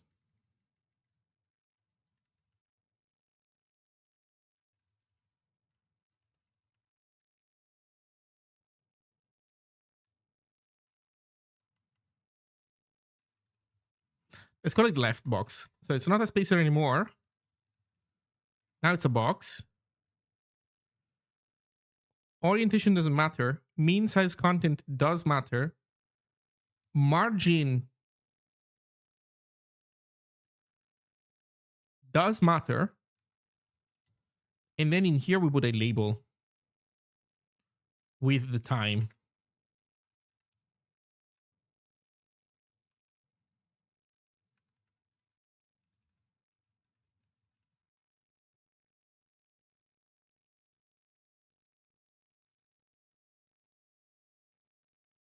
Oh, we could de-init it, or we no, yeah, we do de-init it.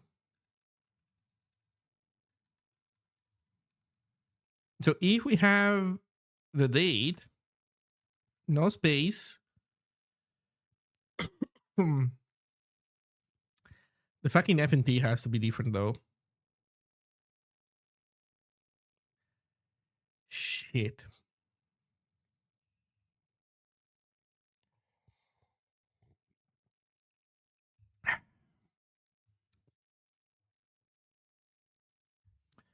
Well, I guess we can hack this a little bit. We can make a new one.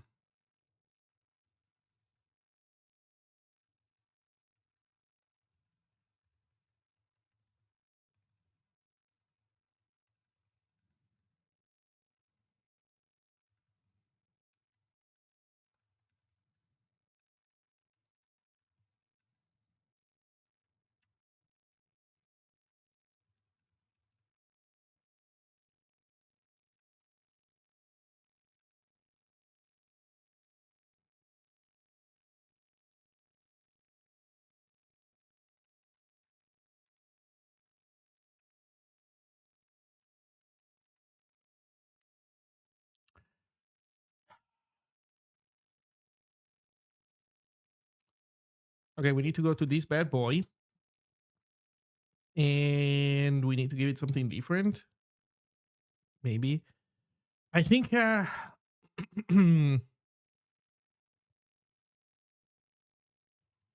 this needs to be comp time, doesn't it? Holy shit, no, it does not. Oh, let's fucking go. Let us fucking go. Go FMT. Consuate equals, we default to this guy, I guess. But then you can personalize it. So f dot go FMT. So this way,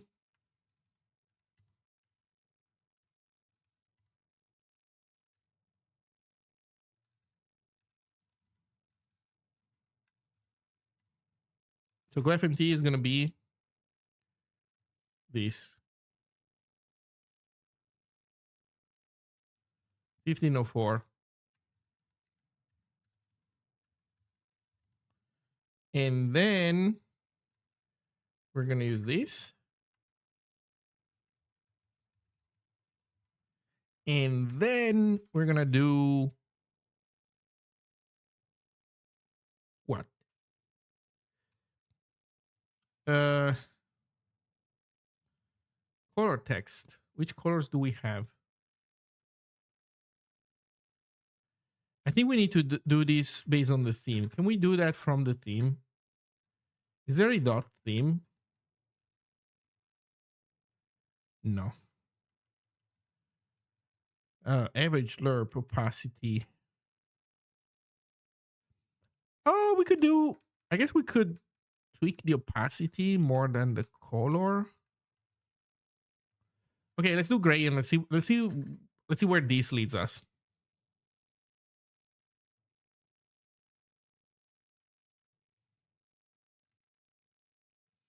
Discord just displays 12-hour format time. Also, wait, 12-hour? I'm appalled. Oh no, it's 24 hours for me. Does it do to 12-hour for you?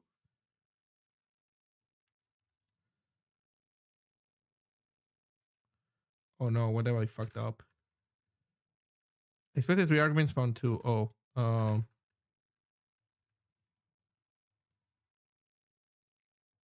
good. Server epoch.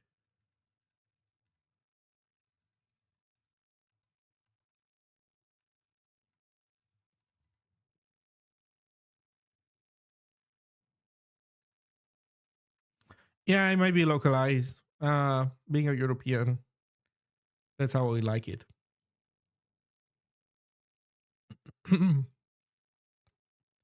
Honestly, that looks good, except that this being 30 is not enough, given the font.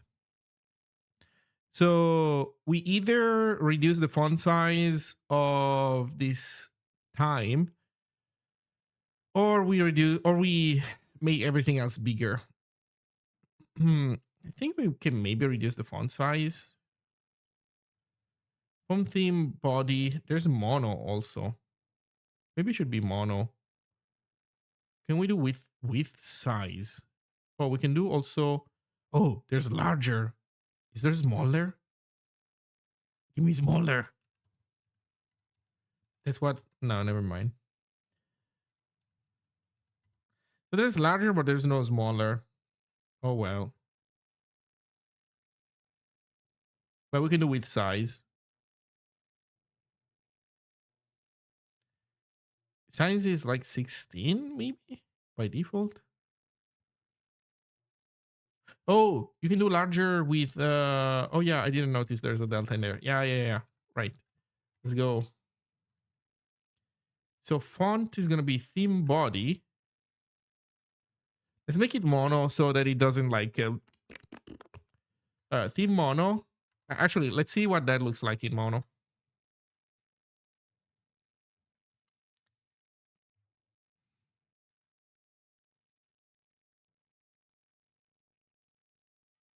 I am not confident this is mono, but fine, I'll take it.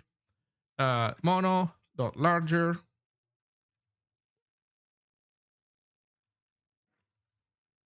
Why am I not getting suggestions? Wait, you cannot concatenate these?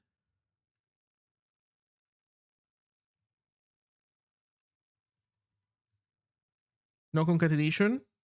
Please. Oh no. Uh,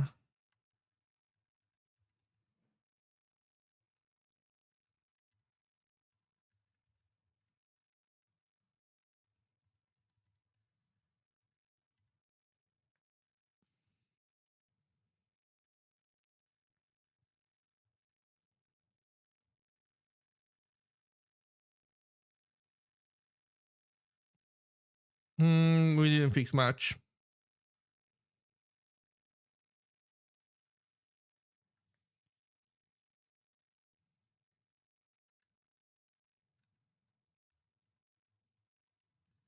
Reducing this font size is, I don't know, it doesn't feel right. I feel like we should increase the font size of other stuff. Jesus Christ, okay. To do, let's do -5. Okay, I feel like -5 is gonna be right.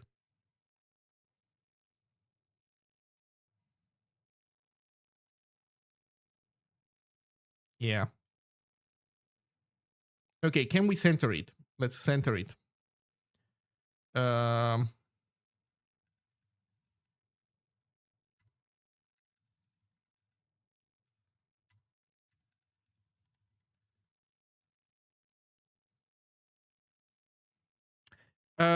MLAX type resolution branch. I don't know if that directly, but that is at the very least work towards having catch work with decoliterals. So you know how you can do try of a decoliteral, but you cannot do catch. I don't know how many of these other like combination things it fixes or not. Um,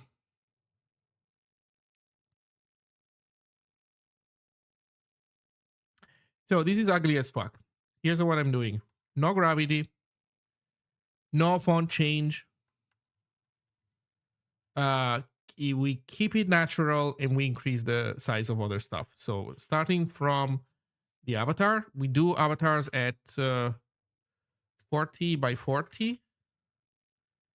And then that means that this is 40 by 40. And I actually think that's it. Let's see what happens.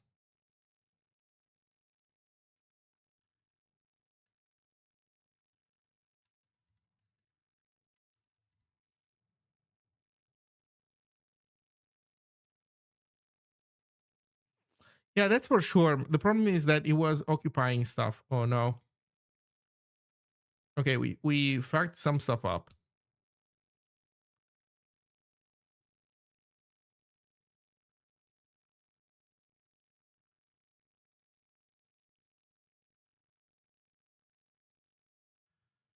Um,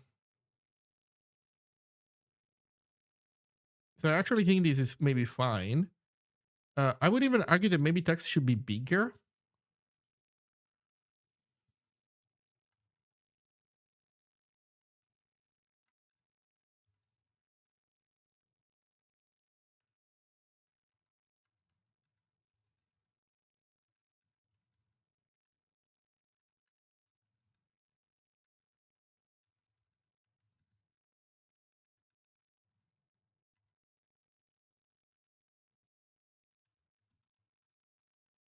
Actually, you know what? I'm not sure.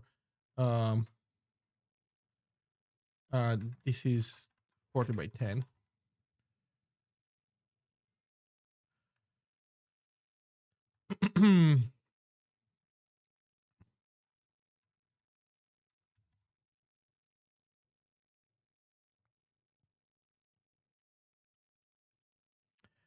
I'm also trying to build a Restore app, or at least trying while using the VUI instead of Raylib, for example.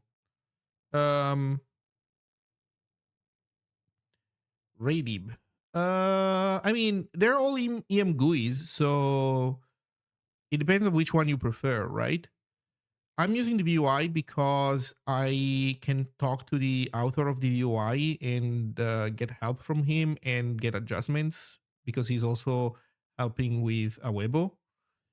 It's a Zig library, so in general, there's nothing wrong with using C libraries from Zig, but in this specific case, you get the advantage that it's more idiomatic. Using C libraries Using C EMGUI libraries from Zig tends to be a bit annoying because they tend to rely on macros.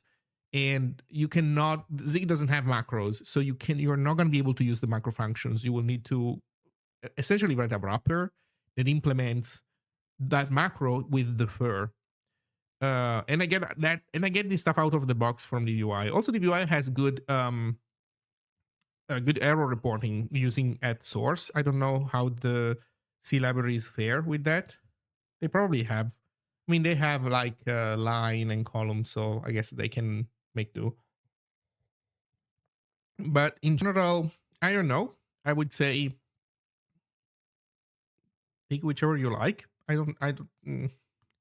there is no like there is no like big obvious reason why to choose one over the other. It's a matter of, I guess, gaining experience and then deciding.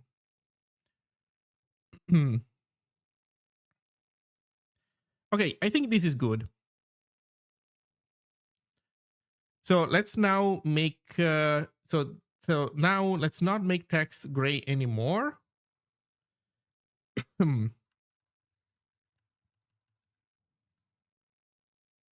let's make it transparent or whatever based on the situation that we're in. So how do we know if we are uh, highlighted or not?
Not bad.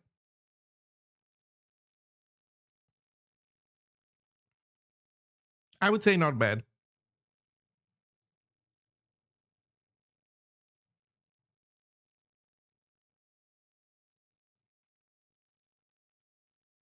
Maybe gray is not a bad idea when showing it. You want to show it more subdued than the main text.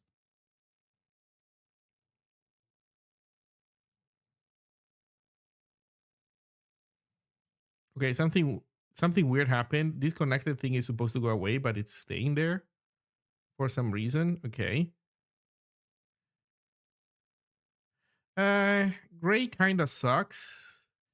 I think we want a more lit up version of gray.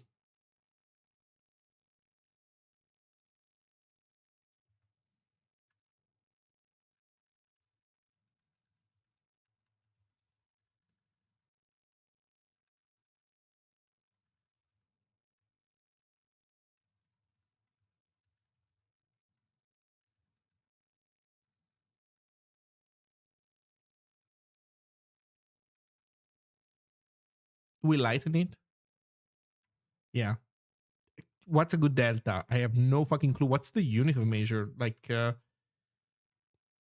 don't know, 5, 20?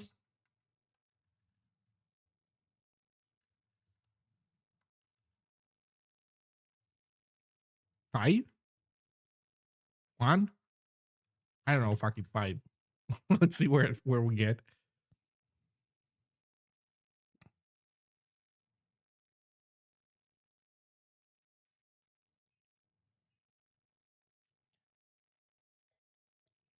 Hmm.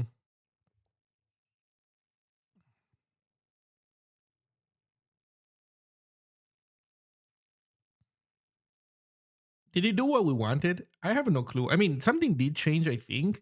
By the way, I'm colorblind. I have no clue what I'm doing. So, oh, wait, did I? Hello? Boss? What's happening here?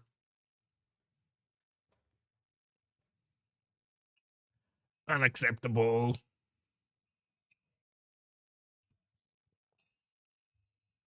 Unacceptable. Big cursor hitbox. Oh my god, unacceptable.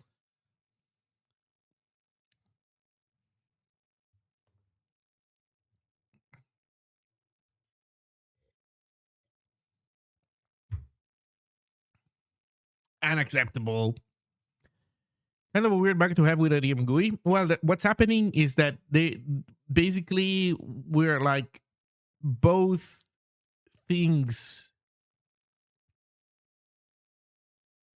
You know what? Maybe it's on me. Negative margin, so hitbox overlap. I don't think KDVY has the concept of negative margin. So why are we doing this? Maybe I should be consuming this event somehow.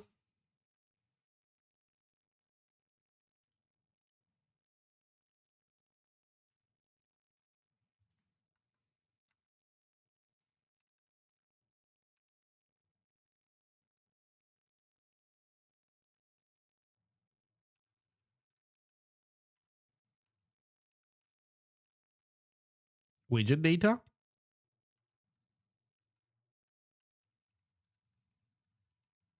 I don't know.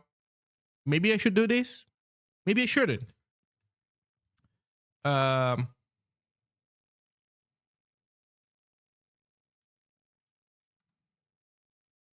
we'll see. How are the fixes? The latest completion fixes treating you? I think so much better. I have not had an episode since I updated. I think. There you go. Maybe that wasn't me. Yeah. So these things should not be overlapping. So the fact that they were like the fact that somehow they were both overlapping is kind of weird. You can't consume it if you want the text to be selectable, and yet, it seems that I can. Now you might be asking why. I don't have an answer. I don't know how it works. By the way, I might be doing something that I shouldn't be doing. I don't know for sure how event handling works. I mean I had an intuition for it, or rather, sorry, I had some like reasonable opinions, but that turned out to be absolutely wrong when um, Ethernet cable worked on stuff. So Ethernet cable made APR. It's not this one though. Why did I click it? It's this one, I think. And we were looking at this stuff. The ideal approach is a simple blah blah blah.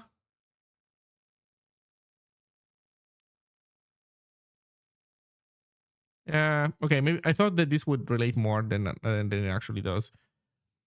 In any case, it seems that we're happy. And we have the time.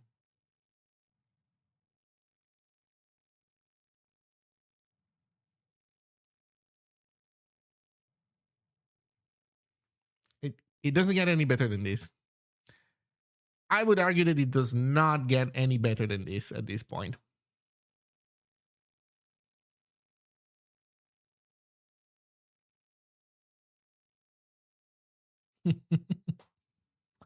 um, okay. So I think this is it.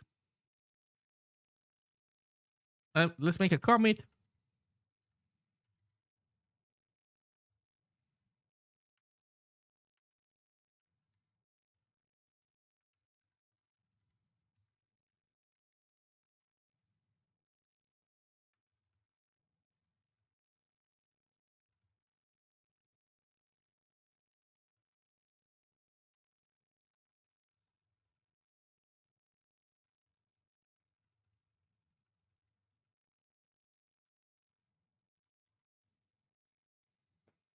So I'm happy with this. I think it's. I think this is it. I think it's time for me to call it a day. So, everybody, I hope I hope you had a good time. I hope you learned something, and I'll see you soon. As for D2, well, sorry, D2. What am I talking about? As for Awebo development, I have to figure out what I want to work on next, because the bigger block, because right now I'm my main task is kind of bottlenecked by David figuring out what needs to happen with the VUI. So I will probably be looking at some, there's the authentication issues that David Sugar replied to that I still need to go through. And I think that's gonna, which is not an like, even though I'm happy to show everybody boring stuff on stream, that stuff is like me reading comments is even too boring for my own standards. So I'm not gonna stream that. Where I look for the features of your code editor, do you have a video explaining some? I don't have a video. You can go to flow-control.dev, and the features are going to be listed there. But I would argue that, the best way of doing that is just get it, play with it, see if you like it. Is immediate mode GUI really the proper choice for something like a Discord clone? Feels like it could hamper battery life a bit. Would it? DVOI has this thing where to do, did not want to go there,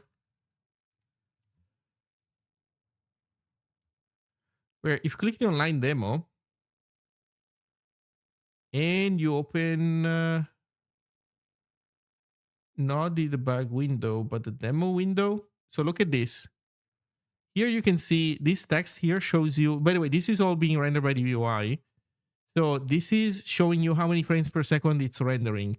If I don't move my mouse, it's not rendering any frame.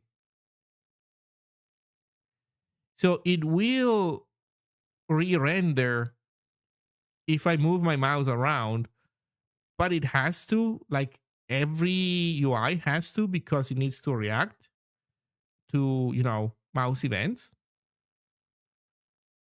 But that's it. The moment you stop moving your mouse, it literally goes to 0 frames per second. So will this burn the battery? I don't think so. More than other UI frameworks? Do you trust, I don't know, the big C++ UI frameworks to be better than this?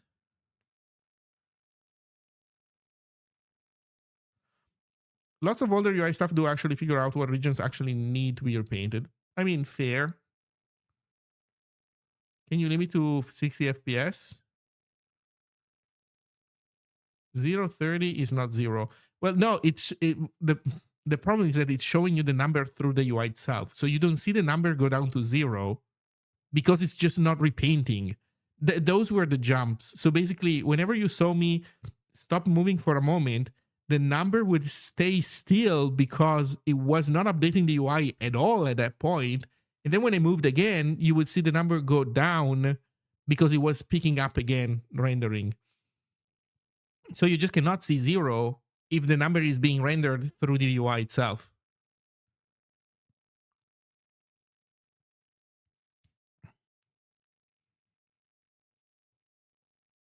Yeah, I think that nowadays, I think this is gonna be fine. I think also that the diffing comes at a cost. So um I don't know. I don't know if this is the best possible way of doing things. Maybe not, probably not. But I think it's gonna be at the very least competitive with whatever Discord is doing.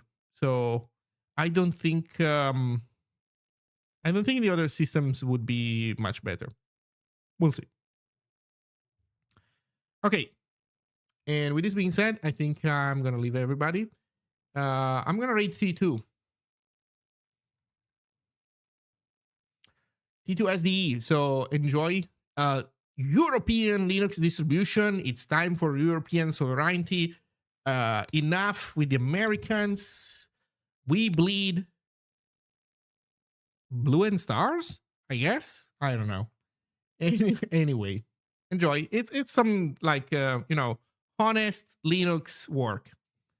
At least it's not C++. See you all.